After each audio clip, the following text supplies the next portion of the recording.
It's not just Nick Fury that Bufan is playing around. He is humiliating the whole SHIELD. When is the S.H.I.L.D 10 level agent certification really a mess? If even the 10th level agent is a shit, then what kind of people are they? We must know that for many of them, the 10th level agent is just an unreachable dream, which only exists in the dream, and they just keep improving themselves, hoping to become an 8th level agent like Agent Phil Coulson. Enough, kid. Before Nick Fury broke out, Captain America took the lead.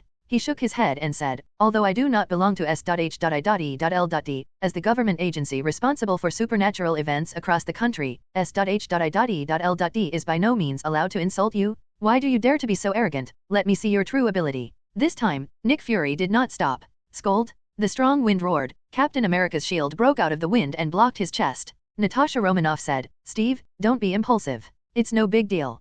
Captain America shook his head. I have to shoot, not only because of S.H.I.L.D, but also because I want to know what this little guy said just now, whether I can still keep up with the times. Natasha Romanoff had no choice but to look at Nick Fury. Nick Fury also ignored it. In fact, as early as Captain America was about to take a shot, he helped Phil Coulson to exit the field automatically and headed towards the circular corridor. Natasha Romanoff shook his head, jumped over several times, and went directly to the second-floor corridor. Nick Fury came to the corridor, stood in front of the iron railing, and said, the arena has been opened up, now it's your turn to perform. Steve, let me remind you, don't despise this little guy, or you will suffer. Captain America said, don't worry, I never despise any enemy. Hey, kid, are you ready? Come. Bufan is full of fighting spirit. Captain America, also known as Captain America, is 55, and his combat power fluctuates high and low. It can also resist Thanos. This can't help but make people think, if Thanos doesn't have the Infinity Gauntlet costume, can it be 50-50? Bufan is very curious whether he can be like him as well.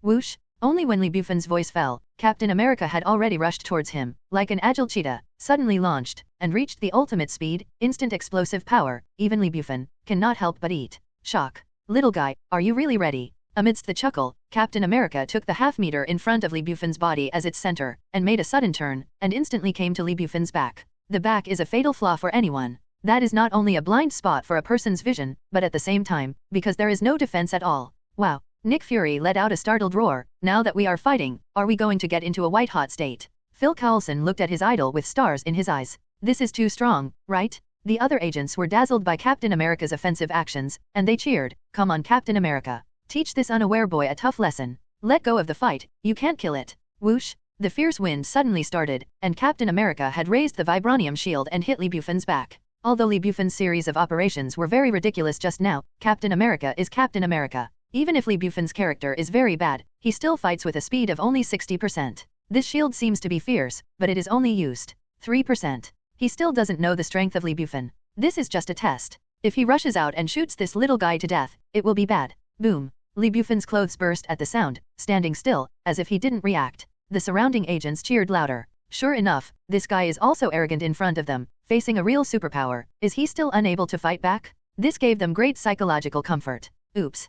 Captain America's surprised roar. What's going on? I have already closed the fight, but this little guy can't react? Wrong. The afterimage that had been hit by him disappeared. At the same time, suddenly feeling a chill on his back, Captain America's face suddenly changed. Bufan's calm voice sounded, Mr. 55, I advise you to not have any reservations, otherwise you will die miserably. Captain America immediately rushed forward, keeping his back as far away as possible from Bufan. The faces of Nick Fury, Phil Coulson, and Natasha Romanoff changed drastically. The agents who were working hard to cheer for Captain America all froze and rubbed their eyes. Someone with surprised roar said, God, what's the situation? We clearly saw that guy was hit. Is this magic? This is definitely magic. It's impossible for us to all be dazzled. Nick Fury was shocked in his heart, and said in a deep voice, it seems that this troublemaker has developed a new skill, which really surprised me. Phil Coulson was shocked and said, what happened to that just now? Natasha Romanoff looked solemn and said, Shenzhen. My eyes can't keep up with it. Unparalleled posture? That little villain is not only a troublemaker, but also a surprise maker. Look, this is another big surprise. Phil Coulson was shocked and speechless. He didn't know how to express his feelings at the moment. Captain America took a breath and chuckled. Little guy, what you said is correct. I did make a fatal mistake. I should go all out. What kind of posture was that just now is incredible. Bufan shook his head and said, don't explain it anymore. Why, worry about being seen through by me? No, like this kind of gadget, I know too much. It is too troublesome to explain one by one. Captain America was shocked and said speechlessly, God, you call this a gadget? Well, you don't need to explain. I am looking forward to how many such, gadgets you have. He soon saw it. The 3 types of fires ignited the entire arena and hit Captain America by surprise. While he was sighing, the empty cicada launched. Lee Bufan appeared behind him and launched a lightning-fast sneak attack. Comparing to Iron Man's flight ability, Captain America frowned. Sometimes he was already in the upper hand and wanted to fight back, but Lee Bufan suddenly flew away, making him helpless. In this battle, Lee Bufan did not intend to kill, and Captain America did not. Even so, the process has been ups and downs. Captain America was beaten by Lee Bufan, very embarrassed, but Captain America was not beaten all the time. He saw Lee Bufan's various gadgets, and Lee Bufan had a further understanding of the strength of Marvel's super ability. Can't underestimate it? Even if reality is not a movie, these superpowers do not have the protagonist's aura, but he also does not, and these experienced superpowers, the strength of the on-the-spot adaptability, also taught him an extremely important lesson. Okay, then. In the raging flames, the embarrassed Captain America shook his head slightly, and said, "Are these all your gadgets?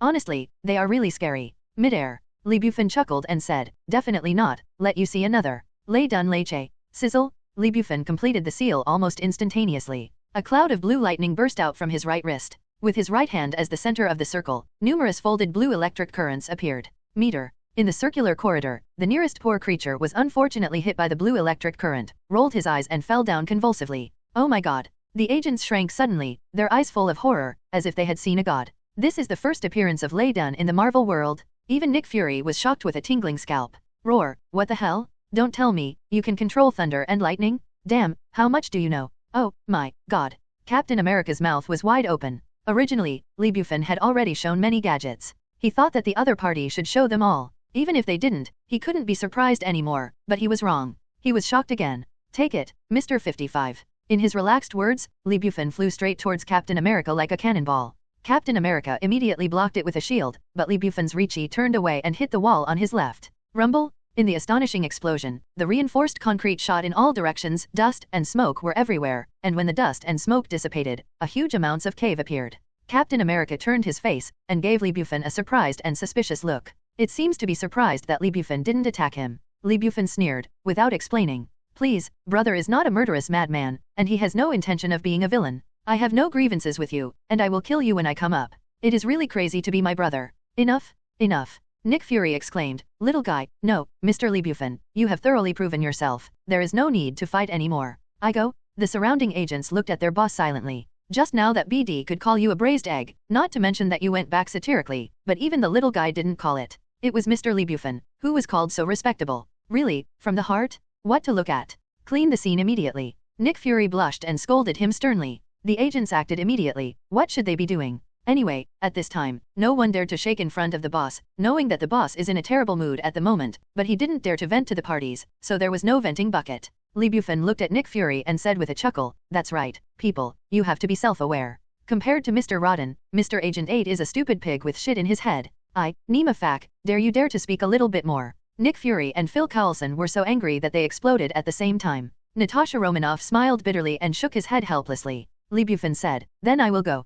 Fishan will leave. Wait a moment. Nick Fury hurriedly called. Lee Bufan said, what else? If it is as.h.i.e.l.d mission, it has nothing to do with me. I have already told you that I will not do it. Nick Fury said, it's not a task, it's directly related to you. Let's go to the office and talk about it. Related? Is it related to Wanda? Lee Bufan frowned. It should be, otherwise Wanda would not be in a state of worry in the morning. Okay, it just so happens that I have something to ask you. In the office, only Nick Fury and Lee Bufan. What's the matter? Let's talk about it. Without obliviousness, Lee Bufan asked directly. Nick Fury immediately said, your wife, Wanda has promised to join Avengers. Soon, she will quit her job at Midtown High School. SHIELD will find her a new job to conceal her identity. What? Lee Bufan's complexion changed suddenly, and his whole body released a terrifying evil spirit, like a beast that could run away at any time. I think you need to give me an explanation for not doing anything. This kind of shocking power, even if he is as hot as Nick Fury, he can't help but be afraid of it. He immediately said, don't be angry, listen to me first.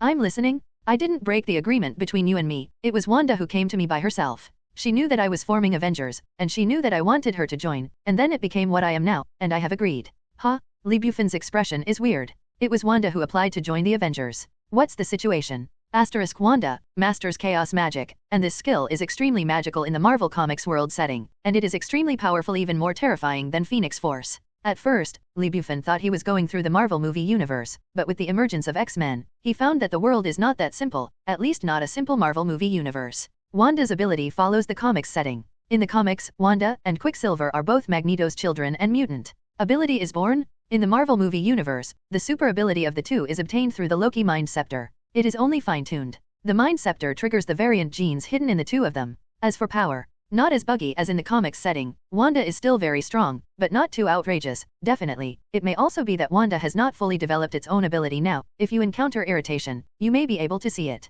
Bufan is not allowed to run away. It is precisely because of various factors that Wanda and Quicksilver will remain anonymous. But what is going on now? Nick Fury quickly explained. I go. Bufan twitched his mouth, extremely speechless. It turned out that it was all because of Magneto, definitely, and his wise brother. S.H.I.E.L.D. didn't reach a settlement agreement with Magneto? Unfortunately, Magneto was just playing tricks and temporarily delaying SHIELD. He planned to get Wanda and Quicksilver quickly before S.H.I.E.L.D. could react. Magneto's fear of Bufan's sudden rise, after folding the big steel teeth and toad, did not directly contact Wanda, but instead went to Quicksilver. Quicksilver also knew Nick Fury's ideas, so he found Nick Fury decisively and agreed to join SHIELD. There was only one condition, and that was S.H.I.E.L.D. to help them block Magneto, and Nick Fury readily agreed. That's Wanda's heart. My stupid eldest brother, what have you done? And my cheap father-in-law, others are cheating fathers. You are not merciful at all to cheat your own baby. There are too many slots. Bufan doesn't know what to say anymore.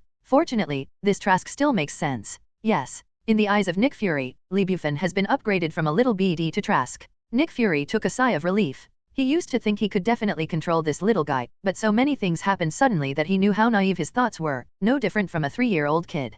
Control this Trask? Haha. Don't be kidding. He shouldn't dismantle the S.H.I.E.L.D. headquarters. It's not bad, and control it. That's the situation. Nick Fury said, although I have agreed, but if you don't want Wanda to join the Avengers, I can refuse her. Bufan curled his lips and said, the braised egg, don't come with me? I don't know what your scorpion is. If you really want to refuse, then you would not agree to Quicksilver. Now you have agreed to refuse again, which will let you. Wanda was suspicious. Marinated eggs? Nick Fury was going crazy, gritted his teeth and said, Mr. Lee, you can call me the chief or my name directly, please don't call me salted eggs anymore. Bufan glanced at Nick Fury complainingly, and vomited, please, you are the head of SHIELD. You are just a little bit more powerful? What's wrong with calling you a bitter egg? Damn it! Nick Fury, the black guy says hello, you make sense. Okay, what you say is what you say. Bufan waved his hand and said generously, little Nick. Little Nick? Nick Fury. Bufan said, forget it, just join, but I have one condition, you are not allowed to reveal my true identity to Wanda.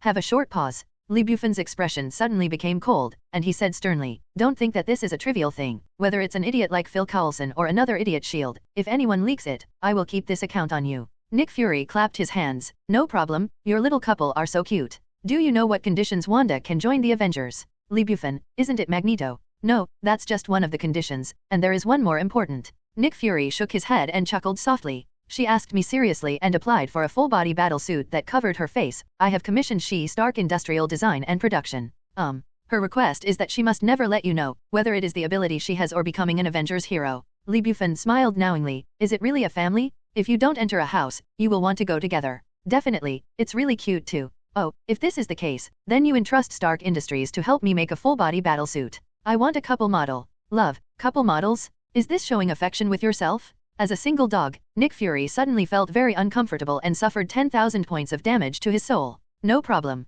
Make a decisive commitment. Wanda's matter was successfully resolved. Bufan asked casually, what does S.H.I.E.L.D. think of mutant? You have a very good relationship with mutant. There is no evidence, but you will know what happened there in the first place. Nick Fury said, we are not having a good relationship with mutant, but Professor X. The birth of X-Men originally belonged to the government. Indeed so. The birth of X-Men is described in detail in the First War. The Black King of Mutant deliberately provokes the United States and the Soviet Union, and wants the two superpowers to break out of a nuclear war. Professor X was also called Charles Xavier at the time. Magneto didn't have this nickname, and was also called Eric Lane's hair. His mother was killed by the Black Emperor himself, and he wanted to avenge the Black Emperor. So the two teamed up and assembled a group of mutants to stop the Black Emperor's conspiracy, and X-Men was born. It's a pity that human beings scold their mothers when they put down their bowls. They had realized the horror of mutant. After X-Men killed the Black King, they immediately launched an attack on X-Men, trying to kill them all. Nick Fury said, mutant has two camps, one is represented by Professor X, and the other is led by Magneto. Professor X is the wise man among mutant, and S.H.I.E.L.D. also supports Professor X, otherwise his school will not be hidden. Oh? Bufan came interested and smiled and said, aren't you afraid of mutant? Nick Fury sneered, why should you be afraid? Is it Stryker's mutant? Hey everyone, welcome to our channel, and thank you for your support. If there's a favorite novel on the channel and you want the next part, you're just one step away. Become a Patreon member and I can make it depending on your tier. Thank you for your attention. Threat theory again? He is an extreme human being, and mutant is also a human being, just a human with special abilities. That idiot doesn't want to get along with mutant, but just thinks of how to kill mutant. Lee Bufan smiled and said, his mutant threat theory also has some truth. Once, Neanderthals were the overlords of the Earth, but later, weren't they replaced by H-sapiens and completely extinct? Nick Fury shook his head and said, they have not been replaced, let alone extinct. H-sapiens, that is, us, still have 1% to 4% of Neanderthal genes in the body. They just integrated with the blood of H-sapiens. This is an explanation. Lee Bufan smiled, stopped talking about this topic, got up to leave, but was called again by Nick Fury. What else? Nick Fury stood up and said seriously, although you don't want to work for S.H.I.E.L.D., but, please join Avengers. Huh? Lee Bufan was taken aback, fixedly looking at Nick Fury, thinking for 2 seconds, then suddenly smiled, and said, actually, this is your goal, right? Nick Fury is silent. Lee Bufan continued, you hope that Wanda and Quicksilver will join the Avengers. But I have already warned you severely. Even if Quicksilver finds you, you can delay it. You don't have to agree to it immediately, but you still agreed. Your purpose is not Wanda at all, but me, right? The voice is calm, but the expression is getting colder and colder, unleashing a terrifying power. God? Nick Fury has set off a storm in his heart. Is this kid really only 18 years old? I have said so much before, and the performance is so perfect, I can't fool his eyes, and he can see through it at a glance? This is so spicy. Nick Fury couldn't believe it at all. Lee Bufan said coldly, little Nick, I won't say that no one has ever dared to count me, but I can tell you that those who want to count me all die terribly. Cold sweat? Nick Fury had a cold sweat on his back, soaking the shirt underneath. He knew he had to say something, and he knew he could no longer play tricks. I didn't want to calculate you, just, what happened in New Mexico? You already know that this universe is not only our Earth, this time it is Asgard. Who will it be next time? The Earth is becoming more and more dangerous, you must prepare early. That's your business, what does it have to do with me? Nick Fury said anxiously, how can it be okay? Under the cover of the nest, there will be no eggs. If the Earth is in crisis and the world is destroyed, you can't be alone. More importantly, you have this ability. I have no interest in saving the world. Lee Bufan interrupted roughly. Nick Fury was extremely speechless. Lee Bufan said, little Nick, do you know why I didn't do it in S.H.I.E.L.D? Because no one can order me whatever I want to do. Nick Fury's eyes lit up and he keenly caught the subtext under Lee Bufan's words, and immediately said, you can rest assured, as long as you join the Avengers, you are, the Avengers General Council. For frontline combat, you are my spokesperson, with supreme rights, and all heroes are under your control. The Avengers General Council. Lee Bufan smiled, what is this? Does the Avengers have this position? Nick Fury said, I didn't have it before, but 3 seconds ago, I did. You can rest assured that if the Avengers can solve the trouble, it will definitely not disturb you, and it will not delay you too much time. Moreover, Wanda is also in the Avengers, you can't watch her appear in danger, right? This is not a threat, but a request. I ask you to join the Avengers. My wife is still in the Avengers. Lee Bufan smiled and said, little Nick, you have the idea, this Avengers General Council, look at it, if necessary, I will take action. Okay, tell me where is the temporary base of Brotherhood? It's time to talk to this cheap father-in-law. Nick Fury immediately told Lee Bufan of Magneto's temporary location, a hidden cliff somewhere along the Brooklyn coastline. Lee Bufan nodded, preparing to leave, just at this moment. Mind. Suddenly there was a shock, and a huge real-world map covering a radius of 30 kilometers appeared in his mind instantly, and a red dot appeared. The first S-level red envelope? With a thought, Lee Bufan locked the local real map and zoomed in continuously to determine the precise location of the red dot. Unfortunately, it was at the destination he was about to arrive. Lee Bufan laughed and smiled secretly, this is really interesting. It seems that my first S-level red envelope is going to fall on my cheap father-in-law. I find that I like you a little bit. No more nonsense. Lee Bufan immediately flashed out S.H.I.E.L.D, cast a flight technique, and flew towards the Brotherhood temporary base.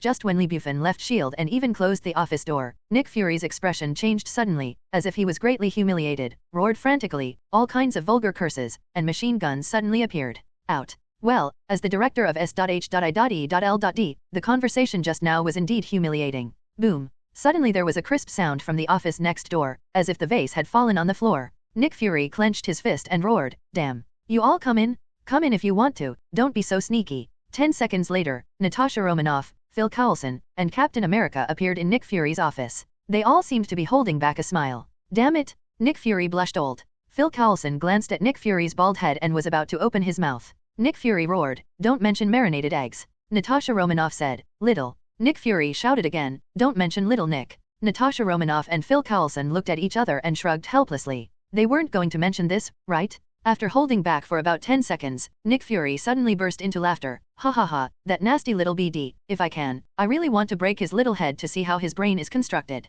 How bad is a person's character to be so venomous?" Phil Coulson and Natasha Romanoff both showed knowing smiles. Phil Coulson said, "Boss, are you sure you want to do this?" Nick Fury said, "What?" Phil Coulson said, "Let that Trask join the Avengers," and appointed him as the Avengers General Counsel. Nick Fury said, "Come on, Agent Phil Coulson, didn't you hear? I have already saved Director S.H.I.E.L.D.'s face and asked him to join the Avengers. Definitely is true. That's it, Trask hasn't agreed yet." Phil Coulson frowned and said, "Is this wrong?" Natasha Romanoff also said, "Director Fury, Lee showed extraordinary ability, but the ability he showed is not strong enough to make you condescend, and there is no need to set up a position as the General Counsel of the Avengers for him." Nick Fury nodded and said, "He is indeed unnecessary now, but..." Have a short pause. Nick Fury looked at Captain America and said, "Steve, did you know that, just a few days ago, Lee showed us his ability? At that time, he was a perfect shooter, a super fighter, and he knew a little bit? Magic." Captain America frowned slightly, "You mean?" Nick Fury looked solemnly, "It's what you understand.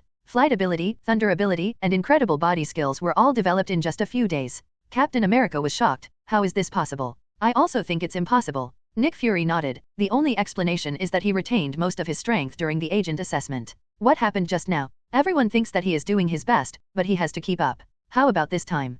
Captain America sighed softly. "If that's the case, it would be incredible. To be honest, he is really a terrifying little guy." Nick Fury said, "Definitely horrible. Having this kind of terrifying ability is actually nothing, but the point is that he is really a Trask. He does his own way and acts recklessly. This kind of enchantment can only be assured within my field of vision. Otherwise, I'm afraid only God knows what earth-shattering things he will do." Captain America agreed and nodded in approval. But what he didn't know was that there was one more thing Nick Fury didn't say. Who can enter the Avengers? Which one is not a big one? Aren't you, Bufan, not listening to the order? Okay, then I'll let you be the person who issues the order. As for whether those people listen or not, it depends on your own ability. The Brooklyn coastline is an absolutely hidden place. From the outside, it is just a cliff, but there is a neat and narrow gap on the mountainside more than 10 meters high. If you press the switch button, a steel door will appear here. This is the temporary base of Mutant Brotherhood. It was built a few years ago. The structure is extremely luxurious, with steel and iron bones, running through the entire cliff, and at the other end, there is an exit. In the wide silver hall, Brotherhood members with Magneto as the core are discussing the next activities. In addition to Magneto, there are 2 men and 1 woman. 2 adult men, extremely burly in shape, full of evil spirits. Just looking at their appearance, you know that these 2 people are by no means easy to provoke. One of them has ordinary features and no surprises, but his skin is red as blood, which is particularly eye-catching. He is the famous Red Devil, whose real name is Isirzo, has the ability to jump in mid-to-near space. Another man, wearing a black suit, with a grim face, whose real name is Genos, is known as Torrent. He has a fast-rotating ability. Through high-speed rotation, he can attract surrounding objects. At the same time, his bones can also produce calcifications. During overspeed rotation, these calcifications are released through the skin, which is more lethal than bullets. It is simply a walking arsenal. The only white female, tall, attractive, wearing a tight white leather jacket, perfectly showing her explosive figure. The woman's real name is Emma Frost. She is the famous White Queen in Mutant, with 2 super abilities. One is telepathy, which can read the thinking and memory of others, and can also forcefully modify the memory of the other person and control their thinking. It can also perform mental shielding, connect the thinking of multiple people, and conduct silent communication. The second is diamond mimicry. In the diamond form, the defense power reaches an extremely terrifying level, but there are also flaws. That is, in the diamond form, telepathy ability cannot be used. The strength of the Red Devil, White Queen, and Torrance crushes Dogong Fang and Toad. The 3 of them were originally under the Black Emperor. Although Professor X and Magneto prevented the Black Emperor's conspiracy, for Magneto, he fully agreed with the Black Emperor's ideas. Everything the Black King said, every punctuation mark agrees. He killed the Black Emperor simply to avenge his mother. After the Black King was killed, Professor X and Magneto went their separate ways due to different ideas. Magneto took over the revolutionary banner of the Black King and became the leader of the Mutant Hall in the wide silver hall. Magneto looked into the distance through the round window, thinking about something. The Red Devil Isirzo twisted his neck and said, "Boss, what are you waiting for? S.H.I.E.L.D.'s trash has been delayed. We should do it now to bring Wanda and Quicksilver back. Brotherhood needs them, and they also need them." Brotherhood. Torrent Genos contemptuously said, "To be honest, boss, I think you are too conservative in this matter. S.H.I.E.L.D.'s trash is not our opponent at all. We don't need to pay attention to them at all, just bring Quicksilver and Wanda back. They were originally our people." "No, Torrent, you make things simple, and S.H.I.E.L.D. Magneto shook his head, turned around and said, I told you, never underestimate any opponent. Contempt, arrogance will bring failure and destruction. S.H.I.E.L.D. That's the agency responsible for handling supernatural events across the country. How could it not have its own cards? And, as far as I know, they have a very good relationship with Charles. If we ignore it at all, X-Men will join. By that time, the situation will become complicated, and a simple thing will become complicated. White Queen Emma chuckled, Eric, we are not afraid of X-Men at all, and don't they keep against us? Magneto shook his head and said, you don't understand. Although I don't agree with Charles's philosophy, one thing is in common. We are all fighting for the destiny of mutant. Charles made sacrifices for our compatriots. Too much. We can't conflict with X-Men unless we have to. Infighting will only make humans look at jokes, and it will also hurt both sides, allowing humans to take advantage of ready-made advantages. The three nodded. White Queen said, then what should I do now? The Red Devil had a full face and said with a strange smile, Boss, IMHO, although Doggone Gaia and Toad are our compatriots, they are trash. You shouldn't send them to perform that task. Torrent Genos believes in himself. If I had acted with the Red Devil, I would have brought Wanda and Quicksilver back a long time ago. Yes. Magneto thought for 2 seconds, then sighed softly, but it's not their fault, it's not anyone's fault. No one knows that the little man Wanda is also a superpower, maybe even our compatriots. He broke Toad's long tongue, but didn't kill Toad, just hoping that Toad would come back and spread the word for him. Huh? The Red Devil had a strange expression, as if he had heard an extremely absurd thing, and said, the kid said, as long as we pester Wanda again, it will show us good looks. Are all the boys so arrogant now? GG, a trash without self-knowledge. Torrent Genos said helplessly, if it hadn't been for the boss to stop him, I would have cleaned up that kid long ago. White Queen said, it's not too late, Eric, do it. Magneto said solemnly, this time, I don't allow it, and there won't be any accidents. I can't wait any longer. All of us are dispatched to bring back Wanda and Quicksilver and leave Brooklyn. At this time, whoosh, it was like a meteor piercing the sky and galloping towards the base. Magneto's pupils shrank suddenly. White Queen, Red Devil, and Torrent immediately got up and came to Magneto's side and saw this scene. White Queen was surprised and said, what's that? Cannonball. Magneto narrowed his eyes, people. Torrent Genos' body was shocked, and he was surprised, it's the kid who doesn't know the height of the sky. He stared, unable to understand what the eyes saw, and said speechlessly, God, we didn't go to him, he came to us first. What he wants to do, there is no such thing as death. The Red Devil Jaja smiled strangely, boss, do you need me to kill him immediately? No. Magneto shook his head slightly, and said solemnly, his ability seems to have evolved again. He has become stronger and stronger. I am very interested in him. Open the door and let him in. I want to follow him. Have a good chat. Okay, boss. The Red Devil responded, turning into a cloud of black smoke, and the smell of sulfur appeared in the air. Next moment, the steel gate concealed halfway through the cliff opened. Bufan didn't worry and flew in directly. When he entered the Silver Hall, he saw the red envelope floating in the middle of the Silver Hall at a glance. The appearance of golden light is very beautiful. There is a red envelope. It is definitely a red envelope. Bufan didn't care about Magneto and the others. He frowned and found that the real red envelope was a bit abnormal because there was only one word on the red envelope. Bet? What does it mean? Bufan was too lazy to think and opened it immediately. System, beep, congratulations to the host, found a gambling red envelope. Task, unknown. Reward, unknown. Ding, as seen by the host, this red envelope is a gambling red envelope. Ask the host to make a big bet. If you don't know the task and reward, please choose whether to accept the red envelope within 3 seconds. Reject, the gambling red envelope will disappear. Accept, the host can get the task reward in advance, but if the task fails, the host will not only lose this reward, but also a kind of ability already mastered. According to the current strength of the host will lose the flight technique. Ding, please choose, thinking time for 3 seconds. Asterisk G, Bufan's eyes brightened and he couldn't help whistling. This gambling red envelope is interesting. Accept or reject. Bufan was born as an adventurous person. How could he refuse such an interesting gamble? Decisively accept. System, beep. Congratulations to the host, you have won the red envelope reward for gambling. The reward items have been placed in the red envelope space, and the host can check it by yourself. Task, complete this purpose and completely dispel Magneto's thoughts about Scarlet Witch. This is the first S-level red envelope reward, and it is impossible not to expect it. Bufan moved his mind and immediately scanned the red envelope space. Item, Psychokinesis Repellent. Attributes, Special Items Skills Abilities. Quality, S-grade medium, classified, medium, high. World, Superpower out of control. Special effects, ability Psychokinesis drive objects, control distance, 0 to 100 meters, weight, 1 ton, speed, 10 meters per second. Bufan is overjoyed, this is ability? Magic. So far, for many people in the Marvel Universe, it is still just a legend. Is Doctor Strange amazing? After the death of Ancient One, he succeeded Ancient One as the Supreme Magician. Not only was it defeated by Thanos, but the most embarrassing thing was defeated by Ebony Maw, one of the 5 Obsidian generals in Avengers 3. And Ebony Maw's most powerful ability is mind manipulation?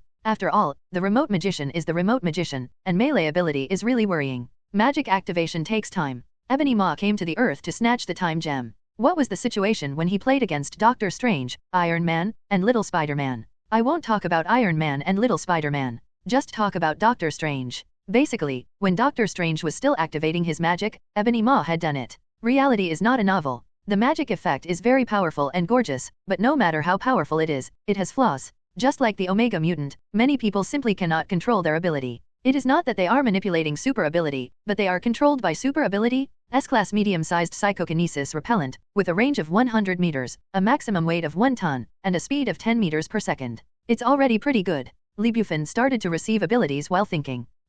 Buzz, psychokinesis expels things. This kind of ability is related to the body and spirit. Therefore, Lee Bufan's genes and spirit are once again strengthened. He can feel every cell in himself shaking. He can feel that his spirit is strengthening. The change is huge, but the process is very fast. It takes less than 10 seconds before and after the reception is completed. There is no need to try at all. Lee Bufan already feels that his physical and mental strength has undergone a tremendous change. Magneto stared at Lee Bufan closely and frowned. What's happening here? He has an unbelievable hunch, as if just now, this kid has completed the strengthening process in front of them? How could it be possible? He didn't do anything. The Red Devil looked impatient and sneered, arrogant kid, you don't think that you can scare us away by pretending to be a fool, right? Torrent Genos laughed weirdly, boy, what are you doing here? Because you killed Dagong Fang, you are worried and afraid, come to pray for our forgiveness? Do you finally understand? Don't think you are safe by joining S.H.I.E.L.D. Lee Bufan regained his senses, glanced contemptuously at the Red Devil and Torrent, and said lightly, 2 stupid pigs. What did you say? A hole? I want to smash you into pieces. The Red Devil, Torrent Genos instantly rage. I will give you a chance. Whether you can achieve your wish depends on your ability. By the way, I'll go to your uncle? Are you Magneto? Lee Bufan spoke casually, but when his gaze fell on Magneto, he couldn't help being surprised. Can't help but be surprised. The first part of X-Men was a story that took place in the 21st century, and the world he wears now is also the world he wears. At that time, Magneto and Professor X were both 60 and 70-year-old old men, but they were standing in front of him. Magneto is only middle-aged, about 40 years old. It's messed up. X-Men returns to the Marvel world. This timeline is completely different from what he saw in the movie. In other words, the X-Men story that took place in the 70s and 80s either didn't exist or changed drastically. Anyway, it's definitely not what Lee Bufan thought. Magneto showed the iconic shark smile and slowly said, I am Magneto. Although this is the first time I have met, I don't need to be so surprised, right? Lee Bufan asked directly, how old is Professor X now? 38 years old. 38 years old? Wipe, this timeline is really messy. Lee Bufan muttered to himself. Magneto frowned, wondering, what's the mess? Nothing. Lee Bufan waved his hand and glanced at the Red Devil, Torrent, and White Queen. He knew the 3 of them. The villain in the first battle movie, Magneto killed the Black Queen. They all followed Magneto, and they didn't know what was going on now.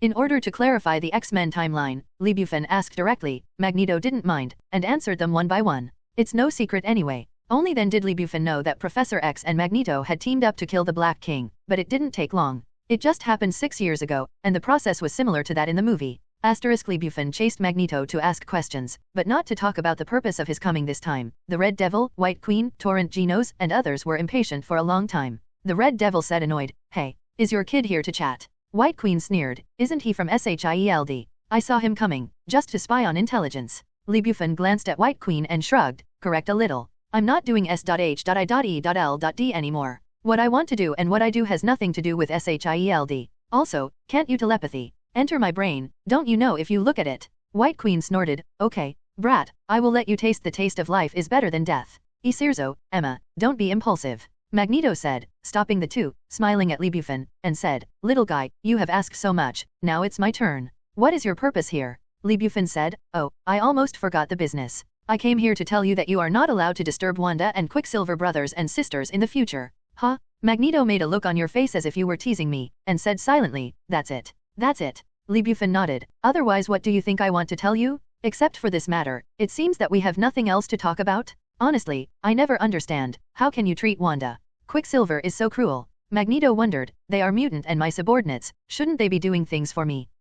Lee Bufan frowned and realized in an instant. Dare to know that Wanda and Quicksilver have not recognized Magneto. The two siblings know that Magneto is their father, but Magneto does not know that they are their own children. Although I don't know what Wanda thinks, since she didn't recognize Magneto, Li Bufan would naturally not talk too much. Magneto continued, oh, in fact, they are not doing things for me, but for the future of all our mutant compatriots. Kid, aren't you also mutant? Wipe, come again? Li Bufan shook his head and sneered, Professor X thought I was mutant, but I am not. No? How did your flight ability come from? Magneto is puzzled. Li Bufan was too lazy to explain, and said, you don't need to worry about it, you just need to know that I am not mutant. Don't talk nonsense, I am not interested in you, and I am not interested in what you are going to do. I will not help you, nor will I stop you, but if you hinder me, you will be at your own risk, you and you, understand? The Red Devil, White Queen, and Torrent have constipation on their faces, just like seeing an idiot, looking at Li Bufan. Magneto looked ridiculous, shook his head, and said helplessly, little guy, you are so stubborn, I give up to convince you. Boss, stop talking nonsense, give this kid a lesson. As long as this kid is in our hands, Wanda will definitely come back. I don't know what's wrong with Wanda, but I will actually fall in love with this kind of brat boy who hasn't even grown his hair. The Red Devil and Torrent Gino stared at Li Bufan and spoke. Eric. White Queen looked at Magneto. Magneto turned and walked away and said casually, you can do it, but just to teach him a little lesson, don't kill him. If Wanda really does things for me, he still has the value of being alive. No problem. Clear. The Red Devil rushed to the White Queen and said, Emma, see how strong this guy's mental strength is and can you control it directly? Torrent Gino smiled and said, I bet this guy can't bear it. Alas, it's a pity, I don't have to play. In Mutant, there are many awakening telepathy ability, which can be strong or weak. Professor X is very strong, and White Queen cannot be compared with Professor X at all. Good. White Queen sneered and immediately concentrated, launching a mental attack on Li Bufan, trying to invade Li Bufan's brain. Wipe, Magneto, I will give back that sentence. You are really stubborn. I originally wanted to solve it peacefully, but I didn't expect to do it. I would not talk so much nonsense to you if I knew it, and waste saliva. Li Bufan curled his mouth. When White Queen launched a mental attack on him, he stood there, looking at White Queen with a smile, without stopping, letting White Queen launch super ability. White Queen's forehead began to sweat, and her bright eyes became more and more shocked. Li Bufan smiled and said, did you see it? The Red Devil and Fierce Genos were aware of something wrong, and even Magneto frowned. If he stood still and allowed Emma to use telepathy, he would not be able to resist it unless he exercised. What's the matter with this little guy? The Red Devil said, Emma, what's the situation? God. White Queen gave a startled roar, and then felt dizzy. She stepped back and almost fell. She was shocked and said, what kind of monster are you? How can you and your mental defense be so strong? The Red Devil, Torrent Genos' face changed. Li Bufan chuckled, don't be depressed. Professor X has also tried to get into my brain, but he has also failed. If I think about it, isn't it much better? What? Magneto's expression changed, and he said, even Charles failed. Little guy, your ability really shocked me. Talking. He looked at Li Bufan with scorching eyes, and said with a look of anticipation, how about we make a deal? You join Brotherhood, and I will never trouble Wanda again. Forget it? Let's talk with your fist. You're looking for death. The Red Devil gritted his teeth and sneered, damn BD. If you don't play with you, I will let you know how ridiculous your remarks are now. Janos, Emma, do it. Whoosh. Before the words fell, the Red Devil instantly turned into a cloud of black smoke, disappearing in place, and the smell of sulfur appeared in the air again. The Red Devil Iserzo, demon mutant, its enemy is angel mutant. Angel's blood can melt their bodies. In thousands of years of fighting, all demon mutants have been expelled to a different space. This alien space becomes a transit point. As long as the strength is sufficient, it can reach anywhere in the real world instantly, and the sulfur gas comes from the alien space. The Red Devil only develops this kind of space ability to medium and short distances. GG. I want to tear your neck. A strange laugh sounded, and the disappearing Red Devil instantly appeared behind Li Bufan, his sharp claws glowing with cold light, and he grabbed Li Bufan's neck. Catch! A blood stain was immediately torn out of Li Bufan's neck. The Red Devil sneered and said, you can only speak big words, you are too weak. However, careful. Magneto sat not far away, staring at the battle, her pupils suddenly shrinking. The Red Devil said strangely, what? Damn it. He suddenly surprised roar, the afterimage left by Li Bufan disappeared, where he tore a blood mark on Li Bufan's neck, it was clearly caught in the air. At the same time, a sneer sounded behind his back, and he couldn't react at this time, and Li Bufan kicked him behind his back. The Red Devil had an old face and hit the ground hard. I am going to kill you. The Red Devil became angry from embarrassment and disappeared again in an instant. Smelly boy, come over to me. Torrent Genos gave a sneer, spinning at high speed, turning into a storm, and instantly generating a strong suction force, pulling Li Bufan towards him. Bang, bang, bang, bang, bang, bang.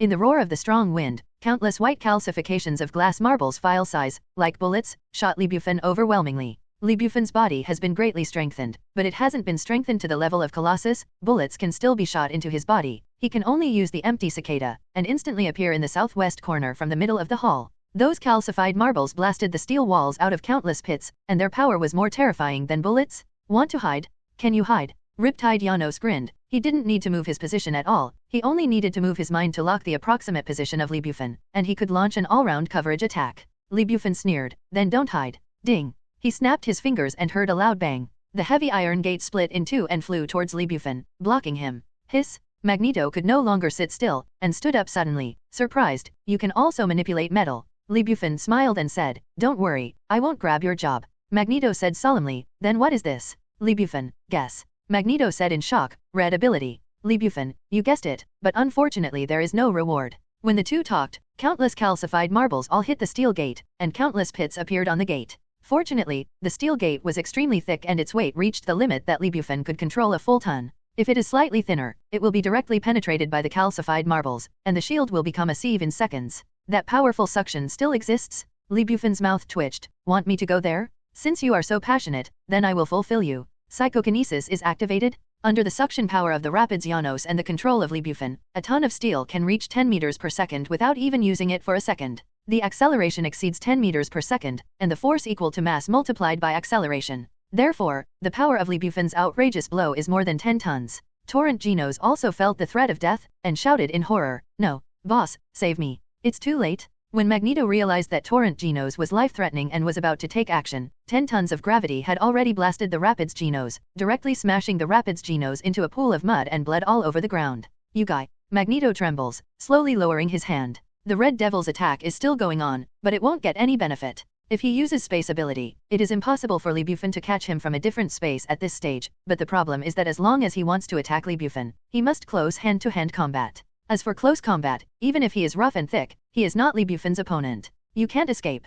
Bufan's mouth twitched. When the Red Devil came out of another space again, his right hand locked the Red Devil's shoulder and only attacked with his left hand. Space Mutant not only can enter a different space by itself, but also can bring people into it. The Red Devil is of this type, and so is the Nightcrawler. Then, the Red Devil was sorrowful. He couldn't get rid of Bufan at all. He disappeared, then disappeared with Bufan. He appeared, and Bufan appeared with him again, and he was beaten up with a black nose and swollen face. The red face turned into a bloody pig's head, and it was only then that he realized how ridiculous his previous cruel words were. Crush it. Riptide Janos was killed directly, and he was almost the same. Although he had the ability to transfer space, it seemed invincible, but it only seemed to be nothing. Compared with Bufan, close combat and physical fitness were too weak. 2 minutes later, the two reappeared in the Silver Hall. Bufan pinched the Red Devil's neck like a dead dog and threw it to the ground. The Red Devil's eyes are full of horror. This guy is too strong. He has no physical strength and energy, so he can move on to space. After solving the Red Devil and Torrent Genos, Bufan looked at the bumpy White Queen with a tick at the corner of his mouth.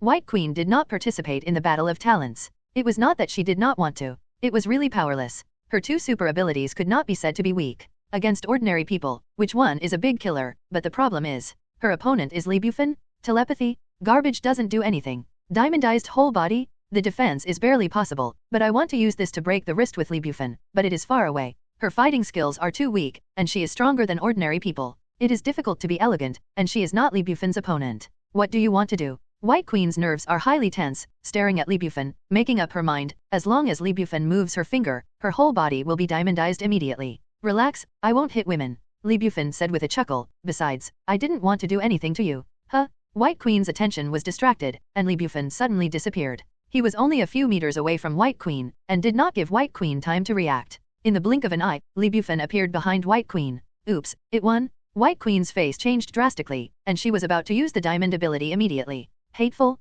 The damn BD had hugged her from behind. His hands were not honest yet. Ear. White Queen seemed to hear the voice of the devil, and the guy said, God's right hand. Then, White Queen was instantly lost. Her eyes widened suddenly, revealing an unbelievable color. Damn it, what the hell is going on? This guy's hand seems to have indescribable magic. Deep in her heart, deep in her mind, a devilish voice appeared. Don't stop, don't stop. That's herself? My God, you are a demon. White Queen was shocked. She couldn't gather her spirit at all, let alone make her whole body diamondized. It really works? Bufan twitched the corner of his mouth and laughed secretly. He originally thought that God's right hand was just a chicken rib, but he didn't expect it to have a huge effect. What he didn't expect was that there was an additional surprise. Mind. The system voice appeared. Beep.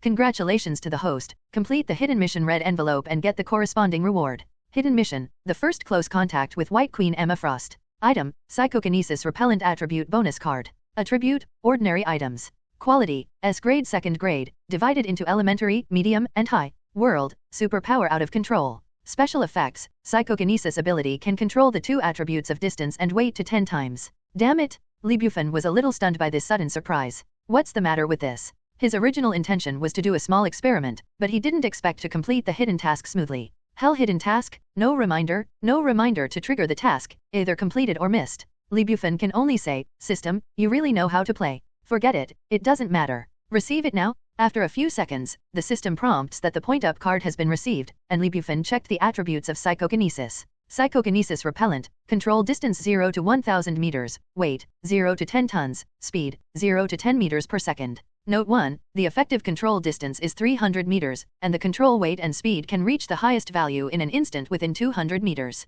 Note 2, the farthest control distance is 1000 meters. When the control distance exceeds the effective control distance, the weight and speed that can be controlled will be weakened to a certain extent. Bufan smiled and nodded in satisfaction. It's a big profit to come this time. Magneto's gaze swept over the tragic death of Torrent Genos, the Red Devil Iserzo who was beaten into a dead dog, and the White Queen who was captured by Bufan and couldn't even use the diamond body, frowning. Okay, let's stop here. You have proven yourself, and I assure you that you will never pester Wanda and Quicksilver again from now on. Let Emma go. Whether you admit it or not, you can't change your mutant's identity. All I do is not for myself, but for mutants' future. You are our compatriots, and we will not be your enemies. Bufan gave Magneto a white look, let go of White Queen. White Queen is full of shame and anger? Emma Frost, unlike many mutants, her family is a typical white middle class, extremely wealthy, and good tutoring. After awakening super ability, she has never suffered such insults as she is today. Magneto, remember your promise. There is only one negotiation. This time it just killed one of your subordinates.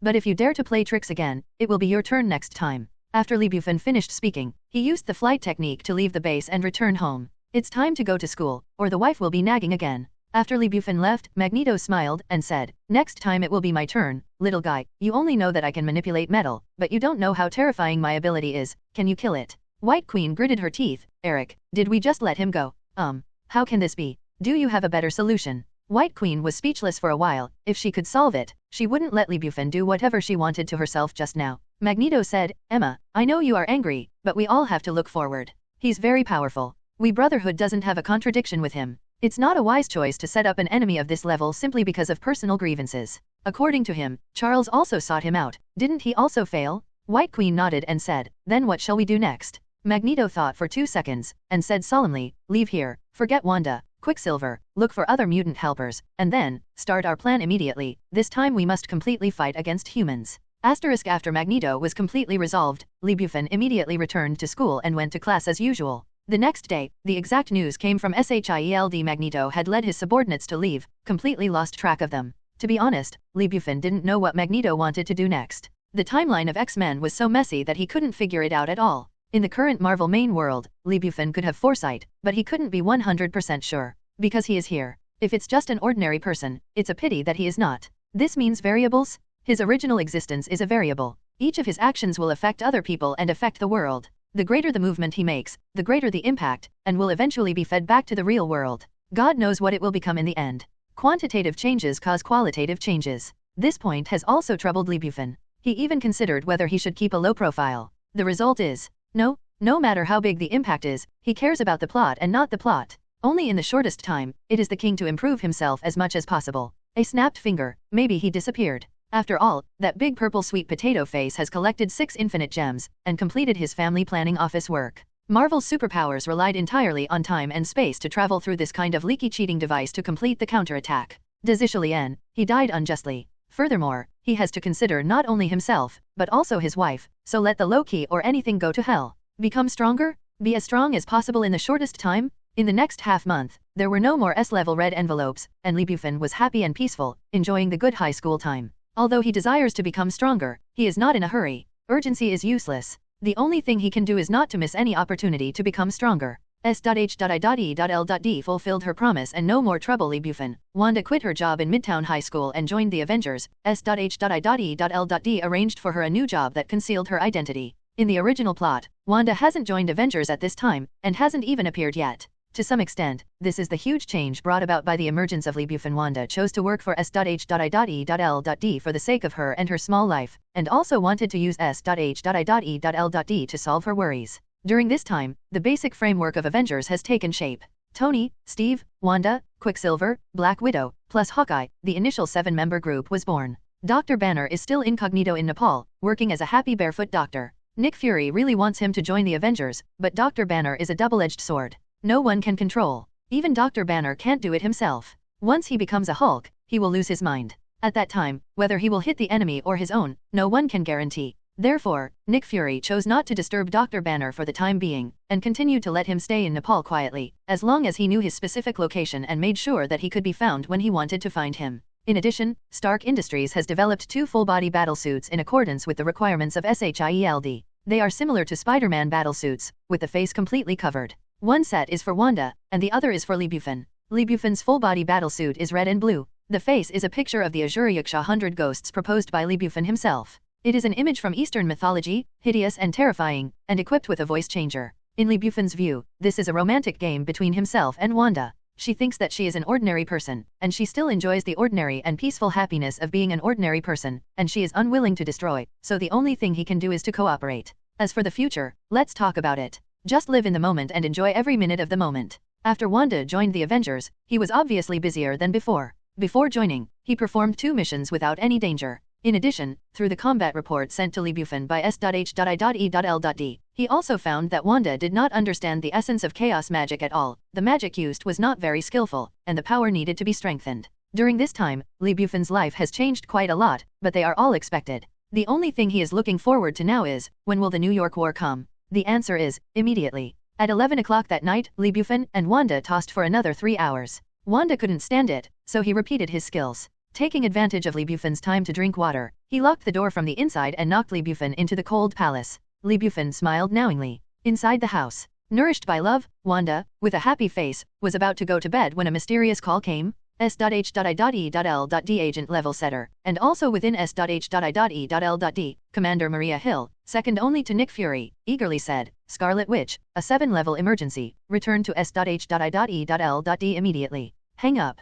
There are only commands without any explanation. Level 7? This is a level that may lead to the destruction of mankind? Wanda's face changed drastically. She got up quickly, put her clothes on, opened the door carefully, and observed the movement of the living room. Seeing that Bufan was not there, she thought he had gone to bed in the 2nd bedroom and let out a long, relaxed sigh of relief. She quietly walked out of the room, wrote a note, posted it on the dining table, and immediately left home and hurried towards S.H.I.E.L.D headquarters. Bufan is indeed in the 2nd bedroom, but he is not sleeping. He left the living room just to give Wanda a chance to leave. In fact, he had been observing in secret. He had already heard Maria Hill's call. When Wanda left, Bufan walked out of the room and went to the living room. On the dining table, there is a note left by Wanda. My dear, the company suddenly has a major trouble. I may be traveling for a few days. I'm not here these days. You have to be obedient. Love you 3,000 times, Wanda. Hey, I love you 3,000 times. This is Tony's. Don't use it like that. Bufan twitched the corner of his mouth and said secretly, it seems that the battle in New York is about to begin.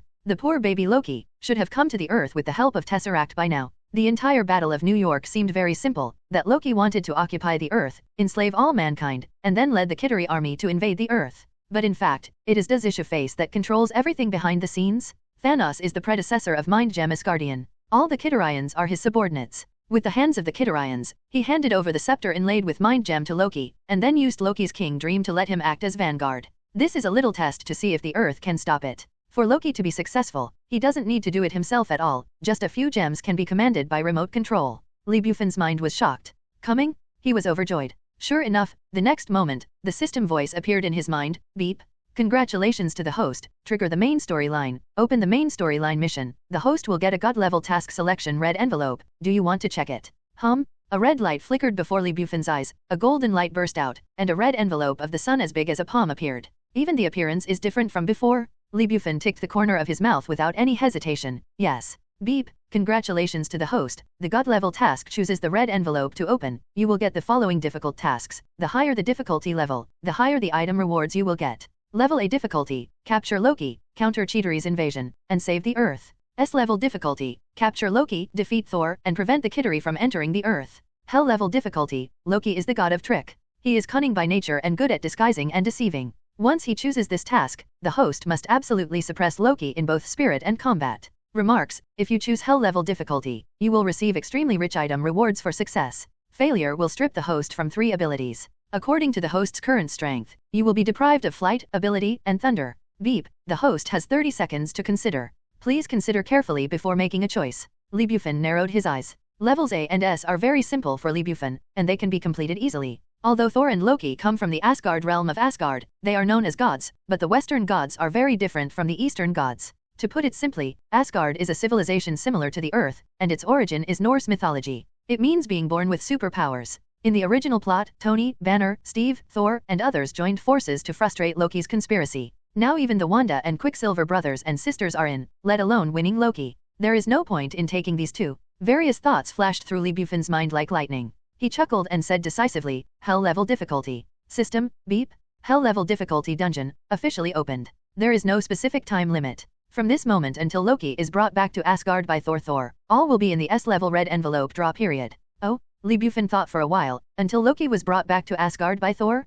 In other words, I can't kill Loki myself? Also good. Loki is also Odin's son. Although he is not his own, he is still the god of Asgard. If he wants to obliterate him forcibly, he might incur Asgard's anger, and Odin may commit suicide to the earth. Then, let go of the child. Loki Nawa, although calculating the elder brother and the calculating father, although he likes to manipulate people's minds, mischievous, and although he has a dream of a king, he is still a good boy, but the child is too sensitive in his heart and longs for everyone's approval. But in Asgard, he was ignored by Odin and others. Although he didn't say anything on the surface, his heart was miserable. He was truly a poor baby. Definitely, the most important thing is, deep down, Lee Bufan not only sympathizes, but also likes this naughty bear boy. In the future, this bear boy resolutely confronts the enemy Thanos in order to save the Asgard realm, and he is finally honored. Well, these are all imaginary. The problem now is, the way you choose, even if you kneel down, you have to walk it. Although Loki is a god, he is still hanged by Hulk. It is not a problem to defeat him in one battle, but what about the other? How to completely defeat it mentally and let him admit it willingly?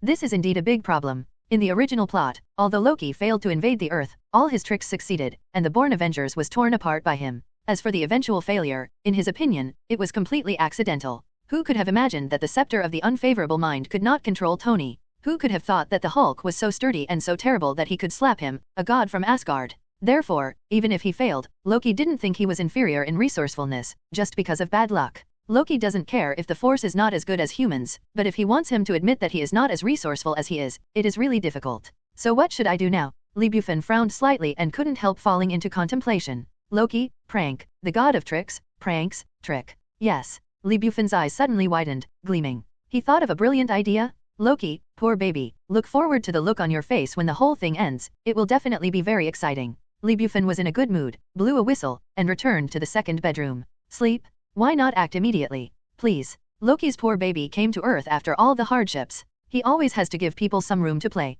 It's just beginning now. Even if Lee Bufan joins, there is no real impact, just catching Loki ahead of time. Moreover, the real-life extraction of the S-level red envelope has already begun, but the first red envelope has not yet appeared. For red envelopes, Lee Bufan is very patient. Wait quietly, you will always come when it's time to come. Asterisk time is hurried, and soon came the next day. In the clouds of thousands of meters, an invisible giant, like a fish in the sea, is swimming quickly. It is the sea, land, and air amphibious combat black developed by S.H.I.E.L.D. secretly. Technology. Helicarrier? 4 super powerful engines ensure the operation of Helicarrier. Even if 2 are destroyed, it can still operate as usual. On the Helicarrier, several Marvel super players have assembled. Conference Room 1. Tony, Steve, Natasha Romanoff, Wanda, the 4 have assembled. Through the huge amounts of single-sided transmissive glass in the number 1 conference room, the command center in the lower hall is in sight. As many as 400 S.H.I.E.L.D. technicians are working in full swing. Goal, find Loki? Okay. Tony Stark waved his hand and said to Natasha Romanoff, we have been sitting for half an hour. This is not the way of hospitality. What about your boss? Natasha Romanoff said, he went to pick up people. Tony looked as if you were teasing me, and said silently, Madam, I didn't mean to offend. I called us over so early, but you didn't even gather everyone. Don't you think your work efficiency is too low? Captain America Steve Rogers frowned slightly. He is a soldier. He has always been discipline first. He doesn't feel cold to Tony's venomous and haunting appearance. He said, Mr. Stark, please keep quiet. This is not Stark Industries. I believe Chief Fury will be here soon. Excuse me. Tony didn't even look at Steve. He raised his finger and said, when do we have another representative of the director? Steve frowned deeper, but didn't say anything. He has been in contact with Tony for a while, knowing how poisonous this guy is. Once you have a fight with him, it will be endless, definitely, and more importantly, he will lose. On mouth escape, he is definitely not Tony's opponent. Crack. At this moment, the office wooden door was pushed open, and Nick Fury and Phil Coulson walked in first. A slightly fat middle-aged man with glasses and a kind face followed behind them. Nick Fury smiled and said, "When I'm away, you guys are very lively. Let me introduce, Bruce Banner, Dr. Banner / Oh, I forgive you." Tony stood up, reached out to Banner, and said with some excitement, "Hello, Tony She Stark. I am glad to meet you, Dr. Banner. Your achievements in the field of anti-electron collision are unmatched." Banner shyly shook Tony's hand and said, "Hello, Mr. Stark. I am also very happy to meet you." "What?" Banner suddenly yelled, but Tony didn't know when. With a pen in his left hand, he pierced Banner severely. "Don't change your body," Tony expected. "You know, I love that big green monster. Let me take a look." "You hateful playboy, I didn't know that you were innocent." Nick Fury's forehead is full of black lines, and he said silently, "Tony." Steve's face darkened, and he said sharply, "Are you crazy?" Tony curled his lips and said, "Oh, I almost forgot. We also have a spokesperson for the chief. It's a pity that Mr. Director has already arrived, and you have been relieved of your post. I'm sorry for you, please." Steve said slightly angrily, "You like to make jokes." Tony shrugged and said, "It's fun." Steve lightly smashed the conference table with his fist, and said, "This is not fun at all. Your joke will lead to the failure of the mission." "Oh God," Natasha Romanoff whispered, rolling her eyes, her face full of helplessness. Nick Fury is also helpless. In order to counter the possibility of alien civilizations invading the Earth, he has two plans. One is to use Tesseract to create higher-tech weapons, and the other is to gather superpowers such as Tony and Steve to form Avengers. Everything is difficult at the beginning. He made things simple. People like Tony, Steve, and even Banner and Wanda weren't the rebellious people? How could he let him command them? The conflict broke out before it even started. His identity as the director of S.H.I.E.L.D. is useless at all. Okay. Nick Fury stopped the quarrel and waved his hand. "You have to fight and wait until the matter is resolved. Then you will find a place where nobody is there. Even if you kill the other person, I will not interfere. Now, let us start work." "Tony, what's wrong?" "I have to explain. I don't want Dr. Banner to join the battle. He comes, just to help us find the Rubik's Cube." Banner nodded and said, "Yes, I will leave after I'm done." Tony curled his lips and said, "Don't worry, you can go to the Stark Industry to stroll around. The top 10 floors are all laboratories. With all the materials you need, you will have a great time." Banner smiled and said, "Thank you, but I don't want to. I almost blew up the Bronx district last time." Tony said, "Trust me, Dr. Banner, you will be very happy this time." Banner still shook his head. "Tony?" Nick Fury is extremely speechless. This playboy can really take the subject. Without a word, he took Banner to outer space. "Sorry." Tony spread his hands and motioned for Nick Fury to continue. Nick Fury quickly said this deployment. "There are two core tasks. One is to find the Rubik's Cube, and the other is to catch Loki. The former is the key and the latter is irrelevant. Finally, remember? Rubik's Cube, you must find Tesseract." Nick Fury said with a serious expression, "To be precise, this is the only task? It involves the Earth and the life and death of all mankind." Everyone nodded, even Tony and Stark laughed. Natasha Romanoff looked at Nick Fury and asked, "Boss, is there anything else? If not, we can work." "Oh, I almost forgot. There is one more thing that I don't know is important or unimportant." Nick Fury suddenly thought of something. He glanced at Tony, Steve, Banner, and finally fixed his gaze on Wanda. He smiled secretly, and said, "In addition to you, there is another super person who wants to make a wise man." "Wait." Tony's eyes widened, and he couldn't believe it. "You mean, besides us, there are others?" "I did mean that." "Then why is he not here? It's not time for him to play yet." "God, are you crazy? Who is that guy, such a big face?" "We are all obediently waiting here, so he insists on special treatment." Tony felt that Nick Fury was not crazy, but he was going crazy himself. "Yes. Then who is he?" "I can't say it yet." Nick Fury suddenly thought of Bufan's battlesuit with Oriental culture, and chuckled, "But you can call him Death God, Tony. He is also Avengers General Counsel." Tony's eyes stared. "What is that? Avenger boss means? Shit, what are you kidding?" Tony was extremely speechless, looked at Steve, and asked, "Captain Popsicle, would you accept such a leader?"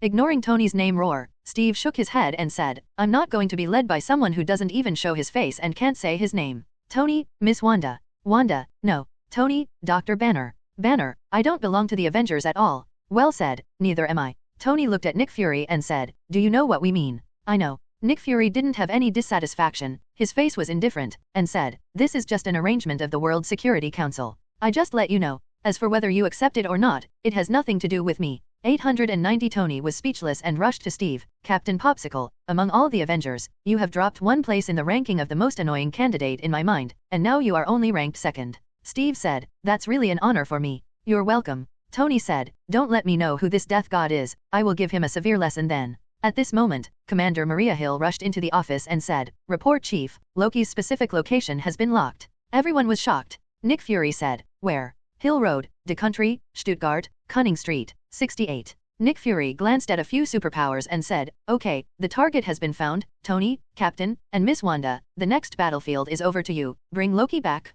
Dr. Banner, you keep tracking the Rubik's Cube. Banner shrugged, I'm here to do this. Tony clapped his hands, okay, then act immediately and catch the troublesome foreigner back. In the buzzing sound, the 5th-generation portable Iron Man battlesuit immediately covered his whole body. He needs to return to Stark Industries first and put on the 7th-generation Iron Man battlesuit Mark 7. Steve, Wanda, Natasha Romanoff are all ready to take their place. Hawkeye, as shown in the original plot, the chests of him and Dr. Selvig were lightly tapped by Loki's mind scepter. They are now Loki's. A trace of worry flashed across Hill's face and said, Mr. Chief, one thing is very strange. That guy didn't want to hide at all. He exposed his position with great fanfare, just wanting us to catch him. Haha, the god of tricks. Nick Fury laughed and said, I don't know what plots and tricks he has, but as long as he is in our hands, it is a fish in the water and a bird in a cage. No matter how many plots and tricks he has, he can't use it. 2 hours later, Stuttgart. A science dinner was originally being held here. The people who came to attend were all high-class people, and there were many scientists. The reason why Loki appeared here was because he needed the sponsor, a doctor of physics eye mask. Through the doctor's eye mask, a rare element found in meteorites can be quietly taken out. In addition, there is another purpose. In the Ming Dynasty, Loki focused the attention of the Avengers and S.H.I.E.L.D. on him, while the men headed by Hawkeye and Dr. Severe were in the dark. They were responsible for using Tesseract to open the black hole space and let the Cheatery army descend on the Earth. On the huge square before the dinner, all the guests were rushed here, and a handsome man with a scepter in his hand, dressed in a green robe, and his face full of evil, stood on the steps. It is the god of tricks Loki. Aged, he stood on the steps, overlooking the people, his evil eyes looked like a god looking at the ants, and then, the soul scepter suddenly lay down on the ground. The air was turbulent, and strange red glow shot out from Loki's body. Next moment, in the south, west, and north directions of the square, Loki's duplication appears at the same time. 3 duplications plus a deity form a square, which envelopes everyone. The corner of Loki's mouth twitched, revealing a wicked smile. Kneel down. He suddenly yelled at the crowd. Everyone is reluctant to force it. Kneel down. Everyone. Loki raised the scepter and aimed at the crowd. Someone began to kneel. Then, everyone knelt down slowly, not daring to resist. A satisfied smile appeared on Loki's face. He opened his hands and said loudly, Stupid inferior people, the light of freedom has made you lose yourself. You don't know what this world is like. You need a king. You are born. Should be enslaved. At this moment, an old man stood up slowly, looked at Loki and said calmly, Maybe we need the king, but it's definitely not you. Loki smiled evilly, I only have one. You need me. No, you are not. The old man shook his head with a look of contempt. There are too many guys like you who intend to enslave others. Loki's face darkened, and he testified, Very good, really stupid courage, then you will be the first negative example. Everyone is optimistic about it. It's against God's will. This is the end. The scepter pointed at the old man and shook his wrist. A ball of dazzling light shot in and out. At this very moment, Captain America shot out and blocked the old man in an instant. The vibranium shield blocked with it. On the ground. Haha, native soldiers. Loki looked at Steve's military uniform, burst into laughter, took the scepter, and stood up again. Steve Rogers shook his head and said, You know, when I came here last time, there was also a person here who wanted to be above 10,000 people. That time I didn't like it. This time, I'm afraid it will be the same. Loki smiled evilly and said, Oh, soldier, it is indeed very unpleasant, you will die. Then try it. Whoosh, the vibranium shield threw it towards Loki. Loki waved the scepter and knocked the shield into the air. Steve Rogers had jumped high, nestled the vibranium shield in his palm again, and waved it towards Loki vigorously. Loki raised the scepter and greeted him head-on. Boom. The two collided, causing huge amounts of shockwave, like a hurricane, rushing out wildly. Many ordinary people were knocked over in an instant, and those who were a little closer, even fainted directly. Run away. Can't stay here anymore, or you will die. There was a terrified scream, the crowd scattered and fled. Loki didn't stop it either. Soldier, your attack didn't work. I'm afraid you still don't know who your opponent is. I'm Loki, from Asgard. God. Steve sneered, You are not, there is only one God, that is, God, and he will never wear the same circus acrobatics. Damn mortal, how dare you be disrespectful to the gods. Not only do I disrespect the gods, I also plan to smash the gods. Boom. In the loud noise, Loki and Steve fought together. Steve returned from the thawing, far from reaching the highest combat effectiveness. No matter how weak Loki was, he was a god. After several rounds, Steve was knocked to the ground. He is not Loki's opponent. Definitely, for Captain America, combat effectiveness is not the only advantage. His biggest advantage is one can do this all day. Kneel down. Loki pointed at Steve's head with the end of the scepter, and said sharply, Impossible. Steve fought back in an instant. At this moment, Natasha Romanoff drove Quinjet to arrive. The weapon arsenal was fully opened and aimed at Loki on the ground. He reluctantly shook his head and said, "That guy, too much duplication." Suddenly, Quinjet's operating system was hacked, and a rock music was played. Tony Stark's lowly voice appeared, "Agent Normanova, do you miss me?" Natasha Romanoff couldn't help rolling her eyes, her face full of helplessness. Before Tony Stark arrived, Wanda and other S.H.I.E.L.D. agents had already arrived. Steve was in charge of fighting against Loki, and they were in charge of evacuation of the crowd. Now, the evacuation is complete. The square became extremely empty, with only Loki, Steve, Wanda, and a few S.H.I.E.L.D. agents talking about them. Although their duty is to protect the people, they are not superpowers, they can only do some simple tasks. This battle has nothing to do with them. Far away, in a building 100 meters away, Bufan sits on the roof of the building, with the alcoholic peanut in his left hand, fried chicken, Coca-Cola in the right hand, watching a show. The Death God battlesuit was on his body, and the mask of Hell 100 Ghosts was taken off by him. Wanda's Witch battlesuit and his Death God battlesuit are all produced by Stark Industries, and there is no doubt about how powerful Stark Industries products are. The thin layer is strong enough to be bulletproof. The airtightness is also excellent, even if the entire face is covered, it will not cause any discomfort.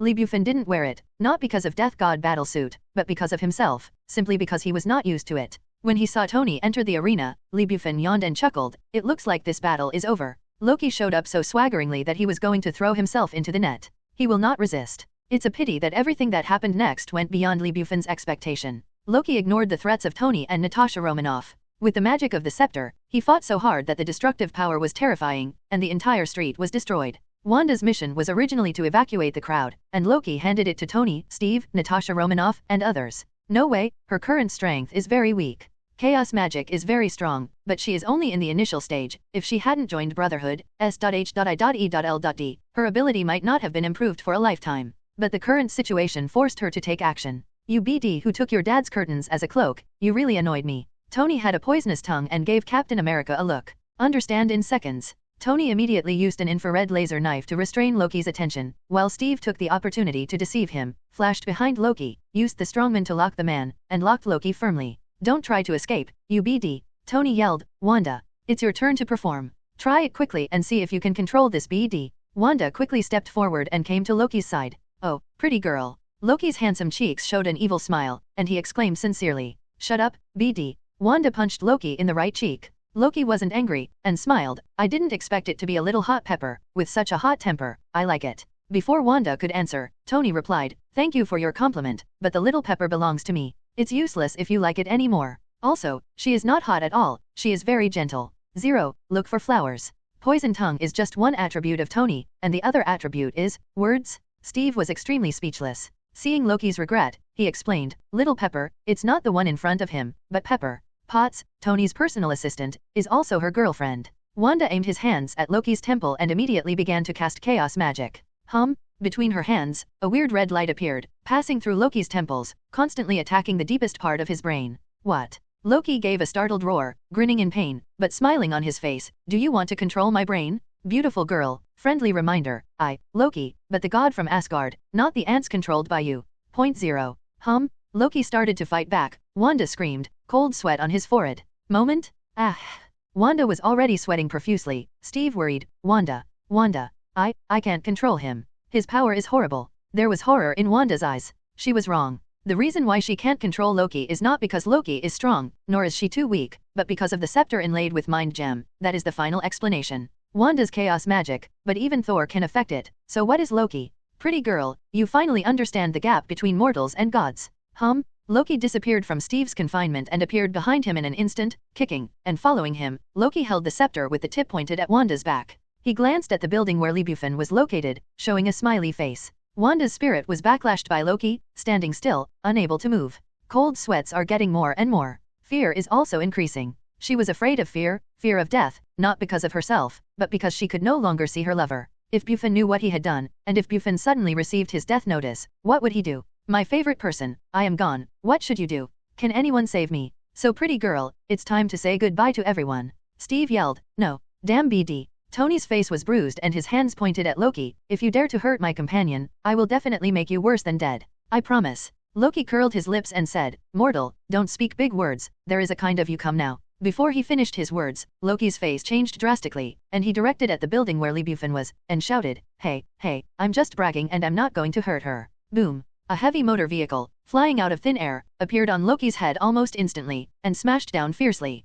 Down? 2 clicks? 3 times? A lot? Loki definitely has the ability of transposition. 890 is very weak. Compared with the Red Devil, the distance is much weaker. No matter where he appears, nearby cars, stone lions, statues of saints, or everything else will fly. Then, hit him fiercely. Roar! Wanda broke free from Loki's control, let out a breath, but still felt dizzy. His legs softened, and he sat on the ground slowly. She is too weak physically and mentally now. Tony, Steve, and Natasha Romanoff on Quinjet were all dumbfounded and couldn't figure out the situation. What the hell? That heavy-duty motor vehicle can have several tons. How could it fly out of thin air? What kind of super ability is this? And many more. This is not the key. Who manipulated the key? Steve looked at Tony. Tony removed his head armor and vomited. Don't look at me. Although I am a genius, playboy, and philanthropist, I don't have the ability to fly things out of thin air. Idiot. Steve whispered. I definitely know it's not you. Excuse me. Tony said. Captain Popsicle, you seem to have a lot of opinions on me. Are you going to fight with me? Please. On Quinjet, Natasha Romanoff rolled his eyes and shouted at the building where Bufan was staying. The person you are looking for is there.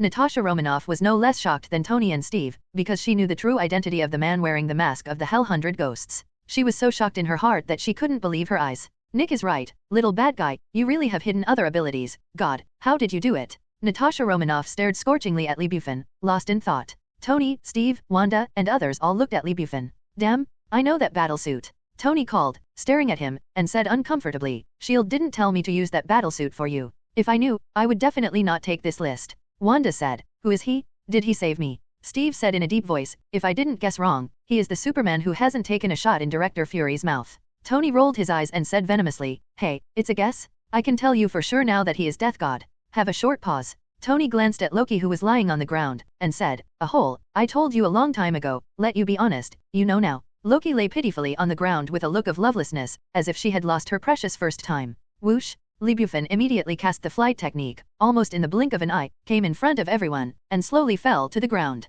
Tony exclaimed, damn, what kind of monster is he that can fly? Are you really a human? Aren't you mutant? Tony, you better be polite, otherwise you will regret it. Bufan rushed to Tony. No problem. Tony said with a curl of his mouth, wrap yourself so tightly, aren't you hot? Pull off the mask and let's take a look at your face. Can he fly? Steve frowned and stared at Bufan thoughtfully. The guy in front of him gave him a familiar feeling, as if he was someone he knew. Wanda stared at Bufan in a daze. Bufan walked to Wanda's side, trying to help him up, but Wanda didn't give him the opportunity, and he barely stood up, showing a sweet smile. Thank you, I go. Bufan was helpless, that is, he covered his face, so he wouldn't even touch him. Wife, like you? You're welcome. Zero, Bufan said, leave the rest to me. You have other jobs. Little Nick will notify you soon. Little Nick? Wanda was taken aback, but quickly reacted.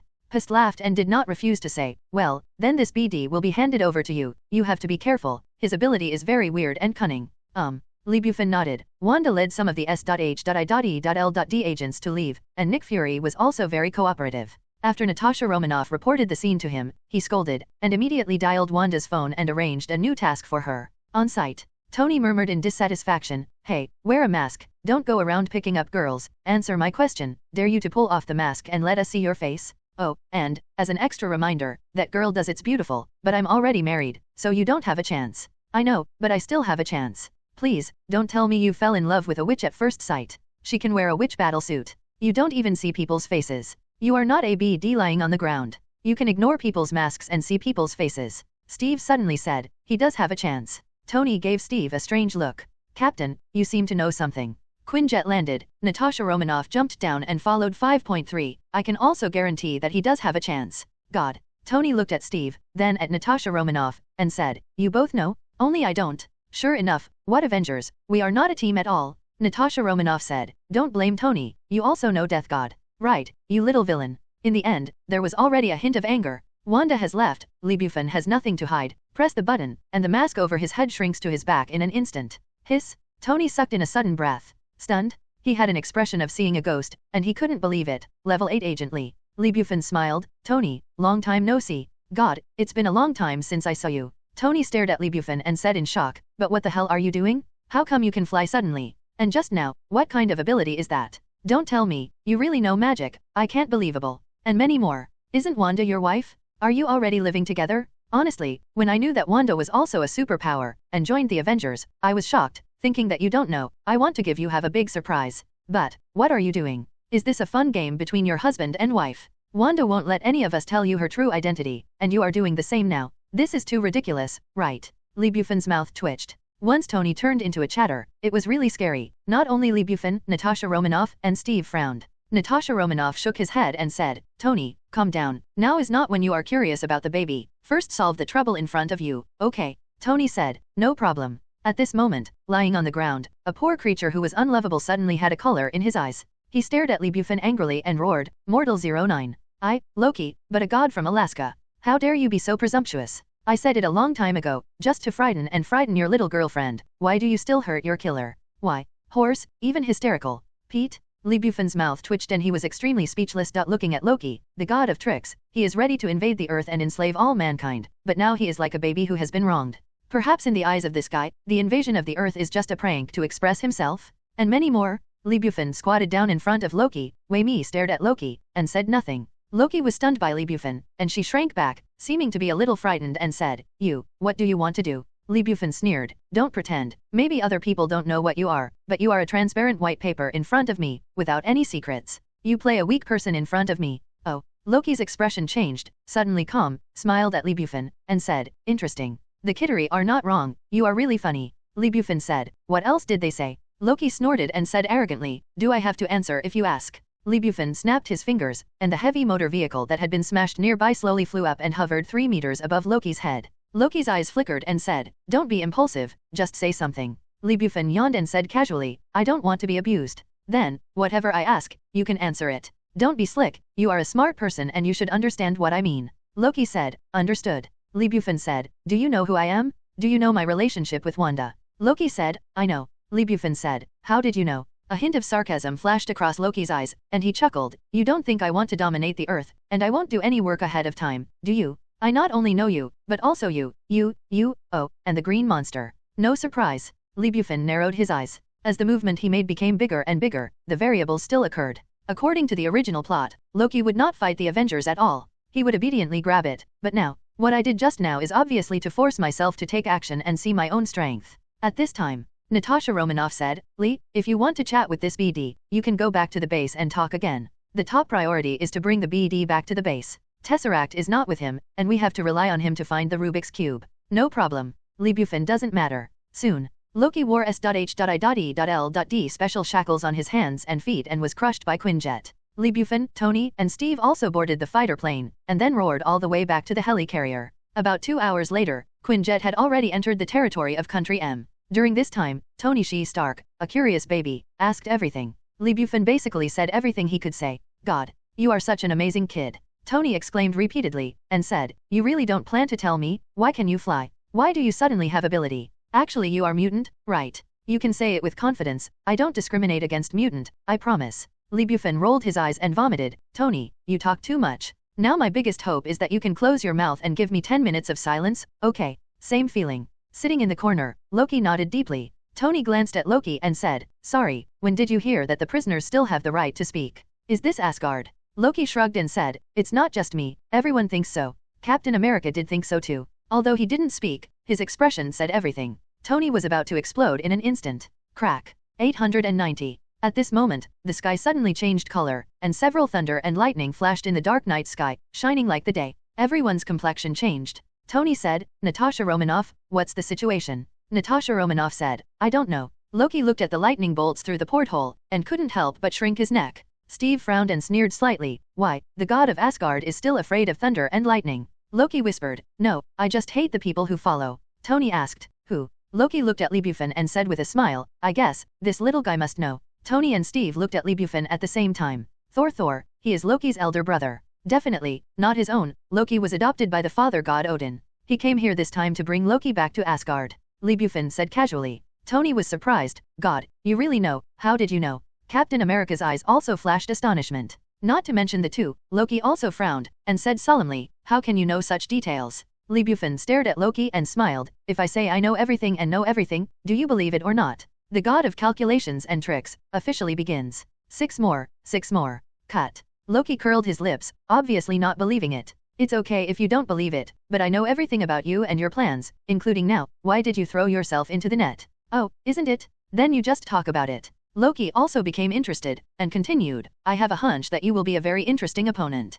Come on, let's talk about it. I can't wait to know how you are going to make this big talk. Since he is the god of tricks, Loki naturally has strong confidence in his own schemes. It is a pity. Bufan just smiled faintly and didn't say any more. The hook has been planted in Loki's heart. Next, just wait quietly for the net to be closed. Haha. Loki turned his head and said with a look of contempt, ignorant mortal, you don't know what true wisdom is. Boom. The frequency of lightning is getting higher and higher, and the distance is getting closer. Bufan said, open the back door, otherwise the violent man will use a hammer to smash the door open. Good. Natasha Romanoff did so immediately. Tony and Steve don't know Thor yet, but she knows that Thor can live on Earth for a period of time. After Thor returns to Asgard, S.H.I.E.L.D. has conducted a detailed investigation of Thor's life on Earth. She also knew that Thor had no malice against the Earth. When Natasha Romanoff opened the rear door, Bufan had a real map in his mind. In the real map, a red dot kept flashing. It's time to draw red envelopes? At the same time, the red dot was also approaching Quinjet at a rapid speed. I didn't say, this red envelope is about to fall on Thor. Boom! A violent blonde man with a silver victory armor and a red cloak, holding a sledgehammer in his hand, suddenly appeared on the back door. It was Thor. And on his chest, there was a golden red envelope. Rui, I have a red envelope. The corner of Bufan's mouth twitched, which is really the consistent style of the system. Tony and Steve all realized that Thor was bad. Tony immediately equipped his head armor, and Steve picked up the vibranium shield. As for Thor, there was no one else in his eyes, but he stared at Loki furiously and fiercely. Hey, aliens, we are N. Tony stepped forward and wanted to talk to Thor, but before he finished speaking, Bufan had already flown out, and he gave Thor a violent kick in the chest. Thor was kicked in an instant and disappeared in front of everyone. Tony and Steve both looked dumbfounded. Loki was the same, staring at Bufan dumbfounded for 3 seconds. Then he was relieved, clapped 3 times, and said, wow, although I don't advocate violence, I still want to say that I did a good job. Definitely, if the kick was the face, it would be even more beautiful. Bufan ignored Loki. Mind. System, beep. Congratulations to the host, complete the task red envelope, kick Thor hard, the corresponding reward has been distributed to the red envelope space, the host can check it by himself. What? Are you sure you are joking? Is this the end? Bufan was confused by the system. What the hell, this task is too simple, is it different from free delivery? When is the system so generous, won't the rewards be rubbish? Immediately scanned the red envelope space. Item, self-healing factor serum agent. Attribute, ordinary items. Quality, S-grade medium, classified, medium, high. World, super empire. Special effects, as you know, self-healing factor, this world, Wolverine, Deadpool also have. Once the genetic modification is successful, the body's self-healing ability will be greatly improved, and bullets hit the head will not be able to kill you. I can go to your grandma's self-healing factor. Bufan regretted it even more. I thought the system was teasing him, and the rewards must be rubbish, but I didn't expect it to be a self-healing factor. This is not only not rubbish, but also a big killer. Bufan has a variety of attack methods, which can be called an offensive kaleidoscope, but his body defense is insufficient. A small bullet could kill him, but if he gets the self-healing factor, everything will be different. For him at this stage, this item reward is not weaker than ability, or even stronger, because this is a shortcoming he needs to improve. The law of wooden barrels, how much water a wooden barrel can hold does not depend on the longest wooden board, but on the shortest wooden board. What the hell is this? Kick that guy, can you get the self-healing factor? And many more. Hell-level difficulty mission. Bufan suddenly understood that it was not that the system was teasing him, but because he chose the hell-level difficulty mission, so the item rewards were so rich. This hell-level difficulty is really the right choice. In an instant, countless thoughts flashed through Bufan's mind. While thinking, he also took out the self-healing factor serum from the red envelope space and gave him a shot directly on his left arm. Tony, Steve, and others were once again dazed. What are you doing? Tony asked. Little guy, now is not the time to take drugs. When we finish the task, we will be high together, but not now. Also, you were too impulsive just now, maybe that blonde alien could follow he is reasonable. Hiss. The tingling pain came. Bufan said casually, Tony, do you think that guy looks reasonable? Tony shook his head without hesitation. You hateful kid, dare to be so disrespectful to the future king of Asgard, you must pay for your barbaric behavior. As he spoke, Thor was angry, low-pitched, and a very magnetic low-cannon accent Gadai appeared. Crack. Boom. In the thunder and lightning, Sui-R, holding the hammer, was full of anger and killed him again. It was a heavy hammer at Bufan's chest. Kainuos didn't use his divine power, but it was enough to blow ordinary adult men into the air. The strength. Bufan was undergoing the transformation of the self-healing factor, and there was no response at all. He flew upside down and hit the porthole of the plane. Thor's anger suddenly disappeared by more than half, and even a little worried, for fear that he would hurt Bufangxian. At the same time, there are some doubts. The kick just now was really fierce, but what's going on now? This kid's defensive power is really too weak, right? A mortal is a mortal, and there is no endurance at this point, and I blame myself for not controlling my strength. I thought it was light enough to start, but I didn't expect it to be heavy. I hope that kid is okay. Steve immediately stepped forward and helped Lee Bufan up. Tony's face sank, and he immediately stepped forward and said, Golden Retriever alien, let's talk. Go away, Tin Man. Thor roared. Another heavy hammer hit the steel battlesuit chest, and Tony was knocked to the ground. Come with me. Thor hates iron but steel, grabbing Loki's neck, waving Mjolnir, and flying away from Quinjet. Tony stood up again and said annoyed, a barbarian was killed halfway. Little guy, I should be like you. No nonsense, I will teach him hard when I come up. Are you okay? No. Lee Bufan's eyes flickered, and in only 2 minutes, the self-healing factor serum had transformed every cell in his body, perfectly integrating him into one. Steve said, until we find the Rubik's Cube, we can't let him take Loki away. We must make a plan to take Loki back again. Natasha Romanoff quickly said, he is Thor, Thor of Asgard. He has lived on the Earth for half a year. Some time ago, a small town in New Mexico was destroyed because of him, but he is different from Loki. He is on our side. Tony sneered, Natasha, he did these things, but he couldn't tell that he was on our side. Natasha Romanoff said, please, this is not the point. You have also seen the power of Mjolnir. What I want to say is that he is different from Loki. He is the true god of Asgard. Lee, what are you going to do? Natasha Romanoff turned his face immediately, because when she spoke, Lee Bufan had already reached the back door at 890 and was about to jump down. Lee Bufan said, definitely is to snatch people back. Natasha Romanoff was surprised, are you crazy, or am I not clear enough? Lee Bufan snorted and said, you are very clear, but he is only the god of Asgard, not Earth. Natasha Romanoff said, even if you want to do this, it's best to make a plan, didn't Steve say it? Plan. Lee Bufan clicked the corner of his mouth, I already have it. What's the plan? Attack. What are you kidding? This is also a plan. Natasha Romanoff couldn't laugh or cry. Without waiting for Natasha Romanoff to say anything, Lee Bufan had already jumped down, used the flight technique, and chased Thor and Loki. Tony, what are you doing again? Tony looked serious, I think that little guy's plan is perfect. I can't agree more. The steel battlesuit started, and Tony chased it out, followed by Steve shook his head, turned around and took a set of parachutes, came to the back door, and jumped down. Natasha Romanoff, aged, shook his head and said silently, you are all crazy. Wade, catch up immediately. The Quinjet whirlpool engine started, and in the crisp tremor, it followed Thor's disappearance direction and chased away. Thor quickly took Loki to a certain virgin forest and threw it on a cliff and gave a mouth escape. Unfortunately, Loki didn't listen at all. At the moment, Lee Bufan and Tony also killed him at the same time. Boom. With a loud noise, Tony's palm pulsed and hit Thor's chest. At the same time, Tony flew up and took Thor to a forest 100 meters away. Lee Bufan landed beside Loki. Below Tony and Thor, one was a poisonous tongue and the other was a bad temper. It's fragrant and secretly. The 7th generation steel battlesuit is very strong, but compared with Thor's body, it is still a lot weaker. Tony couldn't cause fatal damage to Thor at all. Instead, Thor, Mjolnir condensed thunder and lightning, and severely damaged the steel battlesuit. If it weren't for the battlesuit made of special alloy, it would have fallen apart under Thor's mess.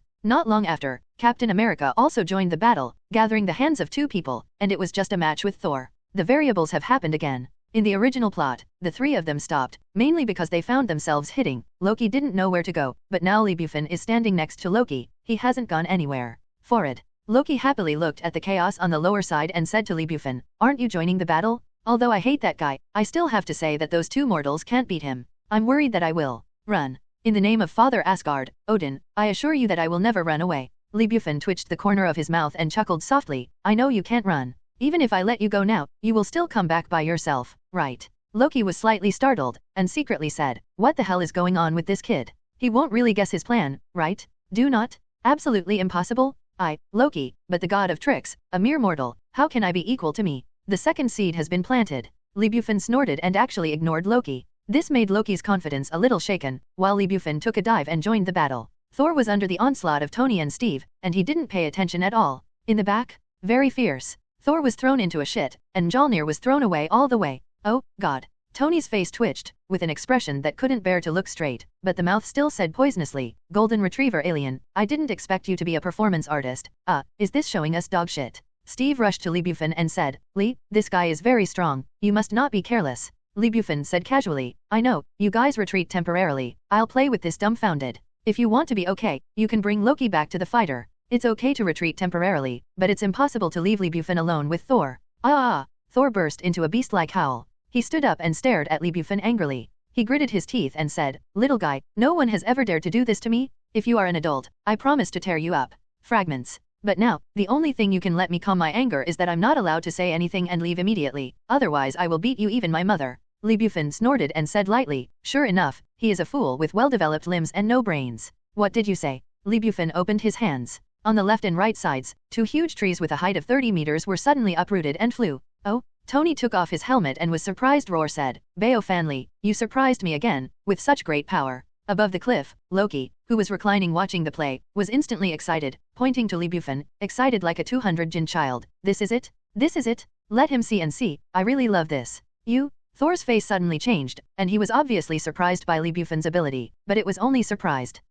But Thor. Thor laughed, little guy, I thought you were weak, but I didn't expect you to have this kind of killer copper. Don't hide anything anymore, and go for a fight? The blood of the battle in my body has already boiled. Oh? 2 giant trees, one on the left and one on the right, patted Thor at the same time while he was still talking nonsense. Bang, bang, bang, bang, bang. With both hands together, they are manipulating 2 giant trees. In almost 3 seconds, Thor was smashed dozens of times by 2 giant trees. Thor was smashed. Tony and Steve can see their mouths twitching, which is really miserable. Standing on the cliff, Loki exclaimed excitedly, yes, yes, that's it, boy, I love you to death. This ability? What? Thor burst out a beast-like roar, violently waving his hands to the left and right, and instantly blasted the 2 giant trees off. He is very angry. You little BD who doesn't know how high the earth is, don't hit me with trees anymore. If you dare to use this stuff again, I promise to kill you. I promise in the name of Father Odin. Li Bufan shrugged and chuckled, oh, as you wish. Hey, behind Thor, a huge boulder flew away and hit Thor hard on the head. Thor, can't you understand human words? If you don't let you use trees, you use stones instead. What do I mean by this? What I mean by special means, you are not allowed to humiliate me like this anymore. Damn BD, you are dead. Ah.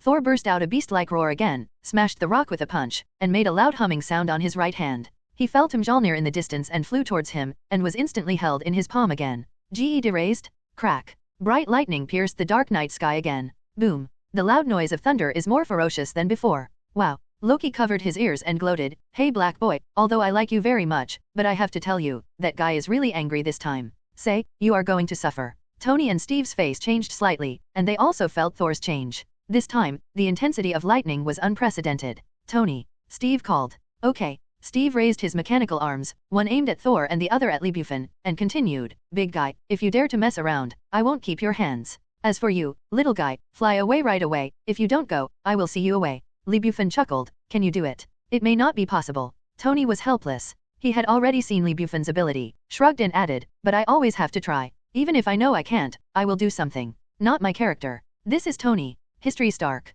The body of a mortal is comparable to a god. Although he is still an image of an open-mouthed, selfish, and pushy playboy, his nature will not change. At the most critical moment, he will burst out of brilliance and splendor. Light? Thor sneered, no, you can't do it at all, at least you can't do what you say to me. As for you, boy, it's too late to apologize now. Li Bufan shook his head and said, sorry, I am not very good at this kind of thing, or else give me a demonstration first. Tony looked serious and said, he is really not very good at it.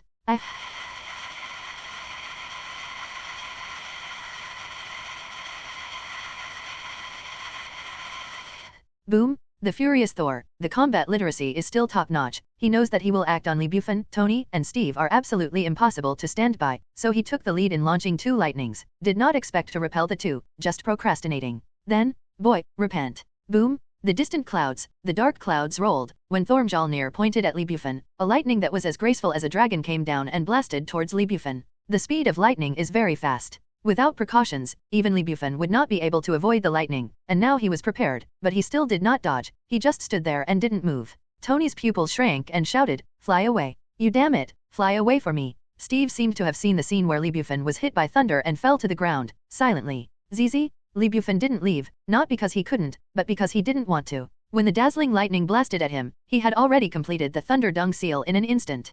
Project a blue electric current. 0. Look for flowers. Numerous fold-shaped electric currents, long or short, with Li Bufan as the center of the circle, excited all around. What is this? Thor frowned. Next moment, the lightning in the sky blasted down. Li Bufan did not retreat, but flew towards the lightning. When he reached a height of 30 meters from the ground, he met the lightning. Loki opened his mouth wide. Are you kidding me? Or are you looking for death? Taste? The shocking loud noise, the shocking shockwave, the thunder and lightning that snakes like a dragon, is directly divided into 2. Hand-cut thunder and lightning? Loki's pupils shrank and shouted, God, how can a mere mortal have the power to control thunder and lightning? Tony was extremely speechless, daring to feed the dog for all his previous concerns, and rushed to Steve. Captain, does your face hurt? Anyway, my face hurts. This little guy is a freak. I know. Steve looked up at the sky. You know, I saw him use this trick. If it hits me that time, even if there is a vibranium shield, I feel that I will be hurt. Shit. Tony glared at Steve, yelling silently, you know, it was like that just now? Steve shook his head slightly, and slowly said, I just knew he could use this trick, and I knew his trick was very fierce, but I didn't know that his trick was so violent that he could cut thunder and lightning by hand. On Quinjet, the S.H.I.L.D agents are all dumbfounded. He looked at Bufan with horror. Natasha Romanoff shook his head and said, guys, calm down. You don't know how many things that little villain has useless. In the future, there will be a lot of things like today. Get used to it soon. As the client Thor can't believe his eyes at all. How is this possible? You, a human being on Earth, can cut thunder and lightning by hand. Hand-cutting the thunder and lightning, everything that happened in front of him, to Thor, was like seeing a ghost. He had no thoughts to fight anymore. Bufan flew to Loki's side, grabbed Loki's neck, and flew towards Quinjet. Thor didn't stop him. He was still standing there, startled. Ahem. Tony coughed lightly, and said in a sullen voice, a foreign visitor. Thor, isn't it, like that kidly, in our world, I am sparse and ordinary, I mean. Actually, I can also cut thunder and lightning by hand, give me a few more months. It's not important. What I want to say is that you don't want to take Loki away until we get Tesseract back. You can either stand by and watch the show or help us deal with Loki. There is no third option. Whoosh. When the voice fell, Tony took off and chased Quinjet. Steve smiled gently at Thor and said, hey Thor, leave Tony alone, he has that kind of personality. You said you came to Earth to stop Loki's conspiracy, right? Thor nodded. Steve said, then stand with us on 890? As long as Loki surrenders Tesseract, you can take him away. He is not an Earthling. In order to avoid disputes between Earth and Asgard, we will not judge him. Thor said, only Asgard can. Steve smiled and said, that man, mind taking me a ride? Those damn guys, patronizing themselves, left me here. Thor, no problem. Whoosh. Thor took Steve into the air suddenly, through the thick clouds, and quickly caught up with Quinjet. Half an hour later, helicarrier. Natasha Romanoff is driving the Quinjet and has returned. Director Nick Fury, Commander Maria Hill, Phil Coulson and others have been waiting for a long time. When everyone arrived, an agent immediately stepped forward and escorted Loki to a cylindrical cell. It was developed specifically for powerful alien visitors like Loki after referring to the Rubik's Cube and consulting various materials such as Thor and the Destroyer battle 6 months ago. Soon, Thor returned with Steve. The heroes assembled again, and everyone came to the meeting room on the second floor. Captain America, Black Widow, Banner, Thor, and Bufan were all present. Nick Fury is playing the mouth escape game with Loki. Okay. Natasha Romanoff clapped his hands and said, now that Loki is in our hands, we can discuss how to get the Rubik's Cube through him. Thor, do you have any information you want to share with us? Thor stared at Bufan. His eyes seemed to kill. Bufan was lying comfortably on the office chair, with his legs up and down on the desk, playing the little bee game, completely ignoring it. Thor? Natasha Romanoff asked again. The Kittery Legion. Thor quickly said Loki's conspiracy, and finally said, I repeat, it's not from Asgard and any world you know. Steve nodded and said, Alien Legion? According to your statement, they are far away from the Earth. Even if the technology is slightly more advanced than the Earth, they can't rely on spacecraft. In other words, Loki will use Tesseract for space transmission. Banner said, it looks like this at the moment, otherwise he won't take Dr. Selvig away. Thor wonders, Dr. Selvig. Banner explained, an astrophysicist who previously worked for S.H.I.E.L.D. and presided over the scientific research project of Tesseract. Thor said, I know, he is my friend. Natasha Romanoff said, very well, we already know Loki's purpose, so why did he appear in Stuttgart? Bo? Tony's voice suddenly appeared. He walked in with Phil Coulson and quickly explained, to achieve spatial transmission, a space gate must be established. The bull is the most important rare element. Unfortunately, there are many in Stuttgart. Hawkeye has succeeded. Next they need to find a stable string reactor. We must get ahead of Loki. Hey. Loki came to Thor, hammered his shoulder, and said, big guys, we don't know each other. Now we are on the same front. Thor looked at Bufan and said, I don't know that little guy, I'm crushing you, right? Oh. Tony's mouth twitched, and said, since you said that, then I take back what I just said. You are very annoying. Stop staring. That little guy doesn't like others to look at him like that. You have an A. Huh, come on. Thor was full of war. Forget it. Tony waved his hand, looked at Banner and asked, Dr. Banner, how are you doing with Rubik's Cube? Banner took off his glasses and replied, it's going very smoothly. When you are working, I involved a tracking system. It started operating 2 hours ago. If nothing happens, it can be locked within half an hour. The specific location of the Rubik's Cube. Good. Tony looked at Banner admiringly, and continued, you really don't think about it anymore. Considering what? After you finish this job, go to Stark Industry and trust me, you will have a great time. Thank you, but it's waived. No problem, wait until you are interested. You are always welcome at the gate of Stark Industries. Tony is not only a venomous tongue and a chatter, but also a good hand at taking off the topic. Natasha Romanoff shook his head helplessly and clapped his hands. Guys, if you want to chat, you can wait until this matter is over. There was a lot of time at that time, but now I still have a question. Why did Loki throw himself into the net? Steve followed. He must have a conspiracy. Staying here can't command the alien army outside. Everyone looked at Thor. Thor looked dumbfounded, followed the old face with a flush, and shook his head. Don't look at me. Although I am his brother, I am not his own. I don't know what that guy wants to do. Lee Bufan smiled. This guy is so funny. You don't know what Loki is going to do. Is it related to your elder brother? It's just touching IQ. Hey, you. Feeling Lee Bufan's contempt, Thor's old face was even redder, and he shouted 5.3. We haven't finished the fight just now. Let's continue. Come on, Thor. Lee Bufan yawned and said casually, you are too weak now. All your strength comes from Mjolnir. Without Mjolnir, you are just an ordinary person. Thor rage, are you looking down on me? Believe it or not, I can teach you a lesson without Mjolnir? Lee Bufan shook his head and said, no, I mean wait for you to truly awakening your own strength, then fight with me. Hearing what Lee Bufan said, Thor felt more comfortable and exclaimed, okay, then we'll make a deal. Damn it, Tony, Natasha Romanoff, Banner, and others twitched their mouths. Are you afraid that you are not an idiot? He just looks down on your meaning? Is it so simple and fooled? True IQ is touching. Absolute IQ crushes. Tony shook his head speechlessly, and said to Banner, Dr. Banner, let's continue to work and see if there is any room for improvement in the search system. I think so too. Soon. Tony and Banner left the meeting room. Steve got up and followed. Thor went to find Phil Coulson, and Phil Coulson was directly responsible for his affairs. He returned to the Earth this time, and I don't know where his little girlfriend is. Natasha Romanoff got up and walked towards the cell where Loki was being held. Lee Bufan put away the phone, got up and followed. There. The mouth escape battle between Nick Fury and Loki continued, and it stopped when Natasha Romanoff and Lee Bufan came over. Nick Fury said, Mr. Lee, thank you for your shot. Tony and Steve are not easy to manage. Lee Bufan shook his head and said, Little Nick, you misunderstood. I didn't mean to join the Avengers. Nick Fury was taken aback, but last time you said you would seriously consider it. Yes, I really considered my confirmation, but I turned it down. Lee Bufan looked serious. Nick Fury. The wind was messy. Loki laughed. Nick Fury still didn't give up, saying, but you still shot. Please. Lee Bufan looked at Nick Fury like a silly 09, and said speechlessly, is it means that I have joined the Avengers? I told you already, I can do whatever I want, I can't control it. Nick Fury's forehead is full of black lines, and he feels like he's going to run away. Forget it. Regardless of whether he joins or not, as long as he is willing to take action, there is no problem. The Avengers General Council is just a title, it doesn't matter. Natasha Romanoff didn't want Mr. Director to be too embarrassed, so he immediately changed the subject and asked, what did he say? Nick Fury shook his head and gritted his teeth. He is just a stubborn BD. Ask him if he doesn't say anything. I have other things to do. You and Lee will be in charge of the interrogation and see if you can pry open his mouth. After all, Nick Fury laughed directly. Natasha Romanoff glanced at Lee Bufan. Lee Bufan waved his hand, and said with a chuckle, I'll come and have a look, leave me alone. All right. So, the head-on confrontation between Natasha Romanoff and Loki began, and everything that happened next was not much different from the original plot. Loki deliberately used what Natasha Romanoff had done before to stimulate her, and Natasha Romanoff was hit. Hiding his face and crying, bowed his head and choked, pained. Wow, the acting is awesome. As a melon eater, Lee Bufan said that he enjoyed it very much.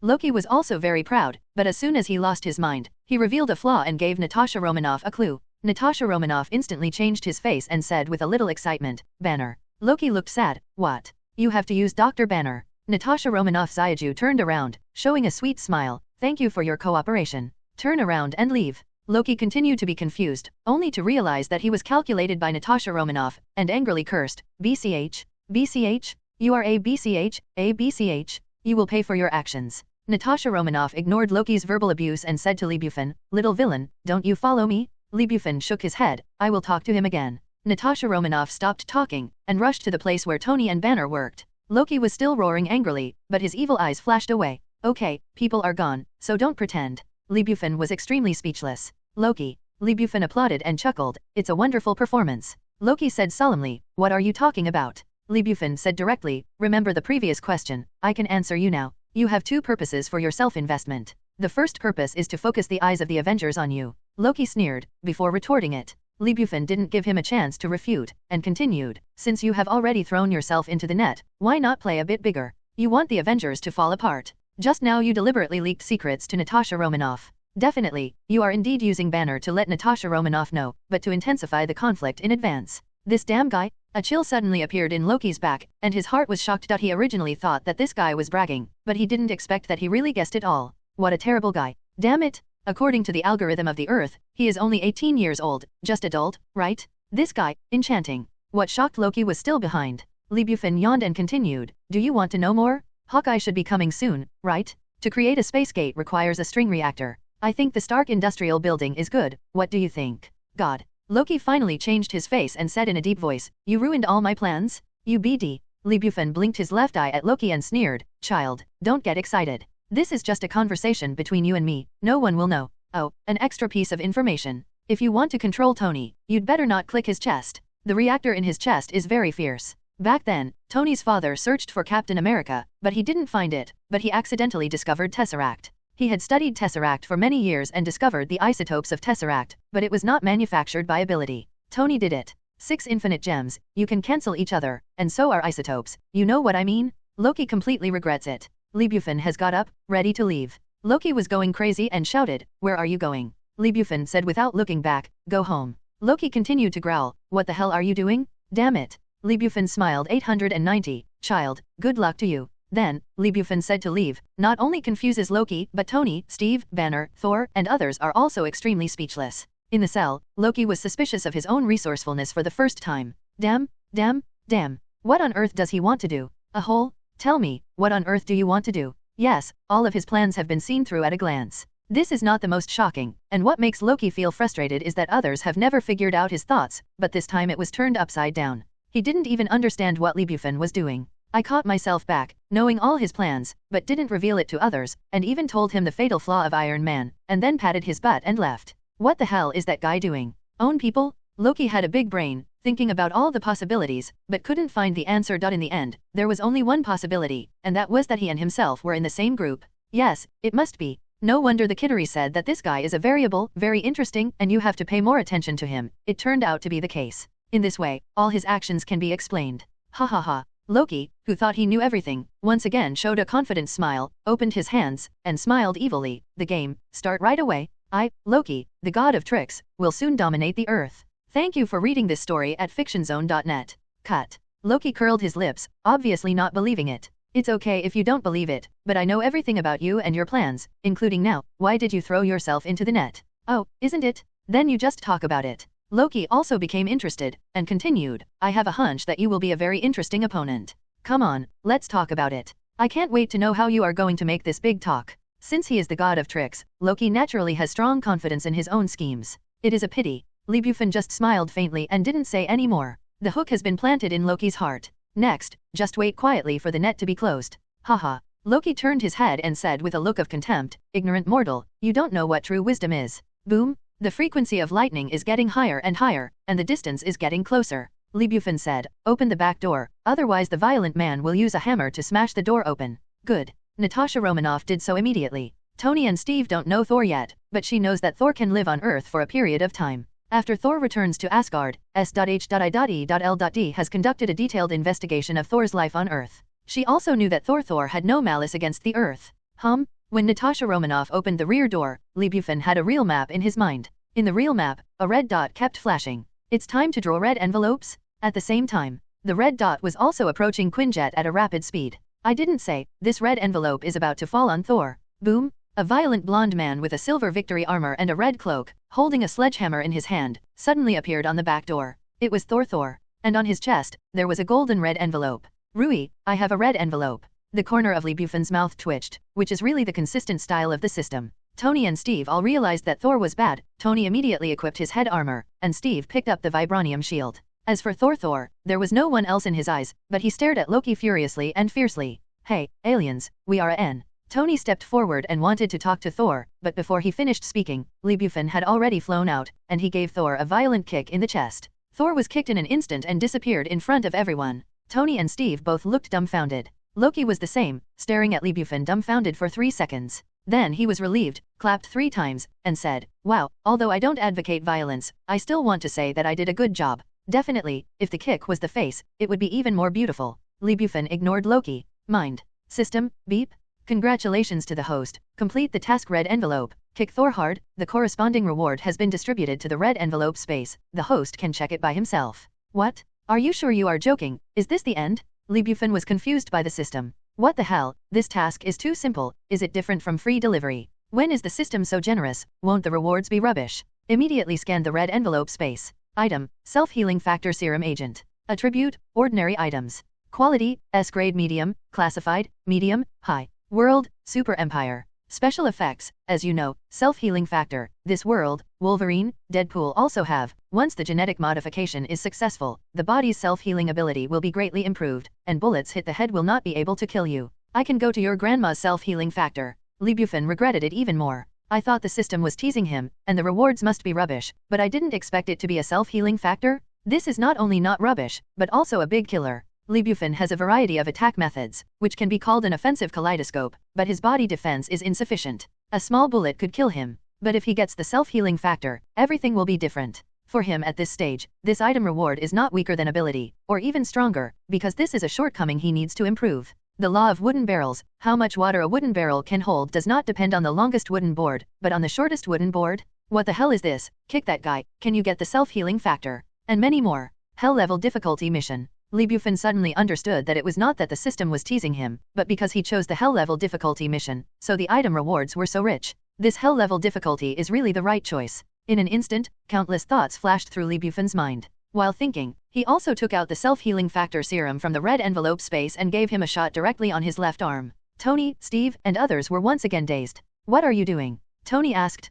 Little guy, now is not the time to take drugs. When we finish the task, we will be high together, but not now. Also, you were too impulsive just now. Maybe that blonde alien could follow. He is reasonable. Hiss. The tingling pain came. Lee Bufan said casually, Tony, do you think that guy looks reasonable? Tony shook his head without hesitation. You hateful kid, dare to be so disrespectful to the future king of Asgard. You must pay for your barbaric behavior. As he spoke, Thor was angry, low-pitched, and a very magnetic low-cannon accent Gadai appeared. Crack. Boom. In the thunder and lightning, Sui-R, holding the hammer, was full of anger and killed him again. It was a heavy hammer at Lee Bufan's chest. Kainuos didn't use his divine power, but it was enough to blow ordinary adult men into the air. The strength. Lee Bufan was undergoing the transformation of the self-healing factor, and there was no response at all. He flew upside down and hit the porthole of the plane. Thor's anger suddenly disappeared by more than half, and even a little worried, for fear that he would hurt Lee Bufangxian. At the same time, there are some doubts. The kick just now was really fierce, but what's going on now? This kid's defensive power is really too weak, right? A mortal is a mortal, and there is no endurance at this point, and I blame myself for not controlling my strength. I thought it was light enough to start, but I didn't expect it to be heavy. I hope that kid is okay. Steve immediately stepped forward and helped Lee Bufan up. Tony's face sank, and he immediately stepped forward and said, Golden Retriever alien, let's talk. Go away, Tin Man. Thor roared. Another heavy hammer hit the steel battlesuit chest, and Tony was knocked to the ground. Clouds thousands of meters high, helicarrier. With the departure of Lee Bufan, Loki's plan to instigate separation worked. The contradictions among Tony, Steve, Natasha Romanoff, Banner, and others were completely intensified. Tony and Steve respectively found extremely important evidence. Nick Fury is using Rubik's Cube to create high-tech lethal weapons. Arguing, start. Steve took out a sample of a new weapon directly from the S.H.I.E.L.D. secret armory and asked, Director Fury, I think you need to explain it to us. You misunderstood. Nick Fury shook his head, not intending to admit it at all. Even if the evidence is in front of him, it is impossible. This is the quality of being a professional agent. You still plan to cheat. Tony turns a floating LCD screen, where all the details of the second stage are available. In fact, since he boarded the helicarrier, he had ordered the artificial intelligence J.A.R.V.I.S to crack the S.H.I.E.L.D system. When Captain America found the evidence, the cracking had been completed. Nick Fury looked helpless. Banner said, Director Fury, we all want to know, why does S.H.I.E.L.D use Rubik's Cube to make weapons of mass destruction? At this time, Thor and Natasha Romanoff also walked in. Natasha Romanoff quickly said, I know Loki's conspiracy. Dr. Banner, he wants to use me. Banner pointed to himself, feeling quite amused, and said, Please, you brought me here? If it weren't for you, I would still stay quietly in Nepal and be a happy barefoot doctor. Are you diverting attention? Natasha Romanoff shook his head and said, That's your own choice. You can't come here because I winked at you, right? You are just distracting. Banner pointed to the second stage weapon data on the screen and sneered. I think you should explain this thing first, right, Chief Fury? Okay, do you want to know the reason? I will tell you, because of him / Nick Fury pointed at Thor. Thor stunned, me. Nick Fury stubbornly said, Yes, it's because of you. 6 months ago, we learned that the Earth is not the only civilization, and this guy from a foreign civilization destroyed a small town as soon as it appeared. Thor argued, that was an accident, Asgard is kind to the Earth. But what about other exotic civilizations? Just like the Kittery Legion in your mouth. Nick Fury shook his head and said, the current technology of the Earth is too weak compared with those exotic civilizations. We must take precautions. Thor laughed, wow, you always have a reason, this is the order of your civilization? Chaos. The quarrel intensified. Natasha Romanoff aimed at Banner, and Tony, Steve, Banner, and Thor aimed at Nick Fury. Tony and Steve had disliked each other, the contradiction intensified again, and Banner became angry with everyone. It's about to explode. Calm down. Nick Fury's face changed drastically, you better keep calm. Natasha Romanoff's wrist is already on the gun at his waist. Tony patted Steve on the shoulder, still scornful, why can't you let people vent? Steve shook Tony away, and said angrily, go away, you know how serious the consequences will be if he gets angry. I now know why Lee left. I also know. Thor nodded and said, because you are a mess of sand, what Avengers team, you don't need Loki to take action at all, you just collapsed on your own, and that guy doesn't want to be miserable. Although I hate him very much, I have to say that he is very wise. Tony said, damn, that nasty little guy, don't take me with you when you leave. Boom. At this moment, a loud noise broke the quarrel and Hawkeye had completed his work. On the Stark Industrial rooftop, Dr. Selvig had already got all the things he needed and started to create the space door. Hawkeye came to helicarrier to rescue Loki. Damn it. Nick Fury yelled, an enemy invaded? Alert, alert. A big battle began, just like the original plot. Banner got out of control and Hulk broke out. He fought with Natasha Romanoff and Thor and almost destroyed the helicarrier. Tony and Captain America put aside their prejudices and repaired a vortex engine to prevent the helicarrier from falling. The rescue plan was successful, and Loki tricked Thor into the cell where he was being held, directly below. Before that, the Hulk air-ripped fighter plane that ran away eventually fell to the ground and fell to an unknown factory. Phil Coulson's death, definitely, is a suspended animation. The only good news is that they rescued Hawkeye, and used the research on Rubik's Cube to develop drugs to treat Hawkeye, freeing it from Loki's control. The first battle of Avengers was defeated, and the interior was even torn apart. In the end, Nick Fury conspired and relied on the death of Phil Coulson to regroup the divided Avengers. At that time, the time had come to noon the next day. Helicarrier. Office. Asterisk found it? God. Commander Maria Hill covered her mouth, and Roar came out in disbelief. Tony asked, Hill, I don't think things can get worse. Don't be a little blame, let's talk, what's the matter? Maria. Hill said with a weird expression, Tony, she's Stark Industries. Damn. Tony suddenly woke up and said, I should have thought of it long ago. Captain, Natasha Romanoff, act, this is the only chance we can make up for our mistakes. Steve's face was solemn, and his expression solemnly said, it's also the only chance. Tony, Captain America, Natasha Romanoff, and the 3 remaining members of the Avengers, immediately took action. Wearing a 5th-generation portable steel battlesuit, Tony quickly flew towards the Stark Industrial Building. J.A.R.V.S. How is Mark 7 repaired? It will take another 2 minutes. Tony, Chainalts, nodded. J.A.R.V.S. immediately said, report, the history of the invasion of unknown energy bodies, Stark Industry. J.A.R.V.S. No need to report, I have seen it. Stark Industrial Building, huge amounts of a ring-shaped open-air roof, a green robe with a pair of horns, like a handsome man from the Roman era, holding a scepter, appearing in a bit of weird light. Loki? Tony saw Loki, and Loki saw Tony as well. He raised his head and smiled evilly at Tony. J.A.R.V.S. Report to the owner that the Mark V does not have sufficient combat power. I suggest you avoid its edge first. You only need to wait 2 minutes. No combat power? Then don't wear it. Tony said faintly. He slowly landed on the open-air rooftop of Stark Industries, walked on the circular corridor. Every step he took, part of his armor was removed, and when he came to Loki, he was dressed in casual clothes. Of ordinary people. Tony walked towards Loki slowly, his face firm, his eyes appraised. Give up, you can't win. Wow, courage is commendable. Loki smiled evilly, and continued, but we still go directly to the main topic. You see, the stage has been set up, and the space door is about to open. Boom! Dr. Selvig pressed the open button, and a strong blue light shot into the sky. The space was instantly torn apart, and a blue space door appeared. Through the 4-dimensional space, the distance of thousands of light years was wiped out. This is the Earth, and over there is the Kittery Legion that is ready to go. Roar. Oh. The vanguard troops of the Kittery Legion burst out the roar of hunting, went through the blue space door, and came to the Earth. The invasion has officially begun. Tony's face changed drastically. Loki opened his arms and said excitedly, Tony, Stark, have you seen it? My people have already arrived, and you are bound to fail. The Earth is mine. The worst situation has occurred. Tony and Stark have calmed down and restored their image as a playboy. They sullenly said, they are Kittery, not yours, you are just a worker. Do you want to be a king? Oh, then I have to congratulate you in advance, and wish your wish come true, and become a puppet king. 890. In a word, invading the Earth, enslaving all mankind, and fulfilling his dream of a king, this is definitely Loki's dream. However, he has committed a big mistake and has been expelled from Asgard by his father, Odin, and has no power of his own at all. Therefore, you can only rely on the power of the Kittery, and even if it is done, as Tony said, you can only be a puppet king. It's just a wage earner. You damn freak. Loki stared at Tony fiercely with a grim face. Tony shrugged and said, don't be busy scolding, you will be more angry later, because we freaks, you can't even be a puppet king. Silence for you. Just because you want to stop me. Loki laughed triumphantly, and said sarcastically, what kind of team are you? I just played a little trick, and you are already torn apart. Do you still have ability to stop me now? Tony said, we did make a big mistake, but fortunately, there is still a chance to make up. Boom! The clear sky suddenly changed color, and a thunderbolt emerged spontaneously, and the mosquito-like lightning flashed continuously. Behind the dark clouds and thunder and lightning, a roar from the soul came, Loki. Thor is here. Loki's face changed slightly, and he said solemnly, it seems that you bugs are still a bit capable, but what I want to know is, if you are controlled by me, will they still have time to take care of me? Oh, forgot to tell you, I know that you have recently created a new element. The new element is still an isotope of infinite gems, so if my scepter is placed on your chest, it will have no effect at all. Tony's face sank. Through Thor, he already knows the information about infinite gems, and the new element in the videotape his father left him is the research results of Tesseract.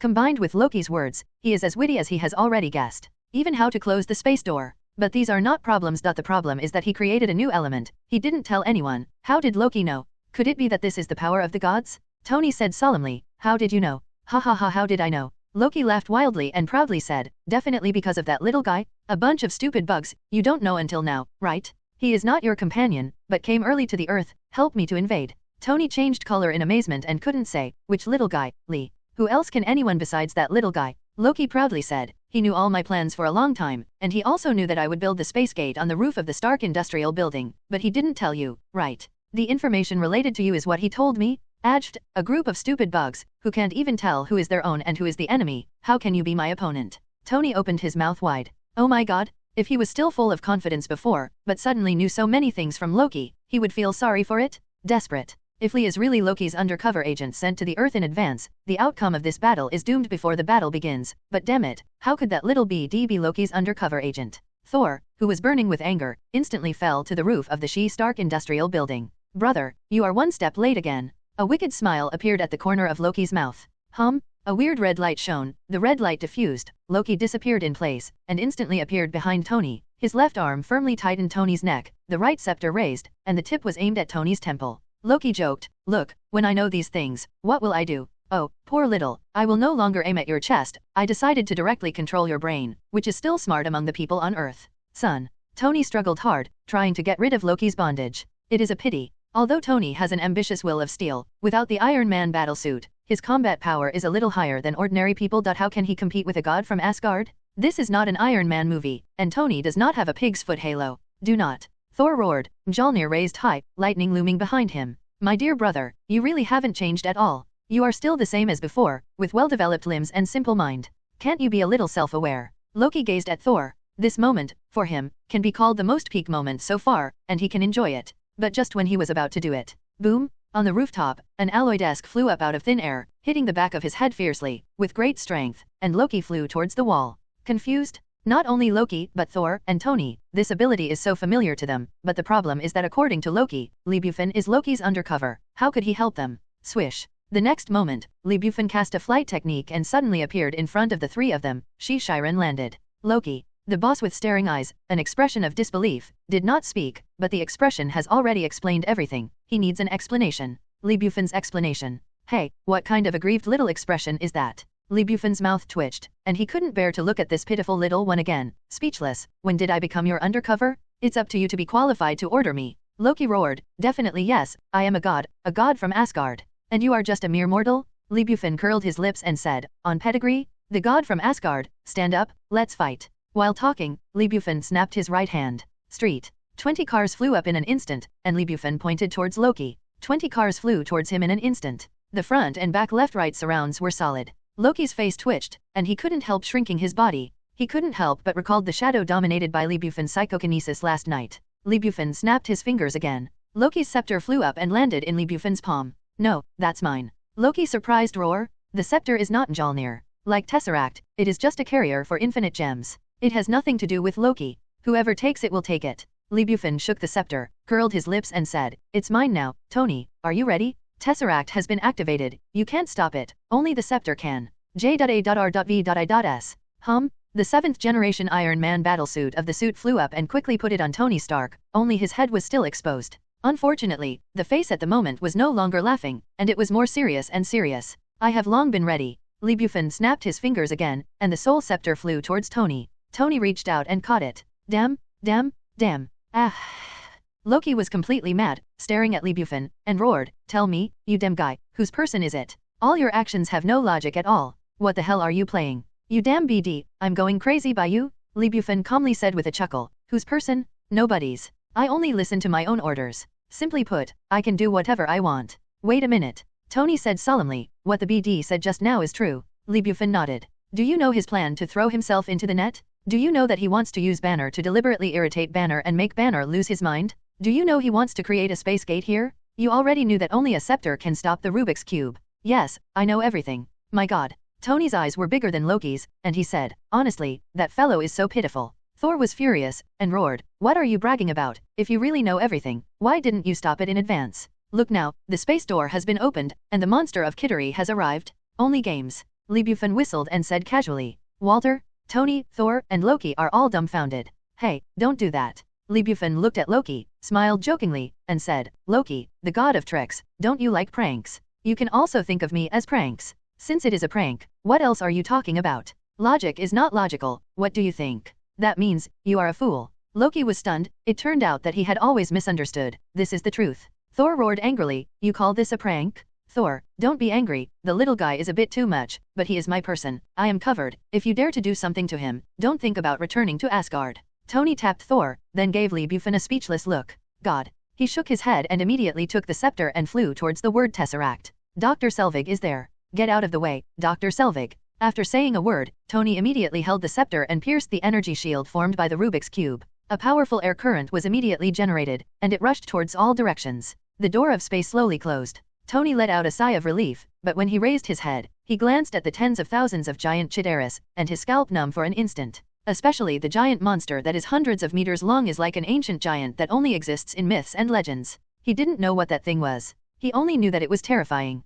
It was originally powerful enough. What's even more terrifying is that the Kitteris also gave it a full armor, from the head to the tail, and then to teeth. 0, look for flowers. Ah. The space gate was closed, and Kittery's vanguard forces could no longer return. They were astonished at first, and then they all exploded. It's nothing more than the last battle, because in addition to fighting to the end and dominating the Earth, they have no second way to go. Such a desperate situation has made all the Kittery people's combat power soar, one by one fierce and fierce, not afraid of death. Several streets below the Stark Industrial Building, as well as the surrounding high-rise buildings, were immediately fatally attacked. In the street below, the superpowers have assembled. Natasha Romanoff, Hawkeye, Captain America, and the Banner who drove around on a broken motorcycle. They have worked hard enough, but the number of people is too small. Can't resist it soon. Tony's head was big for a while, and he couldn't help but look up at Lee Bufan, his face full of resentment. "You little BD, you've gotten into trouble this time." Tony, can you hear me?" Natasha Romanoff immediately contacted Tony, J.A.R.V.I.S. to send the message immediately. Natasha Romanoff, who was fighting, was already out of breath, helpless and even a little desperate. "After you close the space door, these alien monsters are as crazy as they are, too difficult to deal with. Do you have any other way?" Tony shook his head and said, "I only have one way, and that is to attack and kill all these crazy guys." "Okay." Natasha Romanoff shrugged and said, "That's pretty good." When the superpowers assembled and started a desperate battle with the Kittery army, Loki on the roof of the Stark Industrial Building still looked confused. Thor unscrupulously sneered, "Loki, don't you claim to be the god of tricks? Don't you like pranks? Now, actually think that people are yours. You will have to contract my laughter for the next year. It's a shame to lose face on the earth." Loki stared at Lee Bufan bitterly. His face turned green for a while, red for a while, and would run away at any time. Lee Bufan curled his lips, completely ignoring it. At this time, suddenly the voice of the system rang in my mind. "Beep. Congratulations to the host. Complete the hell-level difficult mission, both ingenuity and force, crush Loki, and obtain Loki's approval when I, Loki, would like to call you the god of tricks. Second Olympics?" The corners of Lee Bufan's mouth twitched. "Not only will you play with the system, but you will also have a lot of talks and 2 blooms? But, what's the matter with this title? The system will naturally not respond." System, ding. The corresponding red envelope reward has been issued to the red envelope space, and the host can check and receive it by himself. Check it out now. Item, 9 tails 9 llama. Attribute, special items. Quality, S level high, divided into secondary, medium, and high. Special effect, after obtaining this item, the chakras owned by the 9 llamas will be sealed in the host, and the host can use all the chakras of the 9 llamas at will. Coming? Lee Bufan is overjoyed. He has mastered the technique of multiple shadow duplication, but he suffers from not having a huge amount of chakras and cannot be used. Now he has obtained a 9-tailed chakra. Definitely, this is just one of the 890. More importantly, with such a huge amount of chakra, he doesn't need to practice ninjutsu at all, even if he squeezes those chakras into a ball and throws it out. That's not a ball, it's a tail beast jade. Receive now, Lee Bufan secretly said in his heart. What? In an instant, Lee Bufan felt an unprecedented huge force, emerging from the mysterious space and pouring into his body. That power formed a chakra torrent, and entered Lee Bufan's body with incomparable strength. Cold sweat condenses on the forehead. No way, although Lee Bufan's body has been strengthened several times, even if it is placed in the Naruto world, it is not weaker than the shadow level ninja in terms of physical fitness, but the tail beast, this is a big killer, which is basically a nuclear weapon level, which one of the 5 great powers does not have. Therefore, it is impossible for Lee Bufan to directly own it. Instead, like those people's pillars of power, he sealed all this huge chakra in his body. The difference is that those guys are really just Ren's Huli. How many episodes did it take for Naruto to get the approval of the 9 llamas? Lee Bufan is completely different. This huge chakra belongs to him. You can use it whenever you want. When you move your mind, you just need to open the seal. Definitely, the premise is that his body can bear it. 3 minutes later, Lee Bufan had completely accepted the majestic and vast chakras, and sealed them in his body by prohibiting them. At this time, still startled, Loki suddenly snarled angrily, "A hole? How dare you fool me? This is endless. I will definitely return." The handsome face became extremely angry due to the irresistible anger. Lee Bufan sneered and waved his hand. "Okay, I'll wait." How to say that he suddenly received such a big gift is also because Loki, as the saying goes, not forgetting to dig the well, and let the child vent, he does not care about it. Boom. While the 3 were talking, a loud noise broke out in several nearby blocks. Tony, Natasha Romanoff, Captain America, and others tried their best to stop the Kittery army. Unfortunately, the reality is not a movie. The other party is tens of thousands of armed monsters. The physique is stronger than humans, and the equipment is stronger than humans. A few of them are simply not enough to deal with. It's not that I can't beat it, but I can't beat it. Even if Banner becomes the Hulk and kills indiscriminately, it is impossible to kill all the Kittery Legion. Well, the actual situation is that all the Avengers heroes are added together to kill only 1% of the people. What's worse is yet to come. In the original plot, the Kittery Legion seemed to be all idiots, obviously unable to fight, but still tough, as if the purpose of this trip was to fight the Avengers, not to invade the Earth. It has been nestled in the neighborhood for a few blocks. Now, the situation has changed drastically. The generals of the Kittery army have reacted. The vanguard troops are divided into several routes, each of which faces a superhero and government troops, and the remaining 2/3 choose to break through. Break through from here and fight to areas with weaker defenses? After confirming the intentions of the Kittery army, all the agents on the helicarrier, S.H.I.E.L.D, up and down, were all shocked to the scalp. Nick Fury's face was blue, and he roared hysterically, "Stop them? Damn, they must be trapped in those blocks, or the whole country will suffer. This group of murderous beasts." At this time, the superior of the World Security Council S.H.I.E.L.D, all 5 council members appeared in front of Nick Fury with holographic images. They are here to announce to Nick Fury the final decision of the World Security Council. Nuclear attack? Within 10 minutes, if S.H.I.E.L.D cannot destroy the Kittery Legion, or once the Kittery Legion is found to be encircled, if one of the 2 occurs, they will drop a nuclear bomb on that area? Nick Fury and Commander Maria Hill are all stunned. Nick Fury's back is full of coolness, and his whole body is trembling, and he sternly said, "Let the damn nuclear bomb go to hell? Are you crazy? This is our city, this is our people, you are going to drop nuclear bombs on them?" A woman in a blue suit said with a grim face, "Director Fury, please understand one thing. Once the alien army breaks through the siege, the whole world will suffer. We are also very concentric when we give this order, but the general someone needs to order, right? It's easy not to make a decision, but difficult to make a decision. Shit." Nick Fury said with righteous indignation, "You guys are drinking tea in the office, it is my people fighting on the front line? I will never agree. Director Fury, we are not discussing with you, but just conveying to you the decision of the council. Whether you agree or refuse, you can't change the final result. The only thing you can do now is to destroy the Alien Legion Zero within 3 minutes. Taste? Assholes? A bunch of assholes." Nick Fury's neck and face were bruised, and he roared angrily. Hill calmly said, "Director Fury, I will notify Tony immediately. Go ahead." Nick Fury waved his hand weakly and shook his head, "But it's useless to notify Tony. Stop the beasts from breaking through? No, they can't. Eliminate them all in 10 minutes? This is even more impossible. 5.3 The only thing we can do now is to prevent the group of nuclear bombs from launching missiles." Hill sighed softly. She didn't think so in her heart, but no matter how desperate she was, she always had to do something, otherwise they would not feel at ease when the disaster strikes. So Nick Fury and Maria Hill split up. Nick Fury closely monitored every move of the World Security Council and was ready to intercept the missiles, while Hill contacted Tony the first time and informed them all. God, they actually want to carry out a nuclear attack. Tony, Natasha Romanoff, Captain America, Banner, Hawkeye, and other heroes were all dumbfounded when they heard the news. My scalp is tingling. Killing so many Kittery monsters in 10 minutes is nothing short of idiotic dreams. Banner, you go and kill that big monster, it is the base of the Kittery vanguard. Tony gave an order to the Hulk, and he suddenly accelerated, rushing upwards, beheading dozens of cheetah Swiss soldiers along the way. A few seconds. Tony came to the roof of the She-Stark Industrial Building and appeared in front of Bufan, Thor, Loki, and others. Thor, kid, leave him alone, come down, and help. A hole? I can't wait to skin you cramps. It's all good things you did.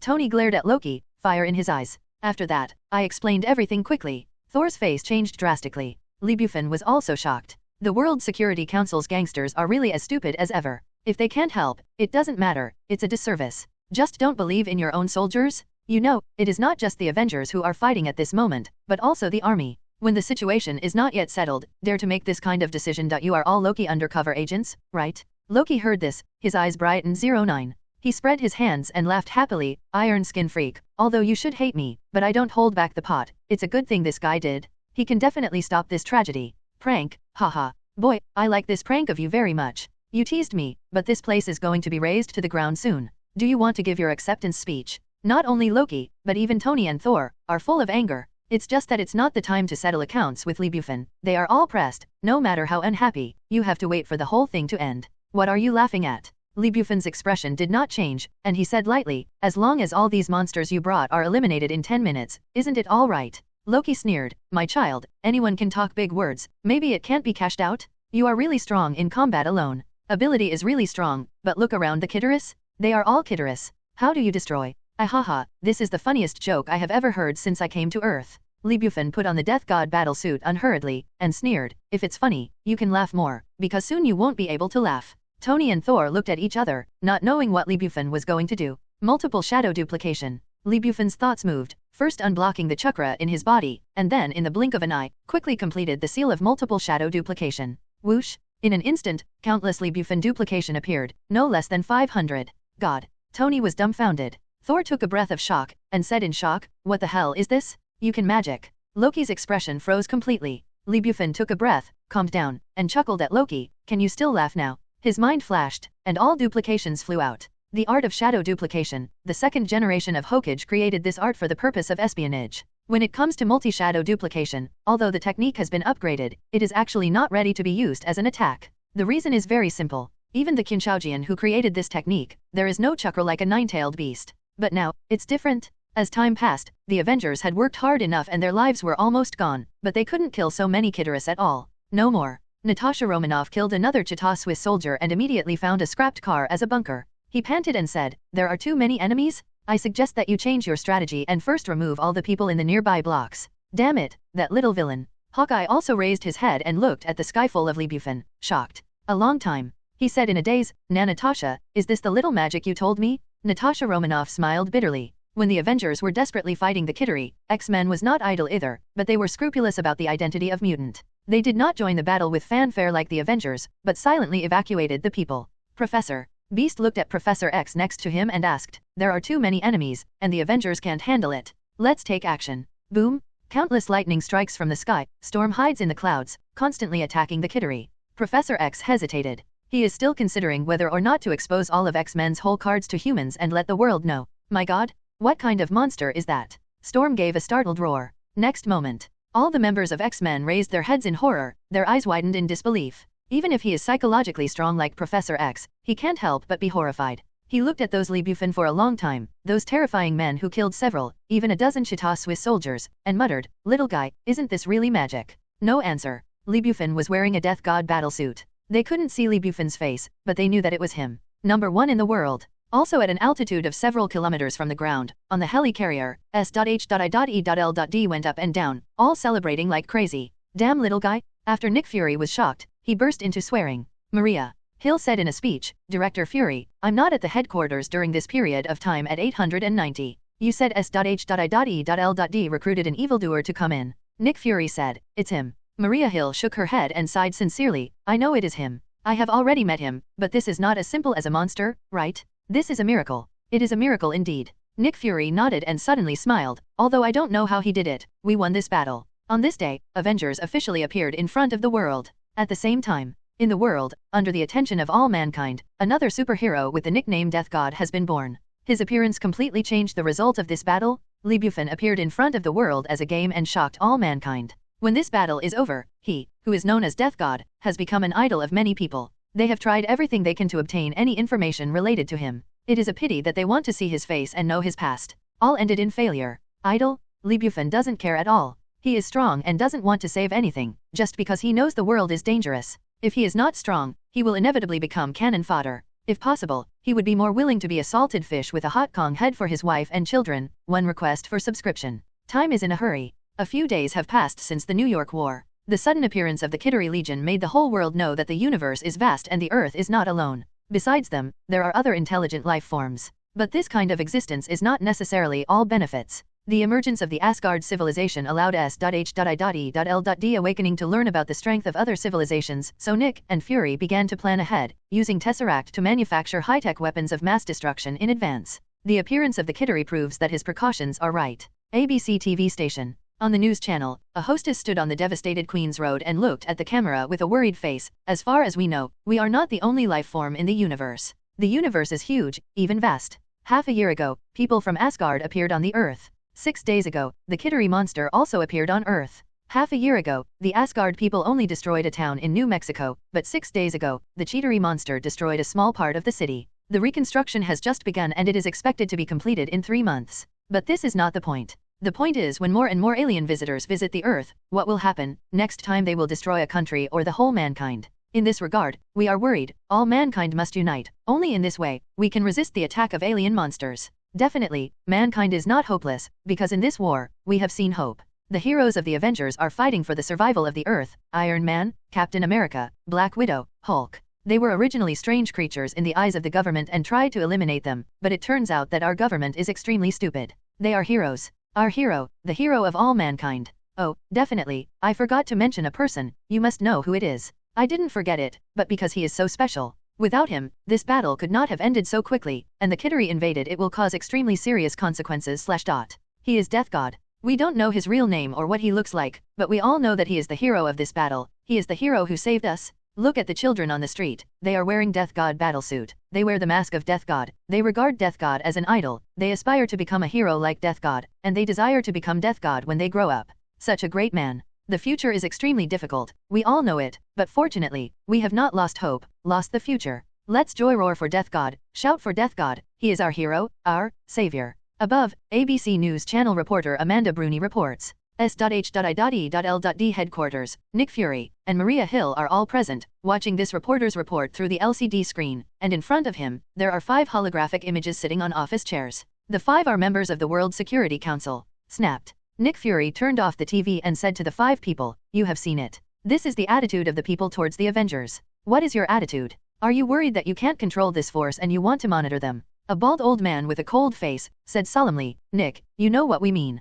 Are we wrong? You have seen how powerful those people are. If there is no supervision, God knows what they will do." Another member answered, "They must live under our supervision. I'm afraid this can't be done." Nick Fury shook his head. The bald old man had sharp eyes and said, "Why can't it? When the warrior kills the dragon, we must be vigilant, because the warrior is very likely to become the dragon next." A woman in a blue suit said, "Nick, we have given you a lot of time, but what have you done? Tesseract and the spiritual scepter are all missing. Iron Man, Captain America, Black Widow, Hawkeye are all superpowers. Nowhere. The most important thing is that Death God. We still don't know who he is. You must give us an explanation." Death God. The bald old man increased his tone and said solemnly, "The whole world has seen the super strength he showed in that battle. The people have short-sightedness. They only saw the power of Death God, but they didn't. The danger behind the mighty? You must inform the council of all the information about Death God. Damn it, you guys are really a bunch of guys who fail to succeed." Nick Fury shook his head and said silently, "I have no intention of offending the 5. You said that the people are short-sighted, but with all due respect, I am afraid it is you who are short-sighted." What nonsense are you talking about? Aren't we right? With such a powerful force, but no one supervises it, God knows what he will do. The 5 members of the World Security Council are a little angry. "No, you don't understand what I mean." Nick Fury shook his head and smiled bitterly. "Forget it, I'll tell the truth. If I can, I want to supervise that guy more than any of you, but the problem is I can't. If you insist on going your own way, there will only be one result, and that is to force that guy to our opposite. If he knows the truth, I can't imagine what he will do. Maybe when the 5 awakening come, you will find your own head. Not on the neck. What? The 5 members of the World Security Council were furious. The bald old man sternly said, "What are you talking nonsense? How dare he? He is not from S.H.I.E.L.D. Is he not yours? Hell? Nick Fury, are you deliberately threatening us? No, you still don't know the situation." Nick Fury's expression is calm and indifferent, correct a little. He is no longer a member of SHIELD. He is not even the Avengers. He quit. Second, I am not threatening you, but just stating the facts. That guy is bold, and the law can't restrain him at all. Don't treat him as a general hero. If you press too hard, he will really do it. Definitely, I know what you are thinking. He is not alone. He must have parents? Even without parents, there will definitely be wives, children, friends, etc. As long as you can control the people he cares about, you can control he. Trust me, never do that. Because everyone here has parents, wives, children, and friends. As long as you dare to do anything, even if it is a threat, I assure you that he will take the lead and kill all the people you care about. What's more terrifying is that he still has this kind of ability. Trust me, he will do it. Hiss. The 5 members of the World Security Council all took a breath and looked at Nick Fury in shock. The aura of the previous superiority instantly weakened a lot. Nick Fury's words deeply entered everyone's heart. A lawless, arrogant, and domineering image instantly formed in the minds of 5 people. God? Death God? What kind of guy is that? The bald old man suppressed his anger and said solemnly, "Isn't he a hero? What kind of hero is this? Please? Now you are telling me that he is a hero? Isn't he a potential threat?" Nick Fury looked speechless and shook his head. He is not even a hero, no matter what he does. Well, those things he did are indeed a hero, but at least not a regular hero. Do you understand what I mean? The 5 members of the World Security Council fell into silence. A long time. The bald old man said, "Nick, this is not only our problem, but also your problem. According to your statement, other people are in control, but this guy is the only one. What strategy do you have next?" "No," Nick Fury said decisively, "I only know, no matter what happens, absolutely 890 don't offend him." The bald old man said angrily, "What kind of answer is this?" "A very honest answer." Nick Fury said, "Definitely, if you need me to tell a lie, so can I. If this can give you peace of mind." The 5 members of the World Security Council fell silent again. Nick Fury clapped his hands and said, "Everyone, don't worry too much. I dare not say anything else, but at least one thing I can guarantee is that as long as he doesn't touch that guy's inverse scales, he won't be crazy. From now on, I will take care of his affairs, and you can focus on other potential threats." Potential threat. Iron Man, Hulk, Black Widow, Thor, and many hidden powers, they are all potential threats. Nick Fury used to think so, but now he only finds it ironic. It is these potential threats that have saved the world. Are you ridiculous? Even with that, the tone of the speech was ironic. The World Security Council's 5-member group had a livid face and snorted coldly. Without calling Nick Fury another call, roar, it cut off the contact directly. Damn, what the hell does he want to do? Hero? He's a shit hero. All this shouldn't have to happen in the first place. The World Security Council 5-member group just disappeared, and Nick Fury's expression changed drastically, and he roared in anger. What does he want to do? That damn BD, what does he want to do? Yes, when the matter was over, Nick Fury knew everything. This was not Iron Man's pot, nor Thor's pot. Although Tony wanted to say, he was a wise man, knowing that he said that there is only harm and no benefit. Therefore, he decisively chose to shut up. As for Thor, he is from Asgard, and this matter has nothing to do with him. Besides, as for Thor's head, he didn't take it seriously. Bufan said it was a game, and he really thought Bufan was playing. It's just a prank. With Loki here, has he encountered few? It's no surprise that he is already familiar with the road. The culprit is still Loki. This guy reserved a recording, which was found by S.H.I.E.L.D. by accident, and Nick Fury is the director of S.H.I.E.L.D., so he definitely knows it all. Maria Hill was also speechless, but said nothing. Not to mention Nick Fury, even she is hard to understand. If she can, she really wants to have a meal with Bufan, but can't, just like just now. Even though Nick Fury is angry, he still can't talk to the world. The Security Council revealed the slightest. In the eyes of the public, the Avengers are now heroes, and Bufan is even more of a hero among heroes. The invasion of the Kittery Legion has severely damaged the confidence of the people. At this moment, heroes are needed and they need to be the spiritual totems of the people. Otherwise, there is no need to wait for aliens to invade the Earth, and many people will have a mental breakdown. They can't destroy the models that have finally been established. This is the truth. Nick Fury vented hysterically for a while, and Commander Maria Hill said, "Director Fury, I think there is another question that deserves more consideration." What? How did he know? Nick Fury couldn't help but fell into contemplation. Yes, this is the crux of the problem. According to what he knows now, since Loki appeared on the Earth, Bufan knows every move of that guy, but how does he know? Is it really wisdom? Let wisdom eat shit. Nick Fury categorically denied it and rushed to Hill. "What do you think? How did that little guy know? Don't tell me. he came up with that nasty head, because it's impossible, he doesn't know a lot of information. Hill shook his head, saying that he didn't know. Is that guy a prophet? Nick Fury put forward a most unlikely guess. Before Hill could respond, he laughed and cursed. Damn it, I'm really going to be driven crazy by that little BD. I actually think he is prophet. Forget it, don't care about this, and then check it slowly later. What about the others in the Avengers? No, Hill said. Basically, they were on vacation. Tony and Pepper flew to Hawaii. Thor brought Loki and Rubik's Cube back to Asgard. Hawkeye was hit hardest. He chose to retire and return to his hometown to enjoy the family happiness. The captain went to the Washington area. No one disturbed him, just like ordinary people, leading an ordinary life, but in a state of standby at any time, and the Normanova agent is in charge. Dr. Banner returned to Nepal and continued to work as a doctor. Quicksilver got the vacation and disappeared without a trace. I don't know where it went, our people simply can't get in touch. Scarlet Witch went back to Queens and continued to play real lies with that little BD. To be honest, although I don't understand it, neither Scarlet Witch nor the little BD seem to enjoy it. Nick Fury twitched his mouth and said annoyed, damn. That little BD is happy, but the trouble is all ours. True lies. Humph, I want to announce their identities immediately to see how they both play this game. Hill was surprised and immediately said, Director Fury, don't be impulsive, have you forgotten what you just said? If you irritate that little BD, the ghost knows what he will do. I know. Nick Fury said with a sullen expression, don't worry, I'm just talking about it. Seeing Nick Fury said so, Hill was relieved. Hill continued, by the way, Chief Fury, one more thing.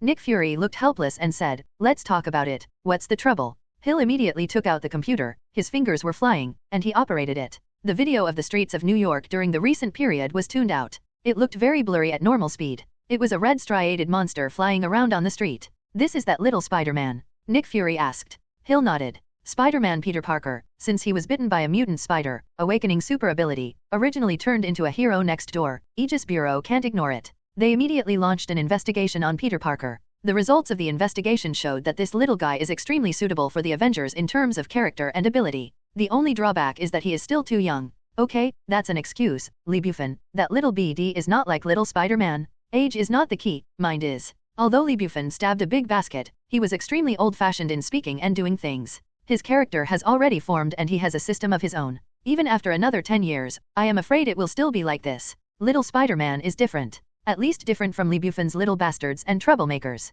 He is a real troublemaker. He is filled with all kinds of heroism in his heart. What he thinks in his mind is how to be popular, and he always wants to express himself in a big event. Simply put, it is naive? No, even though the Avengers won this battle, they were devastated after the war, and S.H.I.E.L.D. had to deal with the aftermath, and during this time, little Spider-Man stabbed a lot of baskets. Oh, God. Nick Fury frowned, and said silently, I really hate these little things now. One has made my head bigger, and now this little Spider-Man is here again.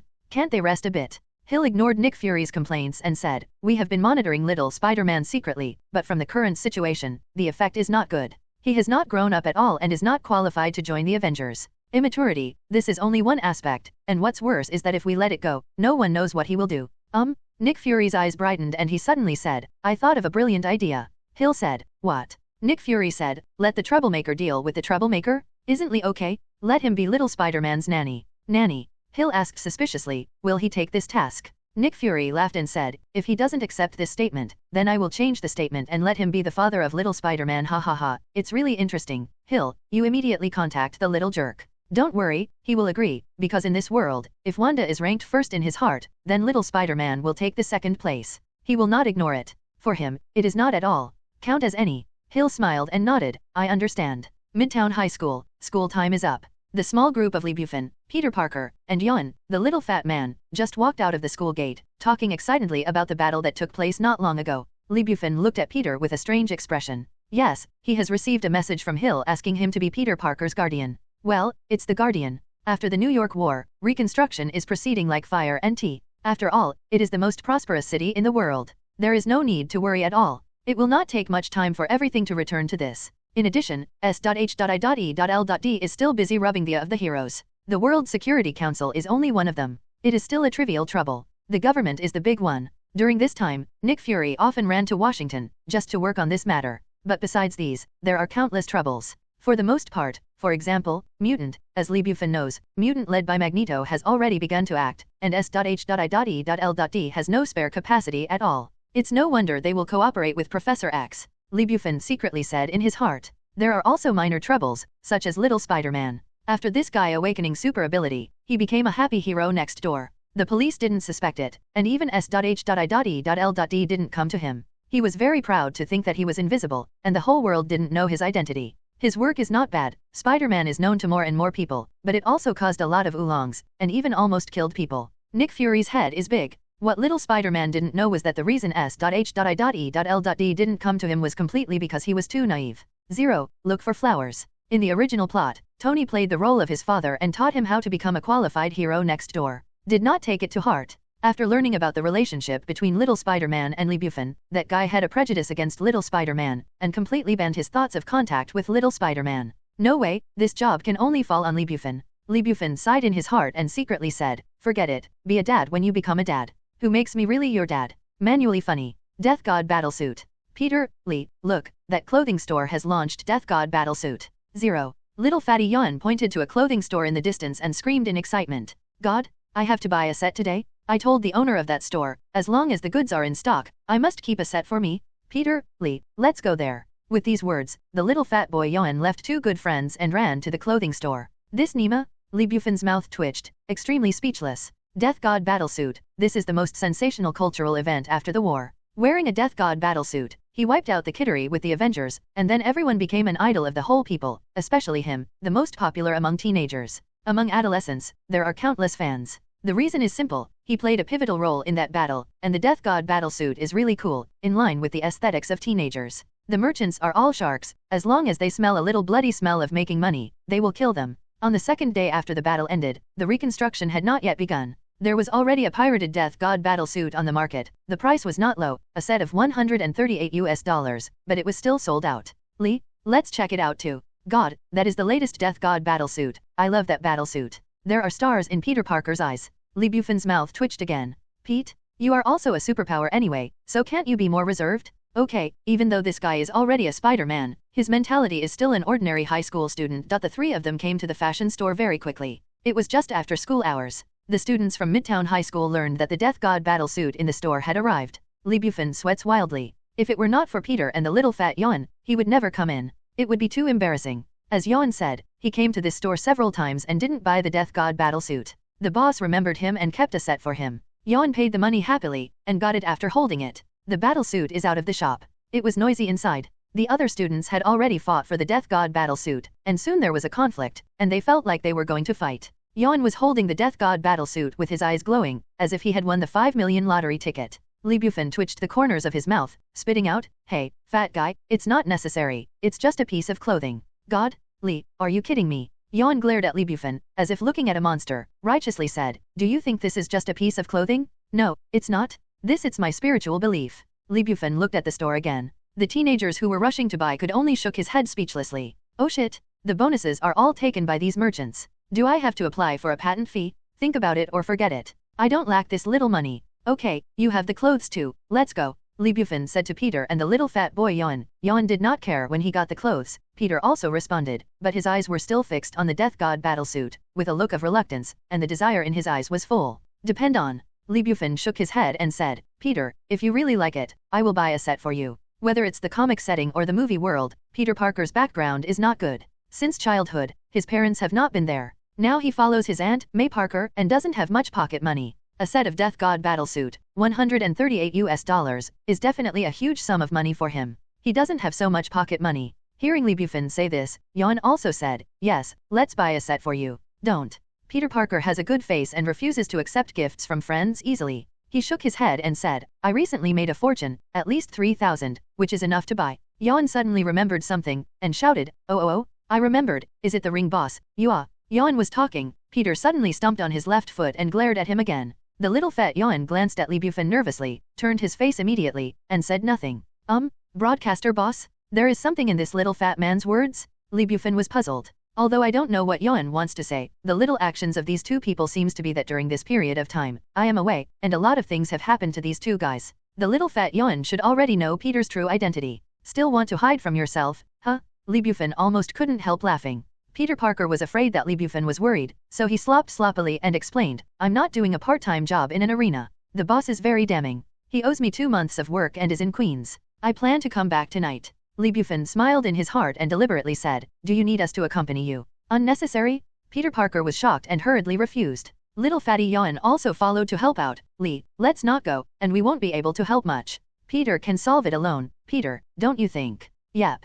Peter nodded repeatedly. Lee Bufan laughed secretly and stopped teasing little Spider-Man. The three of them came to McDonald's, settled the dinner, and then went to the video game city together. After 2 hours of happily playing, they parted ways. Lee Bufan always feels wrong. Ring boss? In the Marvel movie, there is no such story, plus he is now the guardian of little Spider-Man. Well, the guardian is nonsense. The key feeling is that for Peter Parker, there is something that will affect his life. He couldn't rest assured, so he followed little Spider-Man silently. The current little Spider-Man is really not a climate. The lack of various experiences is serious. In terms of combat effectiveness, if Captain America is really good, you can almost use the rich combat experience to sling the little Spider-Man. Tony also gave it in the original plot. Similar comments. Lee Bufan followed all the way and saw little Spider-Man find an alley with his own eyes, replaced it with a homemade cheap Spider-Man battlesuit, followed several rounds, and came to an old building in Queens. There is an arena underground, and the boss's office is on the first floor. Little Spider-Man found another alley, replaced the Spider-Man battlesuit, walked into the building and knocked on the office door. Lee Bufan leaned forward, hiding on a thick sycamore tree in the doorway, watching closely. When the door opened, an obese middle-aged man with a big belly appeared. His face was frugal, and his eyes were full of shrewdness. Before little Spider-Man had time to speak, the middle-aged man saw Peter. He pointed out the door and shouted, "Get out. You don't know the height of the rabbit who let you in. Immediately, get out. Understand? Remember to close the door? Otherwise I will call the police." Peter was a little timid and weak, and said, "Mr. Harry, I'm here to get the money. 5.3 Take the money." Harry laughed, and said, "Stop the BD, I don't remember I owe you money." Peter instantly flushed with anger, and said angrily, "You do owe me money. I was on the broadcast the day before yesterday and I won a game. I should have got a bonus of 3,000 yuan. Did you forget? You have to give it to me today. An explanation. Must give you an explanation." Harry laughed like an idiot. He looked at Peter and sarcastically said, "Child, you said I owe you 3,000 yuan in dividends. Do you have a contract?" "No, you don't." "I did say that, but who can prove it to you? This is all my people."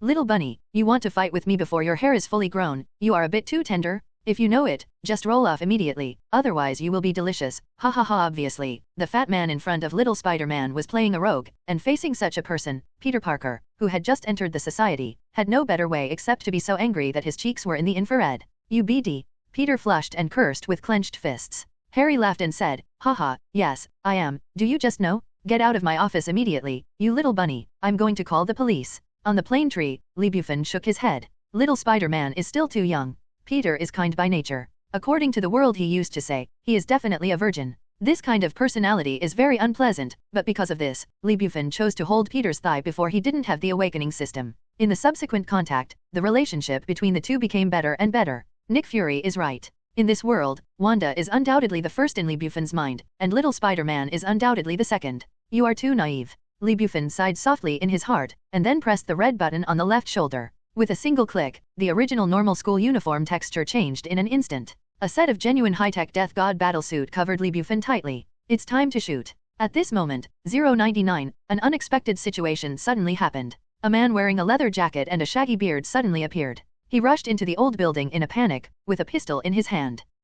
Lee Bufan stopped and continued watching. Raise your hand." The down and out man raised his gun and pointed at Harry, and said nervously, "Take the money out. Quick. I'll say it again, take out all the money, or I will kill you with one shot." The domineering Harry in front of Peter the moment before was scared. He immediately raised his hands and shouted, "Hey, my friend, don't get excited. You definitely don't want to be like this. You are committing a crime. As long as you go out now, I make sure that nothing happens. Trust me, I will never call the police." "Damn it," the down and out man cursed, "stop the damn nonsense. Money, I want money." Harry wanted to fight again, saying, "Look, I'm just a part-time worker. I don't have much money here." Peter suddenly sneered, "Mr. Harry, aren't you the boss of the ring? The money is in the safe on your left. There is at least 20,000 yuan. Don't try to lie to me, I have seen it all." Harry was dumbfounded. "Thank you." The down and out man gave Peter a kind smile. "You're welcome." Peter was in a good mood. Although he didn't get the money, he was happy to see Harry suffer. "You damn big fat pig, do you really want me to shoot your thigh?" The down and out man yelled at Harry, already about to break out. "Don't be impulsive, don't be impulsive. You just ask for money, not to kill. There is no need to kill people, right? I'll give it to you." Harry didn't dare to make any more small movements, and skillfully opened the safe, took out the 30,000 yuan that had just been put in, and took out all the 30,000 yuan that had just been put in, smiled and said, "Thank you." Peter curled his lips and said happily, "He's just ABD, this is what I should do." The down and out man rushed out. Harry knew Peter's skill and yelled at Peter angrily, "Damn, what are you waiting for? Get the money back from me? You have this ability, I know, I do have this ability." Peter shrugged, sarcastically, "But why should I help you, BD? You BD who kills 1,000 knives. Come on. Come on. Stop that guy, he robbed me of my money, stop it." Harry cursed fiercely and immediately directed Roar outside. At this moment, a middle-aged woman happened to appear and heard Harry's illness, Roar, and then looked into the corridor. Her expression was stunned, and she said, "Peter, why are you here? This BD has robbed you of your money. Damn, sir, you shouldn't sin. Stop, I won't let you go." Middle-aged woman, Lee Bufan also knows, not someone else, it is Peter. Parker's aunt, May Parker, is also the only remaining relative of Peter in this world. May Parker yelled and grabbed the robber. "You damn BCH. What does it matter to you? Die to me. This place is already on the street, and the police may be called at any time." The looters are very nervous. Seeing that May Parker is holding it tightly, there is no intention of letting go. There is no too much nonsense. When you raise your hand, the barrel is aligned. May Parker's temple. Pull the trigger? Do not. Peter Parker was frightened and let out a hoarse roar. In fact, even if he is calm at this time, it is impossible to react. His speed is very fast, and the speed of launching cobweb is faster, but it is not as fast as a bullet. With a gunshot, unless there is a miracle, May Parker there is no doubt that he will die. A miracle happened? The looters fired and the bullets went out, but the muzzle turned unknowingly and flew past May Parker's ears. "What?" May Parker yelled, her ears buzzed, and a loud noise at such a short distance made the world in front of her shake. The robber was taken aback. Peter was also dumbfounded, staring at Lee Bufan who was hidden on the plane tree. He finally found out. "Damn it, what's going on?" The looter didn't know so, annoyed. Now that 890 has been noticed by Peter, Lee Bufan will naturally not hide again. He jumped down from the plane tree and Shiren landed on the ground. The robbers were dumbfounded, trembling, and trembling. "Death, death, death. Death God." Lee Bufan rolled his eyes and finished speaking for the robber. He raised his hand and instantly knocked the robber to the ground. The robber was stunned by Lee Bufan's punch and took Harry's 30,000 yuan back from him. Finally, he helped May Parker and asked, "Madam, are you okay?" May was in shock and couldn't help gasping for breath. Lee Bufan helped her to sit down on the steps. Peter rushed out with palpitations, and said with a panic, "Aunt May, are you okay?" "No, it's okay." May waved her hand and said, "Fortunately, Mr. Death God shot, otherwise you won't see me." Peter is full of guilt. If he stopped the robbery just now, nothing else will happen at all. "Thank you, Mr. Death God. I don't know what to say if it weren't for you." Peter's eyes are red. May waved her hand and said, "Peter, don't cry, it's not your fault, am I okay?" Hearing what his aunt said, Peter wanted to cry even more. May looked at Peter and said strangely, "Peter, why are you here?" Peter hurriedly said, "I used to work here." "Oh, do a part-time job." May has no doubt that Peter does have the habit of doing part-time jobs after school. At this time, Fat Harry also rushed out. Seeing that his money was lost and recovered, he smiled with a fat face. He couldn't help thanking Lee Bufan, saying that the money belonged to him, and at the same time gave Peter a vicious look. "Humph?" Harry snorted coldly, looked at Lee Bufan, and said excitedly, "Mr. Death God? I am your super fan, you are the hero who saves New York." After just saying a few words, Harry looked at the money in Lee Bufan's hand and said, "That's my money. Thank you for taking it back for me." "A hole?" Peter cursed in a low voice. If Aunt May is not there, he will definitely tell the truth and let Death God do justice to him, but it is not possible now. If Aunt May knows about his fight, everything will be over. He couldn't explain at all, it seemed that he was going to be pitted. Lee Bufan clicked the corner of his mouth and said, "Ms. Parker, I have something to talk with this gentleman. Can you wait outside for a while?" "Peter, you come in too." May is a little strange. Lee Bufan smiled and added, "Don't worry, you won't waste a long time, just a few minutes."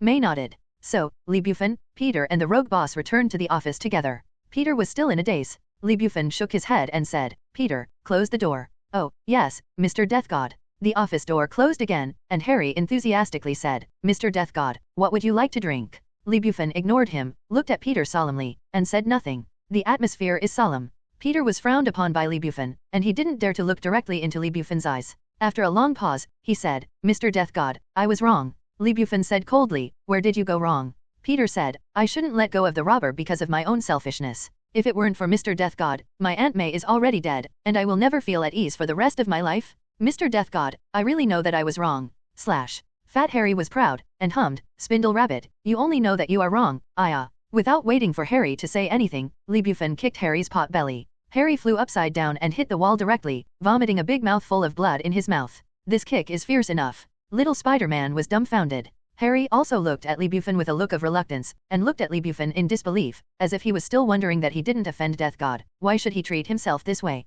Lee Bufan would naturally ignore Harry's trash fish. This guy's only role is to teach Peter. Li Bufan patted Peter on the shoulder and said solemnly, remember, the greater the ability, the greater the responsibility. Boom! The greater the ability, the greater the responsibility. These 8 words are like the mantras of Buddhism and Tao, which instantly opened Peter's understanding of super ability. His eyes were bright and gleaming, and he murmured, the greater the ability, the greater the responsibility, the greater the ability, the greater the responsibility. Li Bufan is just a salted fish. There is no dream of saving the world. In his eyes, these 8 words are no different from shit, but he will not force Peter to be like him. He has his life, Peter has Peter's life. A person's personality determines what kind of path he will take. Even without Li Bufan, Peter will understand this in the near future. Li Bufan just advances the time of his values awakening. I see, Mr. Death God. Peter looked at Li Bufan excitedly, just like looking at his life mentor. Li Bufan shook his head and said, you still don't understand it all. Peter looked at Li Bufan suspiciously. Li Bufan didn't go around the corner, pointing to Harry and said, if someone does bad things, you have to stop them, but that is to others. But if someone does bad things to you like this guy, what will you do?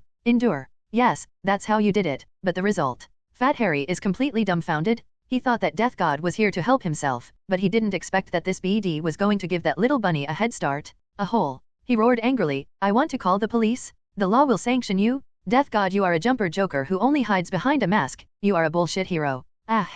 Li Bufan stepped forward and broke Harry's left leg with one foot, making a crackling sound. Peter was shocked. Li Bufan said lightly, look, what kind of guy is this? When he wants to do bad things, he will completely ignore the law, but once the scene is out of control, he will use the law to protect himself. Fat pig, what are you talking about? Harry roared, I want to call the police, I want one. Li Bufan was expressionless, stepped on his other leg and continued, what did you say? I didn't hear you clearly, say it again. Death God. Li Bufan at this moment, as the name suggests, cold eyes, without a trace of emotion, like a death god from hell. Do not? It's not like, he is. Harry almost didn't scare to pee. He immediately acknowledged and cried bitterly, I'm sorry, I was wrong. Mr. Death God, please slap and raise your hand, and I will never dare to spare my life anymore. I really do no wrong. Look. Li Bufan didn't look at Harry from start to finish. He kept looking at Peter. He shook his head and said, now this guy knows where he was wrong. Peter's heart trembled, and said, but Mr. Death God, are you too cruel? No, you still don't understand. Li Bufan shook his head, I have given him a chance, but he doesn't cherish it at all. I am not cruel or not, it does not depend on me, but depends on whether he regrets it. Remember, kindness to criminals is a cruel sage to all the good people in the world. The greater the ability, the greater the responsibility. Chain your woes. Li Bufan will definitely teach little Spider-Man, but he will also transmit his own values. That's your fault. Peter suddenly felt a sense of openness, nodded solemnly, and said, I understand, Mr. Death God. Li Bufan smiled, and this lesson was not done in vain. Fat pig, how do you make up for your fault? All for you? I don't want the money. It's your little guy. Please accept it from the bottom of my heart. Harry yelled at Peter. He was afraid that Peter would refuse and Li Bufan would torture himself again. Li Bufan stuffed $30,000 into Peter's pocket and said, now, the money is yours. Peter shook his head and said, no, Mr. Death God, this is too much. I shouldn't have asked for so much. You deserve it. Don't pretend to be a bridge. Go out quickly. Don't let your Aunt May wait too long. Thank you, Mr. Death God. Peter said, going out with a look of joy, and when he was about to walk out of the corridor, he suddenly turned his head, a little shy, and looked forward to it. Mr. Death God. Li Bufan said, what else? Peter said, can you take off the mask? I want to see what you look like. You should already know my true identity, right? Wipe?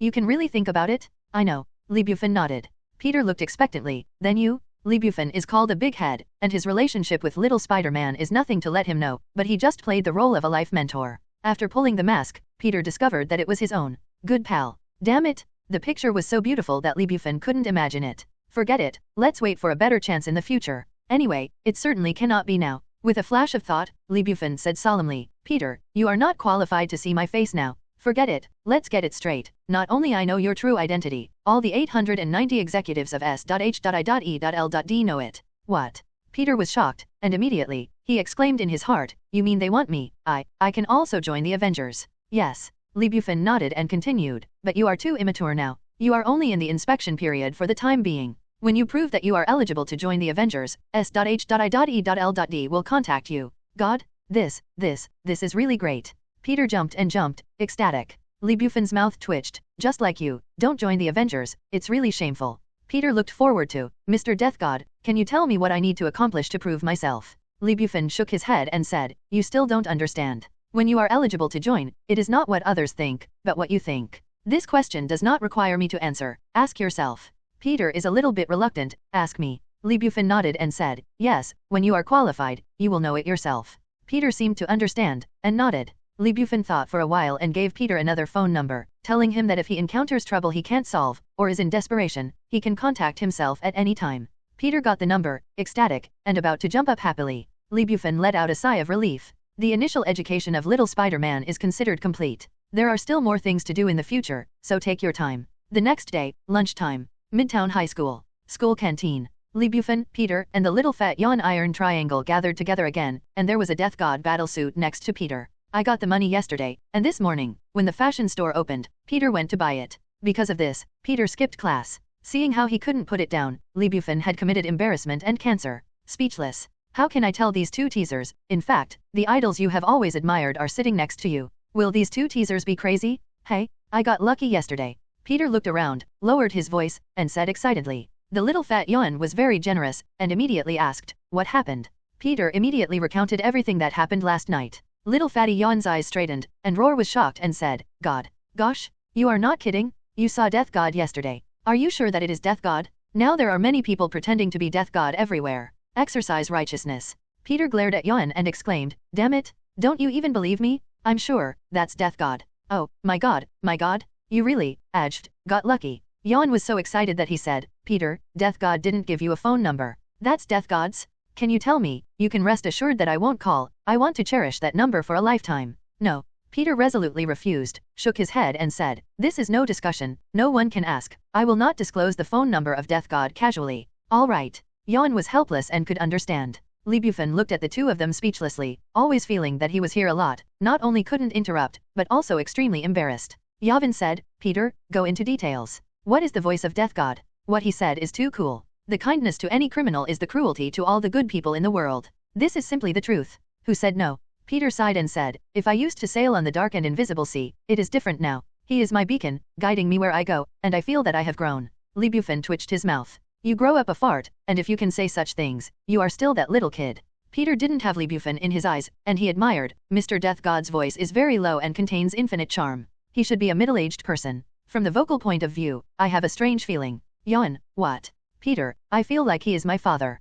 Psst. Lee Bufan was drinking soda. Originally, he had made up his mind to never mix up the funny conversation between the two, but when he heard this, he couldn't hold back anymore and he spouted it all in one mouthful. Peter, you are a big tease. When did I have more than one son like yours? Please let it go. Can't stay here anymore. Maybe this teasing will make some shocking remarks. I have something to go ahead. Ignoring Peter and Yawn, Lee Bufan picked up lunch and left directly. Time was hurried, and a few days later, everything went as usual. The post-war reconstruction was carried out in an orderly manner. The stunning appearance of the Avengers was firmly engraved in the brains of every earthly person. They became a kind of popular culture, became the idols of many people, and were sniffed out by many businessmen for business opportunities. All kinds of unauthorized surroundings emerge endlessly. Take Lee Bufan as an example. Death God battlesuit is just one of them. Many ice cream shops have launched countless ice creams named after him, such as Death God All Black Hot Chocolate Ice Cream, which sells quite hotly. After the Kittery invasion, the Earth ushered in a brief calm, but in the calm, undercurrents surged.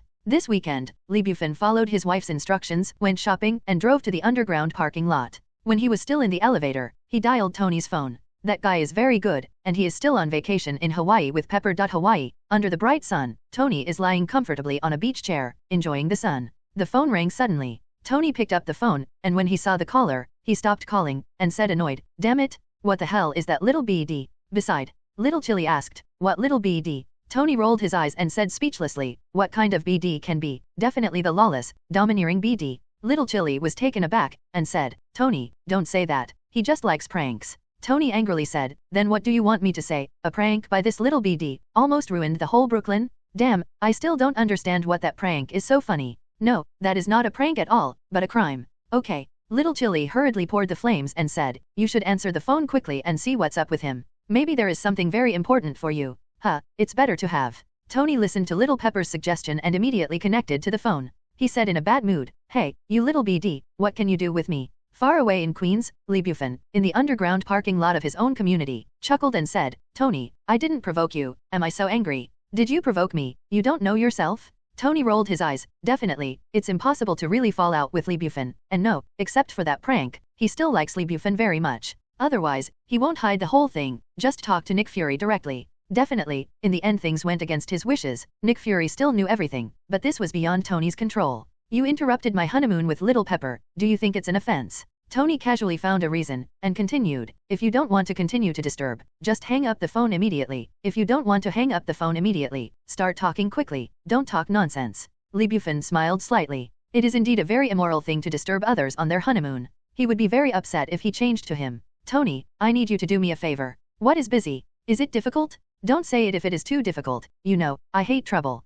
No, this is a trivial matter to you, little Spider-Man, do you know? It's Midtown High School, that little guy named Peter Parker? He and you are still good friends, right? Well, I need you to design a high-tech spider battlesuit for Peter Parker. It has 6 claws on the back and side wings on both sides to allow him to fly in the air. Know his location instantly. Lee Bufan quickly said his request. For Tony, this is indeed a trivial matter, but he needs to do it himself. Baby Guardian System. Tony laughed and said, are you teasing me? You are still a doll, and now you want to be a guardian? This is a task given to you by S.H.I.E.L.D., right? In the underground parking lot, Lee Bufan said, forget it, or not, even if there is no S.H.I.E.L.D., I will do it. Ha ha ha, this is too rare, a cold-blooded villain like you, don't you hate trouble the most? That has to be divided. Peter is different. To me, he is like the position of Pepper in your mind. Do you understand what I mean? 0. Look for flowers. Clear. Not only did Tony not be angry because Lee Bufan troubled him, or felt troubled, but he was very pleased. This little villain, as long as he cares about someone.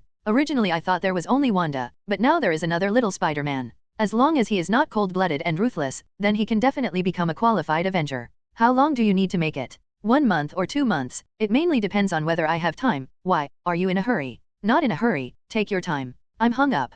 Point 0. Okay, see you back. Come back and talk more about it. Lee Bufan had come to his car, ended the conversation with Tony, opened the car door, and got in. To unlock the fingerprint, start it. At this moment 1. Tick. A crisp voice suddenly came from the bottom of Lee Bufan's car. The voice was very low, almost non-existent. If I changed to an ordinary person, I would not notice it anyway, but Lee Bufan still heard it. Oops. Lee Bufan's face changed drastically, and he opened the door with 1 kick, but it was too late when he opened the door. In fact, when he heard the sound, it was already too late. Unless he can teleport his mind, even if he possesses Ancient One Magician's magic, he cannot escape the explosion. Boom! In the loud noise, the entire car was blown up, and Lee Bufan did not have time to get out of the car. The raging flames generated by the explosion triggered the alarm, and the fire protection system in the entire basement was activated. The strong tap water rushed down and quickly extinguished the flames, and Lee Bufan and his car had become a pile of scrap iron. NS. Underground parking lot. To the southeast, 5 special soldiers in explosion-proof combat suits all smiled and quietly witnessed this scene happen.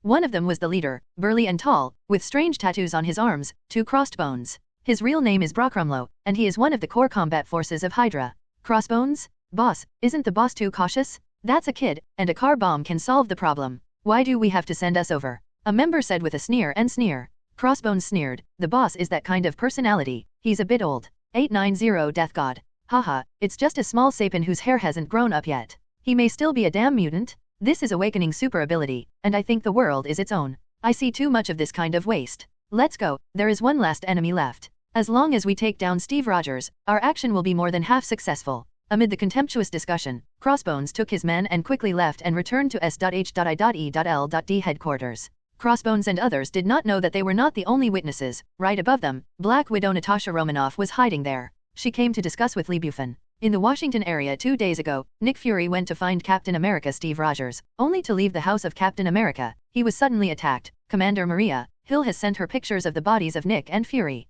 Director S.H.I.E.L.D. Death? Who did it? Do not know. What is the purpose? Do not know either. As a top agent, Natasha Romanoff smelled an unusual smell a few days ago, an extremely dangerous smell, and then, the enemy hidden in the dark suddenly attacked, and Natasha Romanoff was shocked. She has experienced countless dangers before, but I have to say that in any of them, it was not as violently this time. She can't find the enemy, let alone know the enemy's purpose, which means that in S.H.I.E.L.D. she can't find anyone she can trust. The only thing she can do is to immediately cut off the connection with S.H.I.E.L.D. and hide it. Since the enemy is hidden in the darkness, the only way to win is to hide yourself and quietly wait for the enemy to appear. 2 days passed like this, probably because Lee Bufan's performance in the last war was almost a profit, and it was also mixed with personal emotional factors. Natasha Romanoff decided to believe in Lee Bufan and set off for the first time. Maybe this little guy will do a miracle again. Woolen cloth. But unexpectedly, I saw this scene. Old God. Natasha Romanoff's eyes widened in disbelief, and her mind was full of emotions.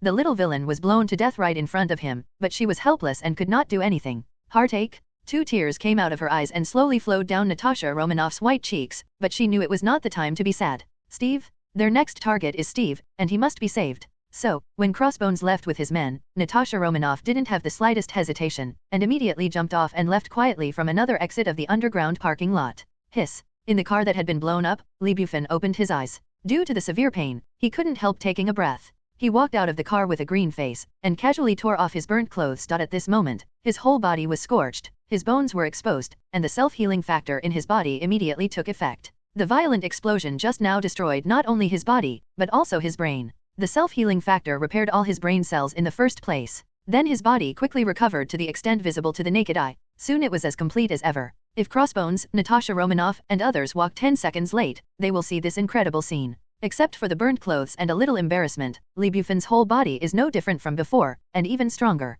Which BD dared to assassinate me? You are really kind, but I will let you know what it means to regret at the beginning. The corner of Lee Bufan's mouth was filled with bone-biting chills. After the explosion, all his brain cells were suspended, and the whole person entered a state of suspended animation. Naturally, it is impossible to know everything that happened outside. At this time, Lee Bufan's mind suddenly rang the sound of the system, and another S-level red envelope real scene extraction began. A real-world map appeared in Lee Bufan's mind, a red dot flickered and 5.3 was moving rapidly. Now is not the time to draw the red envelope. Compared with the red envelope, I find the BD who assassinated me, and make that BD die as well as regret it. It makes me the most happy. Lee Bufan sneered inwardly, ignored the red envelope and went home quickly. After returning home, he changed his clothes as quickly as possible, without making Wanda suspicious at all. The phone had been blown up and he could only contact Nick Fury with the landline. The strange thing was that he didn't get through. Lee Bufan frowned. What's the situation? The phone call of the halogen egg should be on standby for 24 hours, how could it not be able to get through? 3 requests for subscription. Lee Bufan's eyes narrowed and his brain turned quickly. After combing through the general plot line of the Marvel world, he suddenly realized something. Isn't this the plot of Captain America 2? After reading this, Lee Bufan immediately opened his notebook and searched for the big news that happened in the Washington area in the last few days, but did not find anything related to Nick Fury. Then try the dark web. You can't even block the dark web, right? Lee Bufan skillfully entered the dark web and searched for related words. Several news items appeared immediately. The first news item was a standard shocking body. Shock? A dozen heavily armed police officers actually attacked an unarmed black man. Do this kind of thing. Damn it, you guys are really enough. Although Lee Bufan is in a bad mood now, he was still caught by the title 09, and the corners of his mouth twitched. Pete? It turns out that the netizens all over the world are really a ball when they sculpt in sand. Hydra. There is no need to read the content at all, just glance at the captured live pictures, Lee Bufan can already be sure. Very good. In Lee Bufan's star eyes, there was a frightening coldness, and he confessed to Wanda, asking her to pay attention to safety, and immediately chased after the moving red dot. Because, just when he understood what was about to happen next, he was qualified to know the red envelope. This time the system has played a new thing, causal red envelopes. He must follow the instructions of the system to find one key person after another. It is not clear how many key persons there are. The only thing he knows is that the ultimate task will be given when all the key persons are gathered. Only then can you get rewards. Lee Bufan doesn't worry about Wanda either, because she, Tony, Quicksilver, and Banner are not the characters to be killed in the Hydra plan. If you don't say anything else, just say that Hydra wants to kill Banner. What is the difference between this and death? Banner is a ruthless person. Since his body has mutated and the Hulk personality has been born in his body, he has lost all his thoughts. When he was at the lowest point in his life, he once tried to shoot himself in the head. The results of it? Hulk spit out the bullet again. He couldn't die if he wanted to. Quicksilver, Tony, Wanda, these heroes, don't even think about them, none of them can be easily dealt with. In addition, these people have no direct conflict with Hydra, and will not interfere with their implementation of the Insight Plan at all. The Captain and Black Widow are different. Black Widow was originally the S.H.I.E.L.D. agent, and the immediate boss was Nick Fury. Although Captain America is very tsundere, saying that he does not belong to S.H.I.E.L.D., you can look at the things he did, as long as it is the task that Nick Fury confesses, which one is not to be done. Without him, it can only be said that this guy is the spiritual incarnation of Country M, an existence that is more virgin than Spider-Man, and the meaning of his existence is to fight for the freedom of all mankind. Fighting? Fight again? For this reason, Hydra had to kill them when implementing the Insight Plan. After Lee Bufan flashed out of the cell, he activated the Death God battlesuit, used the flight technique, and instantly turned into a red streamer, moving towards the direction of the red dot. 10 minutes later, Lee Bufan came to S.H.I.E.L.D. headquarters. The corner of his mouth twitched, and he couldn't help laughing. I found you, American-style arms, the first key figure. Right below, in the elevator, the Hydra unit headed by Crossbones was about to take down Captain America. As you can imagine, Captain America 3 times and 5 divided by 2. It only took half a minute to end this lackluster battle. Too weak? In order to prevent Captain America from doubting, Crossbones did not even wear that pair of high-tech airshock gloves with his bare hands. Next, is Captain America's solo show. In the face of Hydra's heavy resistance, he first jumped from a height of tens of meters and stunned everyone. The plane is brutal. Once again stunned the crowd, Captain America slammed into a heavy siege and walked away. Lee Bufan did not take action, because the real map in his mind was updated again. When Lee Bufan found the first key figure, the red dot disappeared, and at this moment, with Captain America breaking out of the siege, once again, another red dot appeared on the real map, and the second key figure appeared. It's very close. What a coincidence. Lee Bufan twitched his mouth and couldn't help laughing. Captain America broke out of the heavy encirclement and came to the deserted street. A black sports car stopped in front of him. Before Captain America could react, the door 890 opened for the first time, and a charming and stunning face appeared. Boarding? The second key figure was found, Black Widow Natasha Romanoff. Lee Bufan's mind was shaken, the second red dot went out, and the third red dot reappeared. Unfortunately, the distance was also very close, in the suburbs 30 kilometers away from the S.H.I.E.L.D. headquarters. 13 meters underground, it is obviously an underground base. In the original plot, Natasha Romanoff did not appear.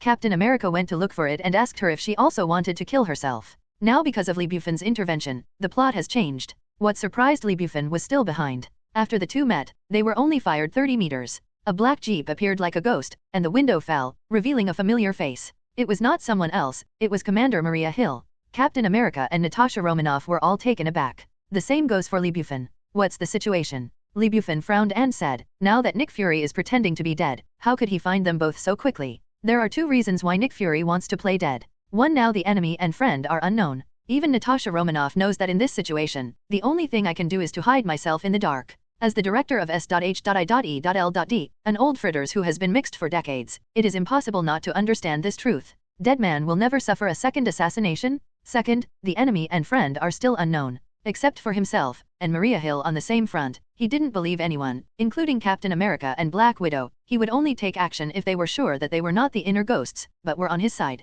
Nick Fury's pretending to be dead is reasonable, but what is the situation now? Lee Bufan was full of doubts, and it was even more impossible to take action. He only hid himself as much as possible and tracked everyone. About 3 hours later, in order to prevent tracking, after countless rounds and turns, finally came to the suburbs of New York. That secret base 13 meters underground? Wipe. Lee Bufan smiled, and immediately understood everything. Steve, Natasha Romanoff, the third key person, is the egg. It is really the key. It should be said that it is really not difficult at all. When Hill brought back Steve and Natasha Romanoff, Nick Fury was lying on the hospital bed and was pushed 13 meters underground by a nurse to the first floor above the ground. The door is open. What surprised Lee Bufan was still behind, Falcon Sam Wilson, actually standing beside Nick and Fury. Pete. Lee Bufan twitched his mouth, extremely speechless, and said inwardly, what the hell is going on here? Why does Falcon appear here? Steve was also obviously surprised, looking at Falcon and saying, aren't you retired? There are many meanings, there is only one core, why are you here? Falcon said, Captain, everyone has a secret.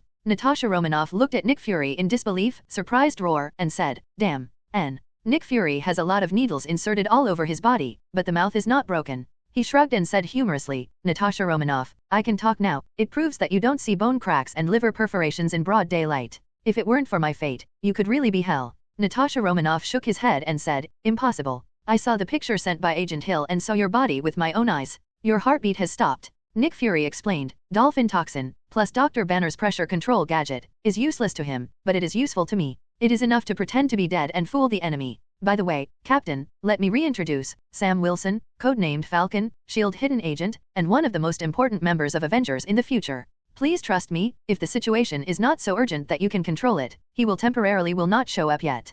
Captain America chuckled, shook hands with Falcon, stared into Falcon's eyes and said, you are still lying to me now, are you? Falcon shook his head and said, you are the captain, I assure you, this is the last time. Lee Bufan, who was hiding in the dark, accepted it instantly. Although it is different from the original plot, this is logical. Falcon Sam Wilson, how did that set of high-tech equipment come from? As far as the major institutions in Country M are concerned, what else can be developed besides S.H.I.E.L.D.? As Nick Fury said, he should be a dark child of Nick Fury. Unless the situation is out of control, he will never use it. Lee Bufan sneered and spit out, you really are an old fox who has practiced for 1,000 years, and you actually hide the killer copper. This incident also reminded Lee Bufan that the plot he knew might not necessarily develop according to what he knew, but this world should not be underestimated. Falcon, Lee Bufan definitely didn't pay attention to it, but the ghost knows that Nick Fury, this old fox, still has any killer copper? At this time, Hill looked around vigilantly, and said, Director Fury, if you have anything, let's go in and talk about it. No. Nick and Fury waved their hands and said solemnly, there is no time to waste, and the alert of this place, even if a bird comes in, will be discovered by us, there will be no enemies.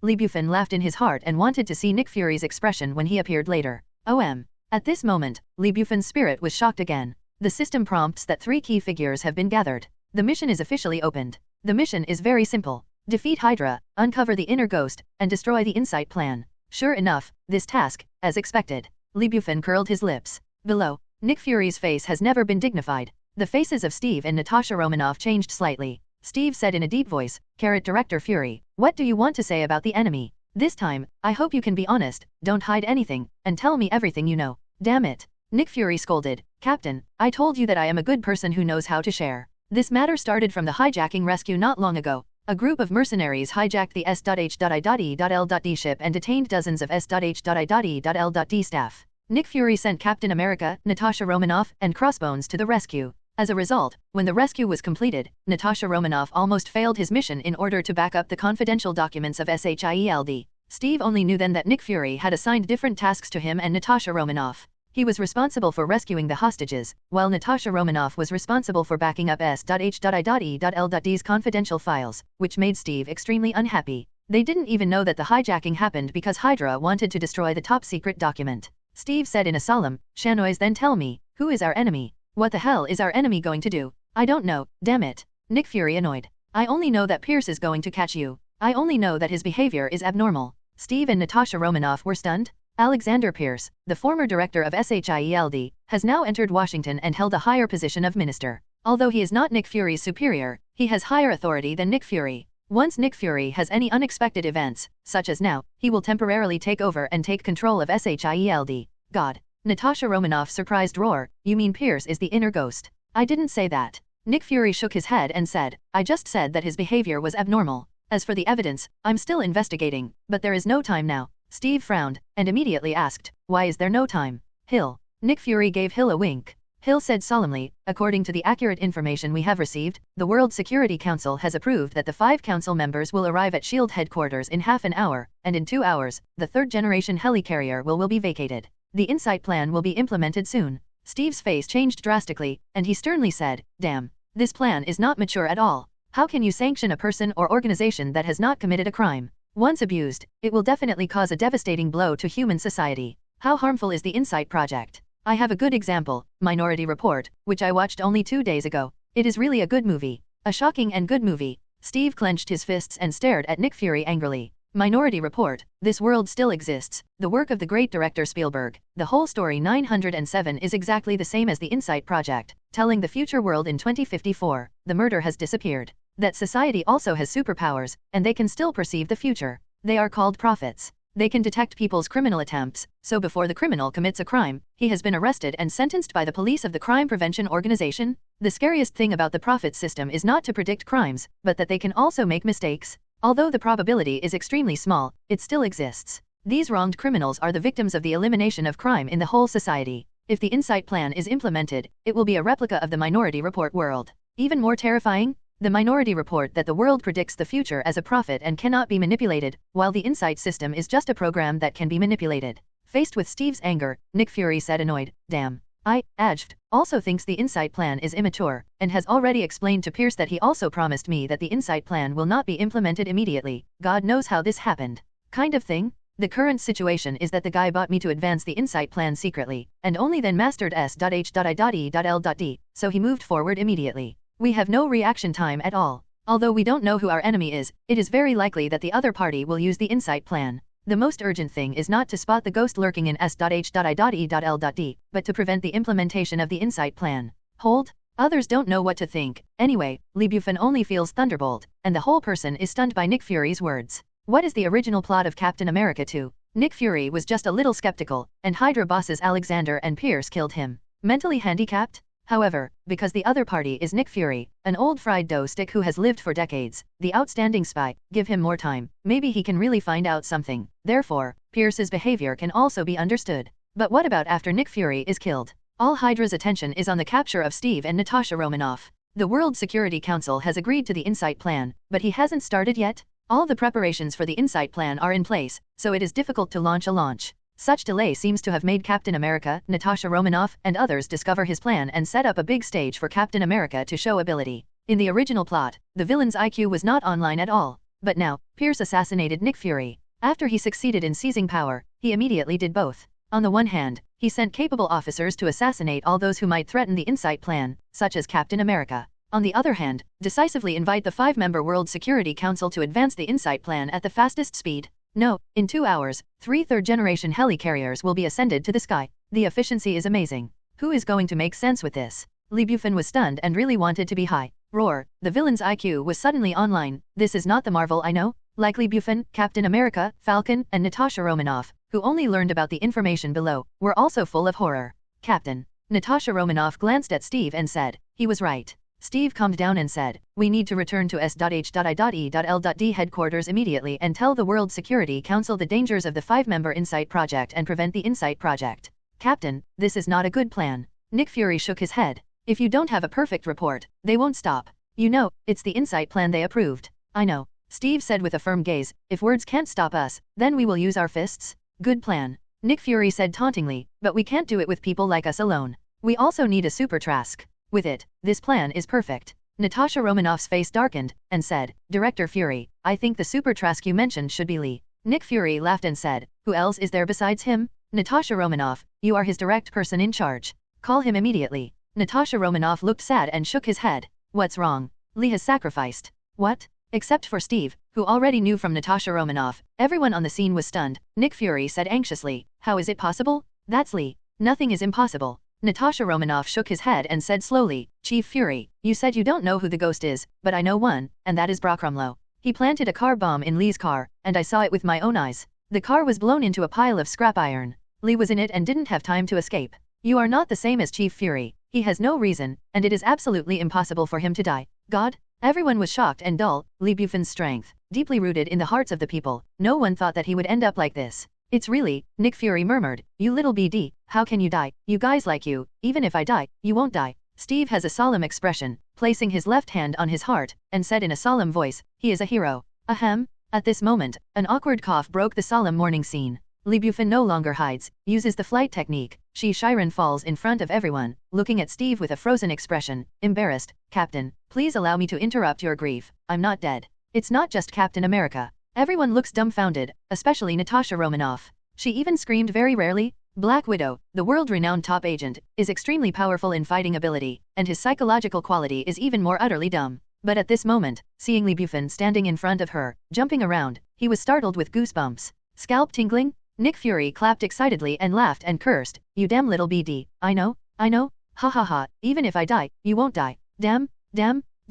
Natasha Romanoff glared at Lee Bufan and surprised roar, what the hell is going on? I clearly saw that your car has exploded, you are still inside, and you didn't escape at all. Calm. Lee Bufan shrugged, I did not escape. I just started the car. The explosion happened without any warning. There was no reaction time of 1.1 second. As long as it is a human being on Earth, there should be none. Such a quick response. Natasha Romanoff gave Lee Bufan a white look and said, it's a lie again. Why are you still alive without coming out? Nick Fury laughed and said, ha ha ha, don't listen to him, Agent Normanova. Didn't you see that he didn't even scratch his skin? How could he stay in the car and not come out? He just didn't want to. That's it. Everyone nodded. Lee Bufan is helpless. I lied. You firmly believe it. Now that I have told the truth, why don't you believe it? Do you have to shoot yourself in the forehead before you believe it? If Lee Bufan really did this, they would believe it, but Lee Bufan is not stupid. Why did I harm myself? If you don't believe it, don't believe it. It's not a problem. Nick Fury opened the door and said, Lee, did you hear everything just now? I heard it all. Lee Bufan nodded and added, I also heard you say that this place is absolutely secret. Even a bird can't fly in, and you don't know. Damn it, Nick Fury. He always blushed. That's an embarrassment. Do you know if you hit someone or not? The others are all laughing. This is not the point. Nick Fury categorically said, since everyone is here, then act immediately to stop the Insight Plan. Do as the captain said. First persuade the World Security Council 5 people, if they are on our side, that is the most well, if you fail, then use your fists to convince them. Everyone, I know that we are doing this to take our own lives and violate the law, but this is the price of pursuing freedom. Let's go. 0, for flowers. Lee Bufan suddenly said, wait a minute. Nick Fury said, what else? Well, let me do the math first. Lee Bufan closed his eyes slightly, and said mysteriously in his mouth what they didn't understand. Natasha Romanoff grievedly said, Captain, is he fortune-telling? Steve nodded and said, it looks like, during the Second World War, one had contact with a lot of Buddhist Taoists, they can predict the future through fortune-telling. Monks can also, many people who go to the temple to burn incense will ask the monks in the temple for hexagrams. 0. It's okay if it doesn't explain. Once explained, everyone is even more speechless. Nick Fury was lying on the hospital bed, his face cocked. He almost jumped up with anger before Lee Bufan, suppressed his anger, and asked, Lee, what are you doing? Quiet? Lee Bufan said sharply. Nick Fury, with a dumbfounded face, you are so utterly nagging, why do you still have such a serious face? Quite a while. Nick Fury couldn't help it anymore and asked, damn it, tell me honestly, what are you doing? Lee Bufan's eyes are still closed, and the 5 fingers of his right hand are flying, let alone, it really looks like that. He said, I'm counting in SHIELD, who is the inner ghost, and all the information related to the Insight project. Damn it, you are really fortune-telling. Everyone is dumbfounded. Huh. Falcon's eyes widened and he sneered. Steve shook his head. Hill gave Lee Bufan a white look. Natasha Romanoff smiled bitterly. Lee, when is this? We must leave immediately. Now is not the time to make a joke. Naughty. Probably they have been suppressing their anger. Nick and Fury couldn't help it anymore, and sternly said, Lee, you have heard our conversation just now, you should know that the situation is very serious now. This is not the time to make a joke. Do you want to prank again? I beg you, don't make trouble at this time. Once the 3 helicarriers go up to the sky, everything is over. This time is different from the last time. Even if the Kitterus reach the Earth through the space gate, even if the New York War fails, we still have a chance to fight back. But this time, no. Do you understand? There is no chance. Nick Fury's eye circles are already 9 and 7 red, one eye is full of tears, and everyone else is infected. It's a pity that Lee Bufan is not included. There is no alternative. First of all, Nick Fury, Falcon has known him a long time ago, or a dark child of S.H.I.E.L.D., and even the association with Captain America may be secretly authorized by Nick Fury. Now again, the villain's IQ was launched collectively, killing the enemies that hindered him, without hesitation, and among Marvel's villains, what rank is Hydra? Maybe it's just the lowest, but they have changed so much. So, other supervillains? The world is getting more and more dangerous, and Lee Bufan can no longer act arrogantly as before. No matter what, he must find a reasonable explanation for what he will do next, otherwise God knows what will happen. Definitely, the most important thing is that it's kind of fun to play like this. Yes? Lee Bufan opened his eyes suddenly, the application was extremely serious, and he snarled at the corner of Captain America's mouth, Captain, we now have good reasons to convince the World Security Council 5, because Pierce is the leader of Hydra. In addition to Pierce, there are also the entire commando team led by Rumlow, and a group of technicians headed by Sitwell, all of whom are from Hydra? Hydra? Everyone at the scene was shocked, even thought it was ridiculous. Just like Pierce, although Nick Fury has no evidence yet, the guy's behavior is really abnormal. With the keen sense of smell of an excellent agent, he can conclude that Pierce is an inner ghost without any evidence. Visible ghosts, he never thought that Pierce was the boss of Hydra. What's more shocking to everyone is that not only Pierce, Lee Bufan's Hydra personnel can cover almost 1/3 of SHIELD. In addition to S.H.I.E.L.D., it also includes some senior government officials. Even a certain congressman in Washington, D.C., AFK. Nick Fury exploded and stared at Lee Bufan, unable to talk. What nonsense are you talking about? Hydra has been wiped out by us a long time ago. Even if Pierce is the ghost, he can't be Hydra. Nothing is impossible, little Nick. Lee Bufan shook his head and slowly said, remember the paperclip operation during World War II? At that time, the Nazis showed high technology far beyond this world, which is unmatched by any other country, even Country M. Therefore, for the post-war development of Country M, whether the scientists are Nazis or not, and regardless of what they did during the war, as long as they are useful, they will all be recruited to wipe out the crimes during the war for them. Definitely, the condition is to work for Country M. Some of the top Nazi scientists have entered S.H.I.E.L.D. and made outstanding contributions to the research and development of SHIELD. But what you don't know is that they are not dead, their Hydra faith is not dead, and they have hidden themselves well. After decades of ups and downs, people like Alexander and Pierce finally climbed to the highest level of power, and they began to implement their own plans. Nick Fury's eyes widened. At first he thought Lee Bufan was talking nonsense, but now, he was startled with a cold sweat. Scalp tingling? There is no other reason, this is the most reasonable explanation. As long as you believe Lee Bufan, all Pierce's abnormal behavior can be explained. What's more terrifying is that when Nick Fury was still around, the Insight Plan was close to being approved, and he died, and the Insight Plan was launched immediately. Pierce alone cannot do it. He must have an alliance at the top of the government? What's more, the details Lee Bufan said were too detailed and true. He couldn't find any loopholes at all, and he had to believe it. Oh, God. Nick Fury's boss with open mouth and staring boss, seeing Lee Bufan is like seeing a ghost.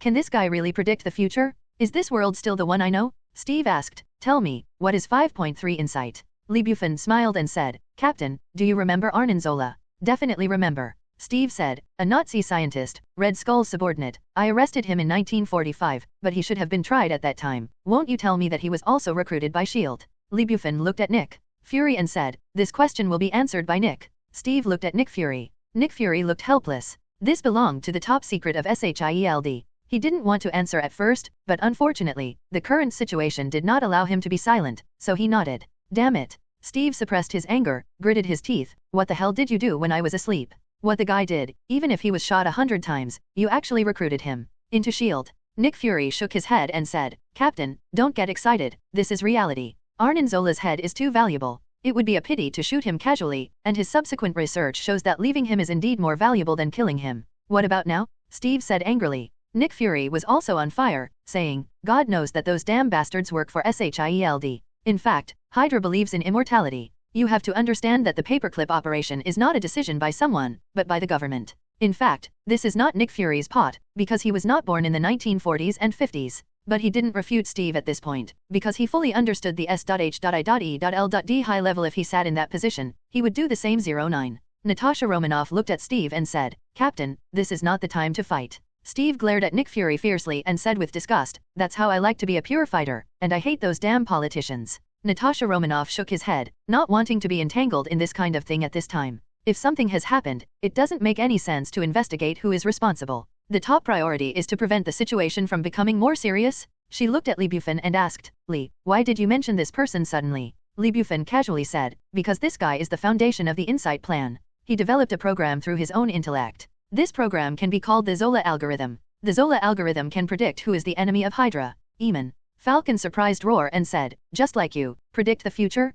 Come on, how is that possible? Why is it impossible? Lee Bufan sneered, then asked, didn't I already do it? Falcon shrugged and shook his head, although I don't know how you did it. Don't want me to believe that you can really predict the future. You know what I mean. Spray, I didn't expect there is a sensible person here. Lee Bufan was happy and smiled, then I will give you a scientific explanation that fits your worldview. Follow closely. Lee Bufan quickly explained the calculation method of Zola's algorithm. It's actually very simple. What time is it now? It is already the 21st century. Big information age? Anyone will leave all kinds of traces, medical history, driver's license, education, graduation thesis, work report, and Zola's algorithm is to summarize all the information of a person, and then predict the person's values and future. In terms of predicting the future, Lee Bufan also doesn't believe it, but at least he can judge a person's general direction in the future. The Zola algorithm is different from the Prophet in the Minority Report. Its essence is Hydra's tool. They want to use this thing to rule the world, not to prevent possible crimes at all. Zola's algorithm does not need to predict crime, only needs to find the enemy of Hydra. This is much simpler. So Lee Bufan concluded, once the Insight project is successful, Hydra can eliminate millions of enemies at once, including me, you, and you. All of us are the first batch of Hydra destruction targets. Damn it. Falcon heard his scalp numb, and he breathed in cold breath, and said in shock, if the Insight plan is successful, mankind will be lost forever. It is really terrifying. Everyone is shocked. So far, no one doesn't believe it. They can't find any flaws. And, based on the intelligence that they already know, this is the truth. The unquestionable truth. Lee Bufan chuckled, so we need to stop now. Don't worry too much, we will succeed. Okay, let me talk about the next action plan. Captain, Falcon, you entered the S.H.I.E.L.D. information control room and are responsible for telling everyone the truth. Hear it clearly, everyone? Not just the World Security Council 5. This is really only Captain America can do. Although Lee Bufan was a sensation some time ago, and the image of Death God has also been sought after by many teenagers, Captain America is a hero written in the textbook. Every member of the country grew up watching his story.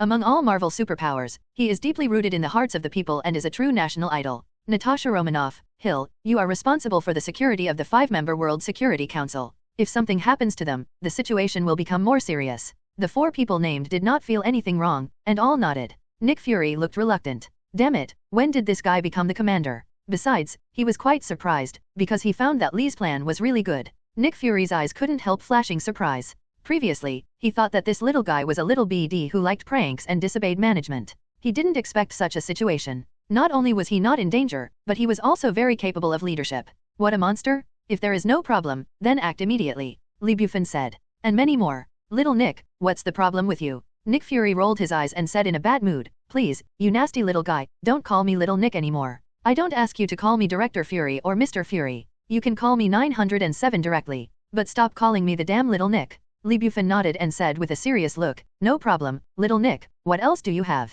Nick Fury. Forget it, it doesn't matter. Nick Fury's mouth twitched, he chose to give up, and asked, each of them has their own mission, what is your mission? Bufan clicked the corner of his mouth and sneered, I am responsible for killing all the enemies that may stop you, and the dangers that may arise that you can't handle. Hydra has been planning for insights for decades, and you would not think that they have nothing. Killer Copper, right? Nick Fury's face sank, definitely there is, that ghost story like Ghost, isn't it? It's really impressive. There were no more problems, everyone acted immediately. Bufan, Steve, Natasha Romanoff, and Falcon took a black supercar and rushed to the S.H.I.E.L.D. headquarters at the fastest speed. Commander Hill has another task, she needs to take Nick Fury to S.H.I.E.L.D. headquarters. Pierce thought he had calculated Nick Fury, that guy asked Nick Fury to authorize a file that he couldn't open. Manually funny. But Pierce didn't even know the blind eye of Nick Fury. He has the ultimate authority, all restrictions can be lifted. Manhattan, S.H.I.E.L.D. headquarters. Alpha Conference Hall. The World Security Council quintuplet has arrived. Pierce smiled, greeted the quintuplet members into the conference hall, clapped their hands, and said happily, I'm really happy for your arrival. Really, I don't know what language to use anymore. In the 5-person group, the headed old man in black suit and the woman in blue suit are led by the bald old man named Javier. The woman is the only woman in the 5-person group. She is over 60 years old and her face is covered. Wrinkle. Her name is Hilda and she has worked for the World Security Council for 42 years. Together with Havel, she led the 5-member World Security Council and was also the direct person in charge of the Insight Project. Pierce reported the plan to them, and they then relayed it to the World Security Council. The World Security Council voted internally, and the result appeared, and the group of 5 then relayed it to SHIELD. But they were very dissatisfied with Pierce. This is also easy to understand. Even the current director of S.H.I.E.L.D. can be assassinated. Pierce's work is really terrible. You must know that Nick Fury is not a cat or dog. Even the government of Country M does not know his existence. He is like a ghost in the dark, but he is so secret that he was still assassinated by unknown unknowns. The death of Nick Fury is also one of the factors driving the Insight plan. Pierce is old and cunning. His previous attitude was against the Insight plan. He hides in the dark and directs others behind the scenes to let others advance the Insight plan. This is also the most important reason why the World Security Council is dissatisfied with him. Javier said with a stern face, Pierce, you should hate us very much / You don't need to hold such grudges.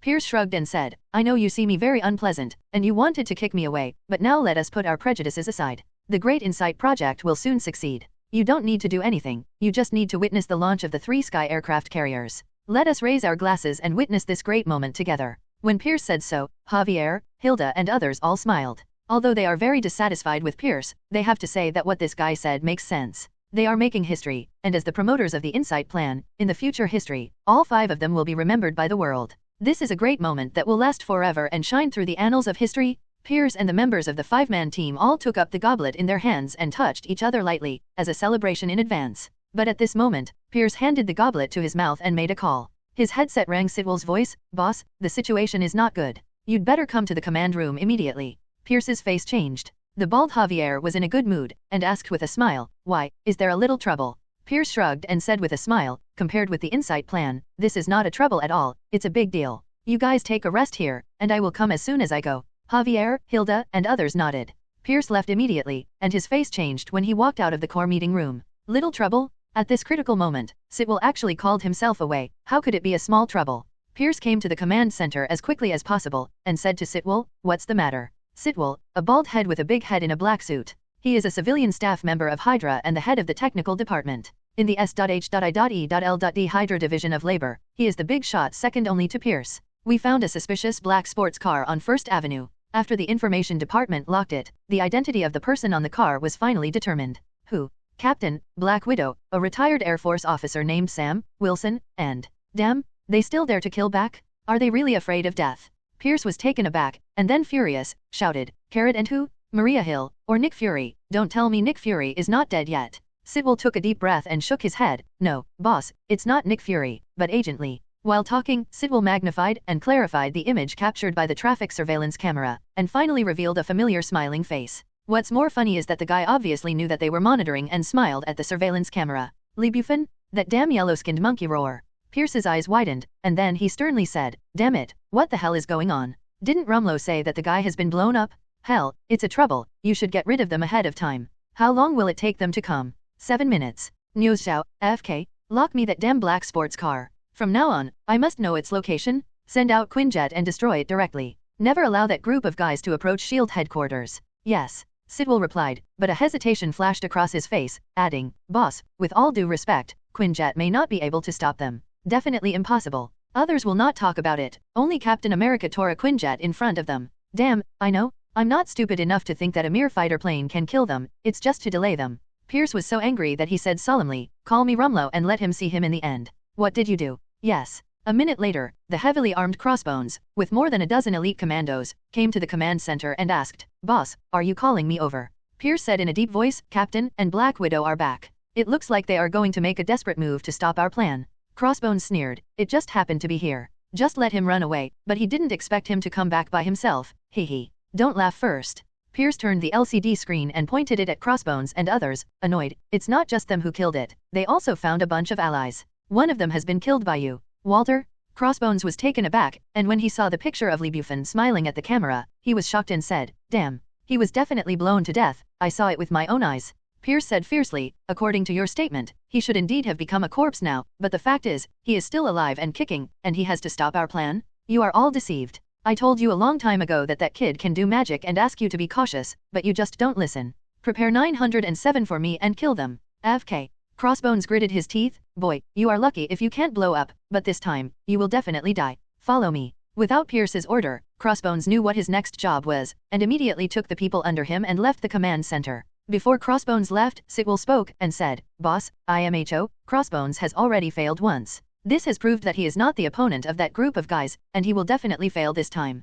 Pierce had calmed down, and when he heard Sidwell's words, he smiled secretly. "I know." Pierce smiled. "Sidwell, in fact, Rumlow is just a small appetizer. It's more than enough for ordinary people, but if it's for superpowers, he won't be able to see it enough, and I didn't count on him." Sidwell was taken aback. Pierce's eyes were deep, and he smiled triumphantly. "I prepared 2 super meals for those guys, and they will definitely kill them. If you look carefully, it will be very exciting next time." On the First Avenue, a black supercar ran forward at a speed of more than 180 yards. Inside the car, Lee Bufan, Steve, Natasha Romanoff, and Falcon Sam are among them. At this moment, the unique sound of a whirlpool engine appeared 300 meters away. "Look, this is what I said, the enemy's attack has come." Falcon Sam shrugged and said, "Lee, can you tell us now, what is your plan? Why are you so fanfare?" Lee Bufan drove with one hand with his left hand supporting his chin. It didn't seem to be driving, and it didn't seem to be performing a task. On the contrary, it was like playing a game, which was relaxed and comfortable. Hearing what Falcon said, he smiled. "You don't know yet." Falcon Sam shook his head, curled his lips and said, "Okay, you know, compared to you, I'm a fool." Lee Bufan said, "Natasha Romanoff, you speak." Natasha Romanoff shrugged and said with a playful smile, "Oh, my god, I can't guess it, let you say it yourself." "Wipe? This woman actually dared to MT me in public. It seems that she is going to give you a severe lesson." Lee Bufan shook his head and said, "I'm so fanatical, just to convince them that we are all in the car. Captain, Falcon, and Natasha Romanoff, the 3 of you can act now, and I will contain everyone. This is the plan. Let Hydra be convinced that Lee Bufan and others are in the car, and let them transfer all their forces." At this time, Lee Bufan resists all frontal attacks alone, while the Captain, Falcon, and Natasha Romanoff sneak into the S.H.I.E.L.D. headquarters silently. "God. Hunting, Ajft." Eagle Sam looked at Lee Bufan in disbelief, with a serious expression. "Lee, I didn't expect you to be this kind of person who can complete the task, cover the comrades, and sacrifice yourself. I'm sorry. I blamed you? Sacrifice yourself?" Lee Bufan said, "Hello, I can go to your uncle, and I don't have time to explain. There is a viaduct in front of it, and it is an excellent time to leave. Get ready." Lee Bufan hooked the corner of his mouth. "What?" Falcon looked regretful. Squeak. Lee Bufan stepped on the brakes to the end, and the entire supercar was about to fly. Spin in the air. If you change to an ordinary person, it must be a car crash and death, but Lee Bufan is different, he can psychokinesis drive things. Puff. Steve and Natasha Romanoff had already prepared. Falcon was sitting in the back row without a seat belt. Lee Bufan stepped on the brake and he flew forward, his entire face hitting the front seat hard. Nosebleeds hurriedly. Falcon was going crazy, sat down again, and shouted, "Damn. Lee, I think you should be more clear about this kind of thing." "Okay, Lee Bufan ticked the corner of his mouth. Ready. Come again? Falcon was taken aback, and immediately fastened his seatbelt, grabbing the armrest on the roof with both hands. At this time, as the Vanguard, a Quinjet has appeared in the sky, and the pilot is not someone else, it is Crossbones? Crossbones smiled contemptuously, picked up the walkie-talkie, and reported to headquarters. Fighter number 1 report. Number 1 fighter report. The enemy has been locked on the viaduct. I will send them to heaven immediately. The deputy next to him, holding a light machine gun, sneered, Boss, this group of guys are too stupid. They actually thought that they would be able to enter S.H.I.E.L.D. Not stupid, but confident, definitely. You can also say that they are arrogant. Crossbones pouted and sneered, but now, they have to pay the price of their arrogance. Kill them. At this moment, there was a sudden change underneath. After the black supercar stopped, it started again, and at the same time it spun at an incredible speed. Boom, boom, boom. The tires rubbed violently against the ground. 1 lap, 2 laps, 3 laps, countless laps, billowing thick smoke, soaring into the sky, soon enveloped a radius of 5 meters, completely obstructing the sight of Crossbones and others. AFK, the deputy's eyes widened, and Roar couldn't help but let out a surprise. Crossbones was also dumbfounded. What kind of god operation is this special? The billowing smoke has floated up. Lee Bufan narrowed his eyes and shouted, It's now, take care. Thanks. After Steve and Falcon Sam said, he quickly got out of the sports car and jumped down from the viaduct. Falcon immediately spread his wings, grabbed Steve, bypassed all the surveillance cameras, and flew to the S.H.I.E.L.D. headquarters at the fastest speed. Steve and Falcon have already left, but Natasha Romanoff hasn't moved yet. She still sits in the passenger seat and doesn't speak, but just looks at Lee Bufan tenderly. A pair of beautiful eyes have no focus, and they are obviously wandering beyond the sky. Natasha Romanoff. Lee Bufan turned around and looked at Natasha Romanoff. No respond. Lee Bufan shook his head, shook his hand in front of Natasha Romanoff's eyes, and chuckled softly. I know I am handsome, but now, it is not a good time to appreciate it. Can't you go down? Don't care, don't you care? Well. Before he finished speaking, a fragrant wind hit. Natasha had already hugged Lee Bufan fiercely and sealed his mouth. Well, she used her lips. Lee Bufan was taken aback and felt a sweet smell. Although it is out of date, he wants to follow his own heart. He wants more. You little villain. Natasha Romanoff clicked the corner of his mouth, and when Lee Bufan wanted to go a step further, he suddenly pushed him away, with an amorous smile. There is a shallow dimple on the left cheek. That originally charming white face is even more attractive. When any man in the world sees it, he will only have one thought in his heart, eating this fairy. Now we are both clean. Natasha Romanoff chuckled, her body flashed, and she got out of the supercar. Damn, what the hell? I'll run away after I'm done? Lee Bufan said annoyed. Goblin, you thought that you would settle the bill in this way, and I will ask you to settle the account later? He definitely understood the meaning of Natasha Romanoff's cleansing. The first time Tony visited Tony deliberately described him as the son of Natasha Romanoff. He used this method to clarify. Came back. If this is also called Liangqing, Lee Bufan would like to know, if he is playing a bit of excitement, such as being strong, then how can Natasha Romanoff make 2 qings?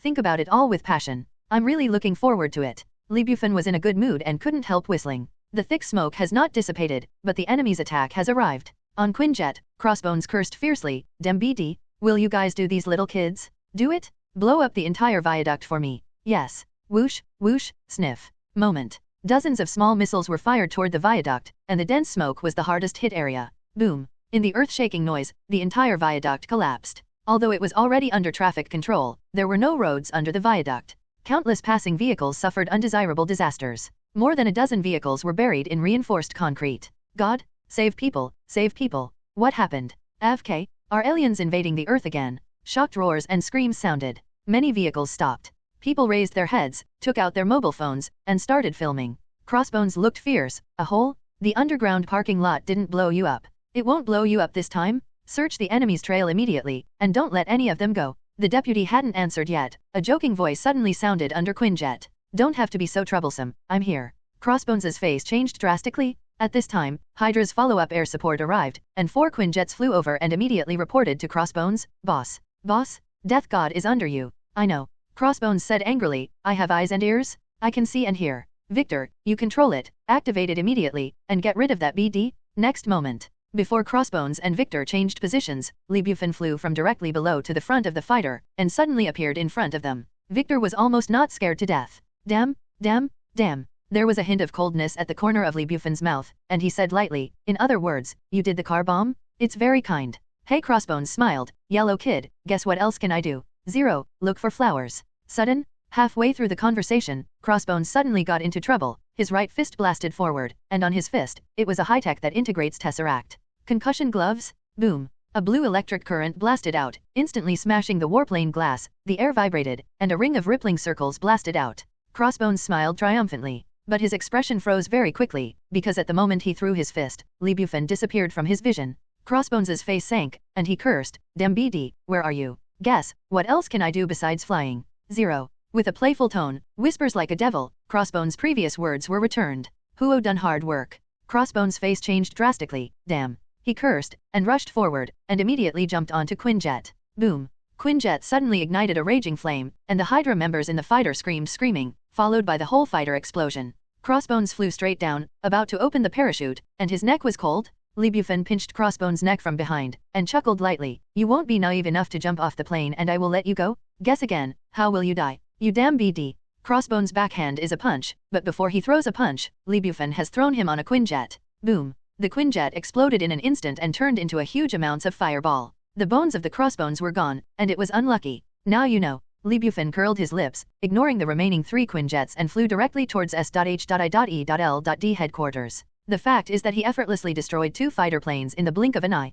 Those Hydra members were all frightened and flew away in different directions. As long as Bufan doesn't trouble them, it is already the blessing of the ancestors. How can they dare to trouble Bufan? S.H.I.E.L.D. headquarters. Bufan's plan was a big success. He controlled all Hydra's forces alone. Steve, Falcon Sam, and Natasha Romanoff just killed a few guards and sneaked into the success without knowing it. Natasha Romanoff has appeared in the Alpha conference room, meeting with the 5-member World Security Council. At the same time, Steve and Falcon appeared at the entrance of the Information Command Department, played a trick, cut a line, let the people inside come out to check, the door opened, and a black muzzle was pointed at the staff's head. Steve said, "Child, if you don't mind, please let me go, okay?" Worthy of being a hero written in the textbook 97, the captain's status in the hearts of the M-team is really not overshadowed. Although Steve has now become a wanted criminal, the staff is still excited. More than just seeing Captain America, his eyes are full of stars. "Yes, definitely yes, I mean, you are the captain." The staff member was so excited that he didn't know what to say.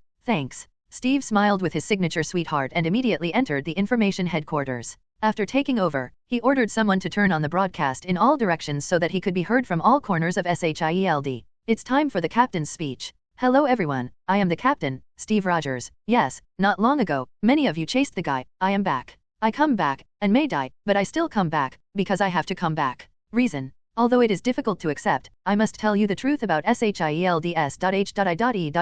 has been infiltrated by Hydra. Their leader is Alexander Pierce. Their ultimate plan is to launch 3 helicarriers into the sky. Even if they can succeed, I am sure that Hydra cannot rule the world. Because we will fight, because we will never succumb. But if they really do that, the death of director Nick Fury is just the beginning, and thousands of people will die. I know that the price of pursuing freedom is high, but I am willing to pay this price. I know better, I am by no means alone." The speech ended and shocked everyone in SHIELD. As long as they were not members of Hydra, their emotions were all incited. Wow. Falcon, behind Captain America, was already stunned. He couldn't help clapping and jokingly said, "It's a perfect speech. Did you memorize it a long time ago or play it on the spot?" Steve shook his head slightly without answering. Headquarters, Pierce, and Sylvette are watching the fiasco of Crossbones. In the last battle, everyone knew about Death God and knew that he was very strong, but after all, they didn't see it with their own eyes. At this moment, all Hydra members witnessed it, and felt that their souls were hit by unprecedented shocks. Sylvette swallowed, and said with difficulty, "Boss, that guy is really good."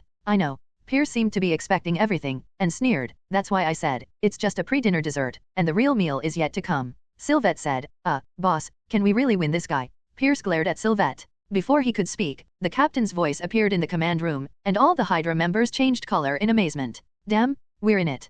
Pierce stared at Bufan in the surveillance camera dumbfounded. The guy had come downstairs at the S.H.I.E.L.D. headquarters and was smiling at the camera. "Laugh at?" "Undoubtedly 0. Sylvester didn't understand yet, and wondered, "Boss, what do you mean? You stupid." Pierce yelled angrily, "You don't understand, that yellow-skinned kid is asking us? He is just a bait? He is the only one. Where are the captain, Black Widow, and the retired officer? Sylvester is forced." "My god." Sylvette took a cold breath and surprised roar, "He deliberately let us discover that, just to attract us, all our attention is on him, and his comrades will sneak into the S.H.I.E.L.D. headquarters. Damn it, besides being strong, how can this guy have such a good brain?" Pierce said angrily, "Thank God, you finally understand." Sylvette said, "Boss, what should we do now? We have already exposed that even if the World Security Council 5 do not believe it, they will stop the launch and investigate us." "I know, damn, can't you say something useful?" Fire in Pierce's eyes.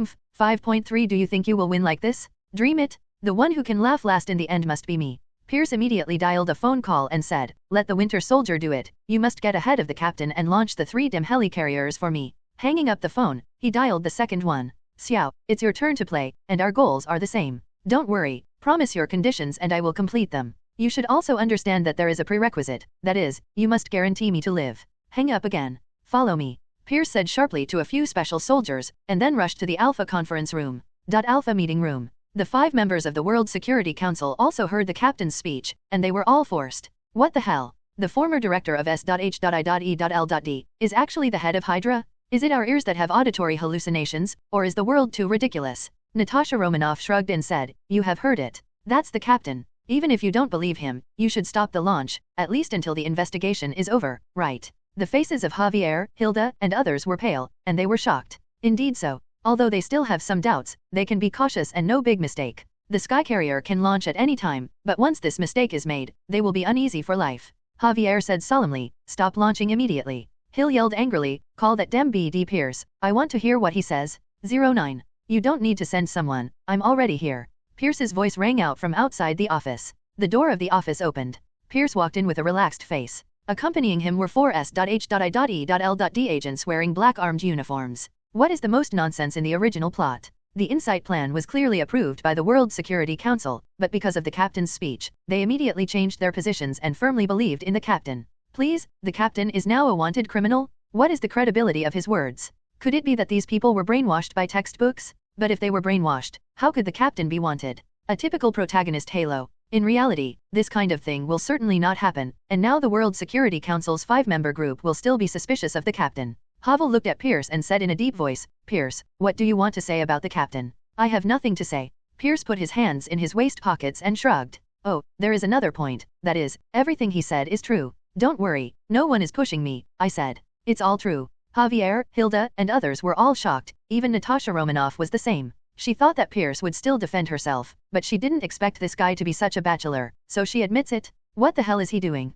Javier Rage yelled, Hydra? You damn BCH, what are you still waiting for? Don't catch him quickly. The 4 agents raised their guns when they heard the words, but instead of aiming at Pierce, they aimed at the group of 5. You. Javier was stunned. The others also sucked in cold air, which also confirmed the captain's words from the side that at least 1/3 of S.H.I.E.L.D. has become Hydra. Pierce shrugged and chuckled softly, it seems that I have the final say now. Did you agree with me when you said this? Natasha Romanoff shot immediately, like a bolt of lightning, kicked one agent's wrist, and other agents fired several shots, but they were Black Widow's opponents. Within a few seconds, all 4 agents were leveled by Natasha Romanoff. Pierce became a polished commander. Unlike the original plot, even if he has become a polished commander, Pierce did not show any panic on his face. Instead, he clapped and exclaimed, as expected of the S.H.I.E.L.D. 10th level agent, close combat is not only powerful, but also so pleasing to the eye. Natasha Romanoff frowned, and there was an unknown premonition in his heart. What kind of killer copper does this BD have? Buzzing? There was a heavy roar on the apron outside the Alpha conference room, and an S.H.I.E.L.D. helicopter landed slowly. Everyone couldn't help but look out. The cabin door opened, and a simple moving bed appeared, followed by K-Fury. Oh, God. Javier, Hilda, and others were taken aback, and couldn't help but let out roar. Astonishment flashed across Pierce's face, but unlike the 5-man team, he knew this old comrade far better than them. He knew Nick Fury's skills, so he was more able to accept Nick Fury's suspended animation. Nick Fury leaned against the back of the hospital bed and was pushed in by Commander Hill while sitting halfway. Behind the 2 of them, there are 6 agents armed to the teeth, all of Nick Fury's confidants. Like Falcon Sam, they are all hidden children, unless they encounter an irresistible crisis. Will not use it easily. Pierce shrugged and said, 907 Nick, to be honest, I'm really glad you are okay. Nick Fury sneered slightly, Alexander, to be honest, your reaction now really surprised me. You have already lost, but you can still be so calm. I don't know that you have such a good psychological quality. Lost. Pierce laughed and said, Nick, it's too early to say this. Really? Natasha Romanoff looked around vigilantly, and secretly said, this guy still has a back move, otherwise he won't be so calm. Nick Fury's face sank, and he sneered, what else do you have, assassin copper? Just take it out. Pierce shook his head and said with a smile, it's all about this time, so let's get rid of the radical method. You'll see it later. It's them, oh, and the retired Air Force officer. They are all yours. People. Nick Fury laughed and said, definitely, you don't think that I have been the director of S.H.I.E.L.D. for so many years, will you not have your own cards? Pierce nodded and said happily, you should have, and you must have, this is Nick Fury I know, stop talking nonsense. Nick Fury's eyes were red, and he gritted his teeth. Pierce, you know, I can block bullets for you before today. But you, why do you do this? Pierce calmly said, no, Nick, you don't understand. You know, our world is far from being so peaceful on the surface, chaotic, violent, and hegemonic. Sooner or later there will be nuclear and biochemical warfare. I am now what we do is the future of mankind. I want to redefine the new order of 7 billion people. I only need to sacrifice a mere 20 million people. It's up to you. Do you have the guts to take that step? I have the guts not to take that step. Nick Fury said coldly, I shouldn't have chat with a madman like you. Since you don't mean to catch with your hands, don't blame me for not giving you the decentness you deserve. Come on, take him down for me. 6 heavily armed agents raised their pistols in 4 and aimed them at Pierce's head, and 2 of them were carrying MP5K submachine guns. At this moment, a parachute fell on the apron outside. Definitely, the parachute is not the key. Who is the key? It was a white man with 3-dimensional features and a grim face. He was not very old, that is, about 40 years old. He had thin cheeks, a tall body, and a pair of blue eyes, clear and shining. Lucian Shaw? This is his name. He used to have a code name, called the Black King, one of the veterans of Hellfire Club. He adopted a mutant who had similar ability to him and passed the position of the Black King to that person. Wow, it seems to be very lively here. Pierce, are you guys having a good chat? Lucian Shaw clapped his hands and chuckled lightly. Nick Fury, Natasha Romanoff, Hill, and others changed their expressions. They don't know the origin of this guy who fell from the sky, but they can only be sure, this guy is definitely not on their side. Ha ha ha slash. Pierce suddenly laughed and said, Nick, you think you are the only one who has killer copper, would I not? You will not forget it, but I chose you. Also, you don't want to talk nonsense with me, can you just? Do you think I want to? But I have to. What do you think it is for? Just waiting for Xiao to enter the venue. Nick Fury waved his hand. The 6 agents immediately turned their guns, including pistols and submachine guns. Natasha Romanoff bends down, uncovered a bazooka from nowhere, carried it on his shoulders, and said coldly, as long as you dare to take a step forward, or even move your fingers, I will blast you to the sky. Lucian Shaw's head tilted, and calmly said, you can drive, I will leave after I finish my work. Pierce, I will take you away immediately, or do I have to do something else? Pierce said, wait a minute, I'll make a call. Having said that, before he could call, Sidwell had already taken the lead in calling, and his voice hurriedly said, boss, something is not good. The technicians in the launch center refused to launch the helicarrier. The Winter Soldier is here, but the captain still has that retired. The officer also killed him. FK, they prevented the launch. We are not opponents. You must think of a way. A bunch of trash. Pierce's face suddenly changed, and Lucian Xiao said, stop playing, immediately pack them all up and go to the launch center. I have to do everything myself. Lucien Shaw nodded. The world is always like this. Others are unreliable. Through the glass windows of the Alpha conference room, you can see the apron. The 2 are located in the same building, but they belong to different units. The apron is about 12 meters away from the conference room. Lucian Shaw retreated, ready to leap. The faces of the agents changed drastically. Javier said in surprise, what does that guy want to do? He wants to skip it directly, it's a full 10 meters away. Fire. Nick Fury's pupils shrank, and roared, bump that BCH for me. Bang, bang, bang, da-da-da. 6 agents, plus Hill, all 7 people fired up, pistols and submachine guns fired around, the glass shattered, and the bullet shell flew all over the ground. At such a close distance, the target is so big, and not to mention, they are still standing in the original place. There is no dodge. The hit rate can be imagined. All the bullets were poured on Lucian and Xiao, but to everyone's surprise, those bullets were scattered on the ground as soon as they touched his clothes. Yes, it's not a human being. He didn't even shoot through the clothes. What Jafok?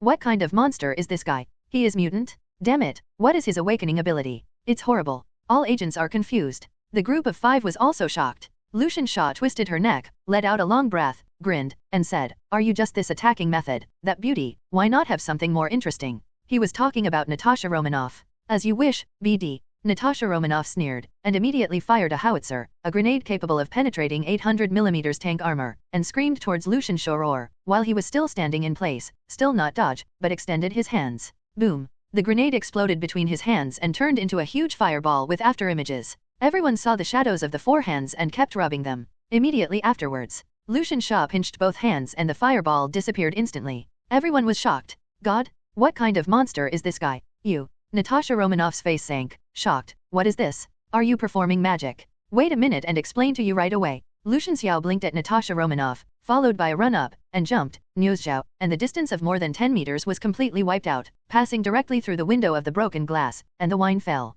In the Alpha conference room, Natasha Romanoff and Hill immediately came to Nick and Fury, and their guns were aimed at Lucian Shaw again. Oh, you guys want to do it again, don't let it go. Lucian Shaw raised his hands, looked helpless, turned to look at Natasha Romanoff, smiled and said, Beauty, the explanation you want is here. Guess what I can do? I can energy absorbing, which can keep me young forever. When was I born? 1846, or 1847? Sorry, I can't remember. Everyone was stunned. This guy is only 40 years old by looking at his appearance, but the actual age is actually over 160 years old? God? Natasha Romanoff sweated coldly on his forehead and sneered, do you think I would believe it? Roar. Lucian Xiao said, no, beauty, you still don't understand what I mean, it doesn't matter whether you believe it or not. Where did I just say, energy absorbing? Yes, it's energy absorbing. I can absorb heat, electricity, kinetic energy. Yes, it is all forms of energy that you can understand. Actually, it's nothing, but what's interesting is that I can still use the absorbed energy, just like I am now. While talking, he casually grabbed an agent closest to him.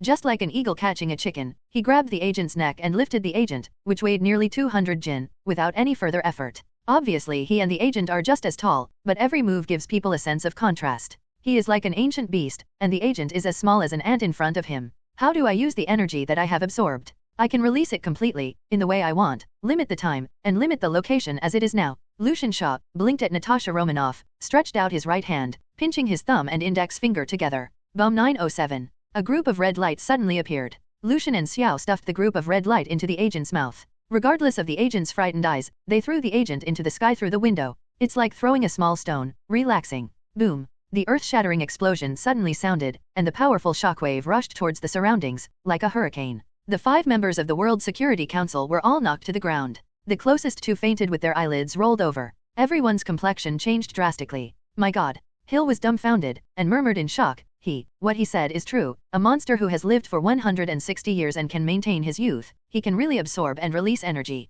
Nick Fury's face was blue, and he gritted his teeth and said, Pierce, you really surprised me. I remember that mutant is what you hate the most. I didn't expect you to cooperate with mutant. Pierce laughed and said, hate mutant? No, that, adjft, is appearance, I don't hate it at all. As long as we have a common goal, we are comrades in arms. I don't care if he is a superpower or a mutant. Excuse me, Lucian Shaw suddenly said, do you have any misunderstandings about mutant? H-sapiens are also mutants in the eyes of Neanderthals, but in fact, H-sapiens replaced Neanderthals. Neanderthals who kept pace with the times accepted H-sapiens and survived. So, it's not mutant, but higher human beings, do you understand? Nick Fury sneered, then, high humanity, do you know that you are helping the evildoer? He will cause war, even nuclear war. No, you don't understand. Lucian, Xiao shook his head, humans like us were born out of radiation. For us, nuclear warfare is not a disaster, but a rebirth. It makes us more and more, the stronger. Definitely, it is fatal for people who cannot evolve, but there is always sacrifice in the process of evolution, right?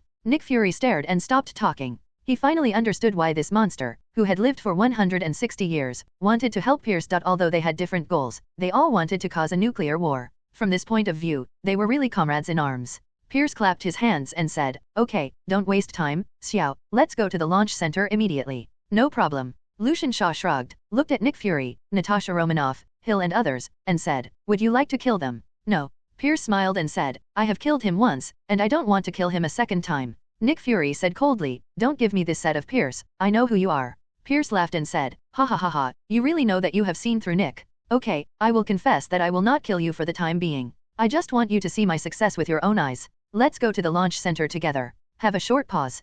Pierce looked at Lucian Shaw and said with a chuckle, definitely, if they don't know what's good and bad, and they have to die, then they will be fulfilled. No problem. Lucian Shaw shrugged. Immediately afterwards, Pierce turned and walked towards the launch center. Lucian and Shaw followed closely. Hill said, Director Fury, what shall we do now? Follow it. Nick Fury looked resolute, and said, you can't face the reality. Even if he succeeds, I have to watch it with my own eyes. Only in this way, I will never forget it for the rest of my life. Soon, Nick Fury, Natasha Romanoff, Hill, Pierce, Lucian Shaw and others all came to the launch center. In the original plot, the Captain and Falcon were dragged by the Winter Soldier and did not arrive at the first time, so that Crossbones successfully launched the helicarrier. However, in this time and space, everything is different due to the appearance of Bufan. Winter Soldier Bucky and Sitwell led the Hydra people into the launch center, while the Captain and Falcon became the party that prevented them from launching. Finally succeeded? Compared with Bufan, Crossbones is rubbish and completely useless, but I have to say that at his level, he is already the backbone of Hydra's frontline combat.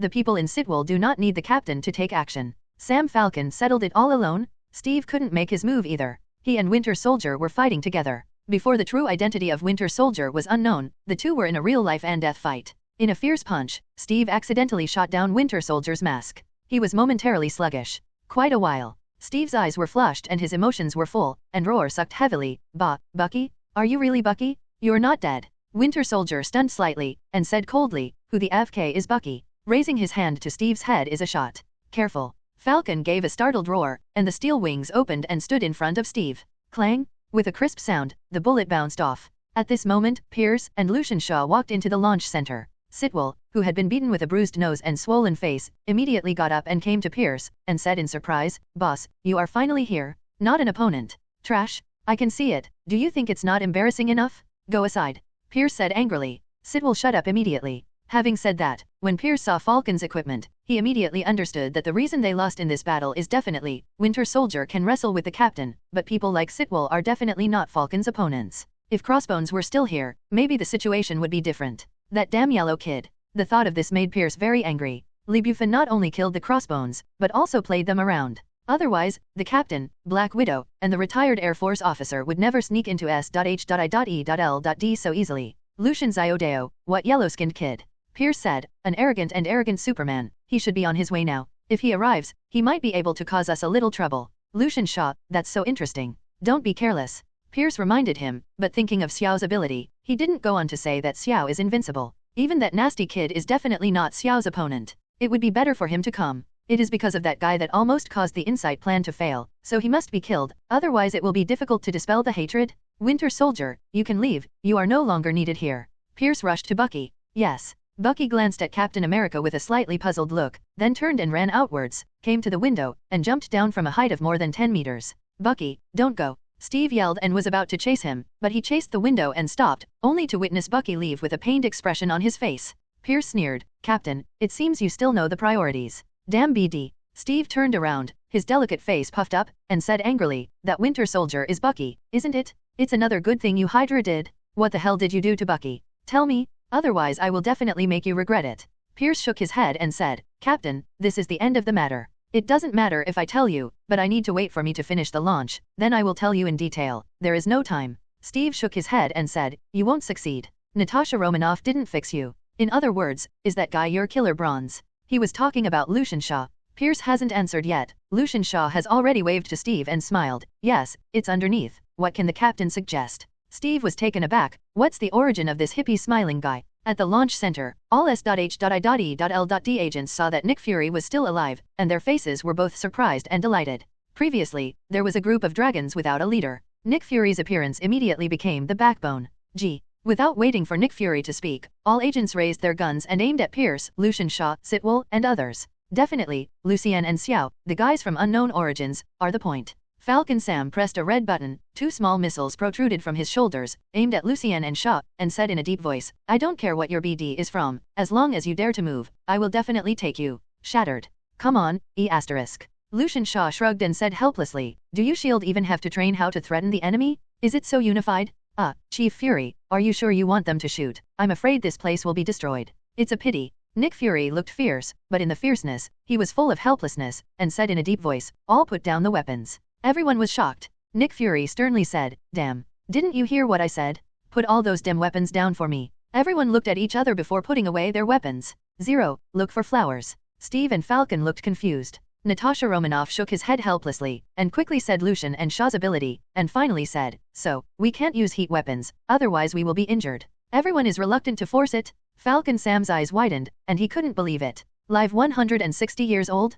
Can energy absorbing? Can I still use energy? God, how can awakening this kind of ability? Are you sure you are kidding? You are surprised, right? Lucian Shaw shrugged and said, it's okay, I'm used to it. Many people who know it for the first time are your reaction. You will get used to it in the future. Now, we are going to launch the helicarrier. Does anyone have an opinion? If not, please give way. 0. Steve's delicate face returned to his firmness, and said, since I can't use a hot weapon, then I will take it myself and beat you down. When the voice fell, Steve and Falcon all rushed up. The two did not use any heat weapons, and in a close fight, they launched a stormy attack on Lucian Shaw. A horrible scene appeared. At first, the two had the upper hand, but as the fight progressed, Lucian Shaw is getting stronger and stronger. His speed is getting faster and faster, and his power is getting bigger and bigger. With speed and strength, he still has more than 100 years of incomparable fighting experience. Steve and Falcon have been beaten to vomit blood. There was a look of horror in both eyes. This guy is not the usual strong, but the kind of weird. In the battle, He suddenly became stronger, a change visible to the naked eye.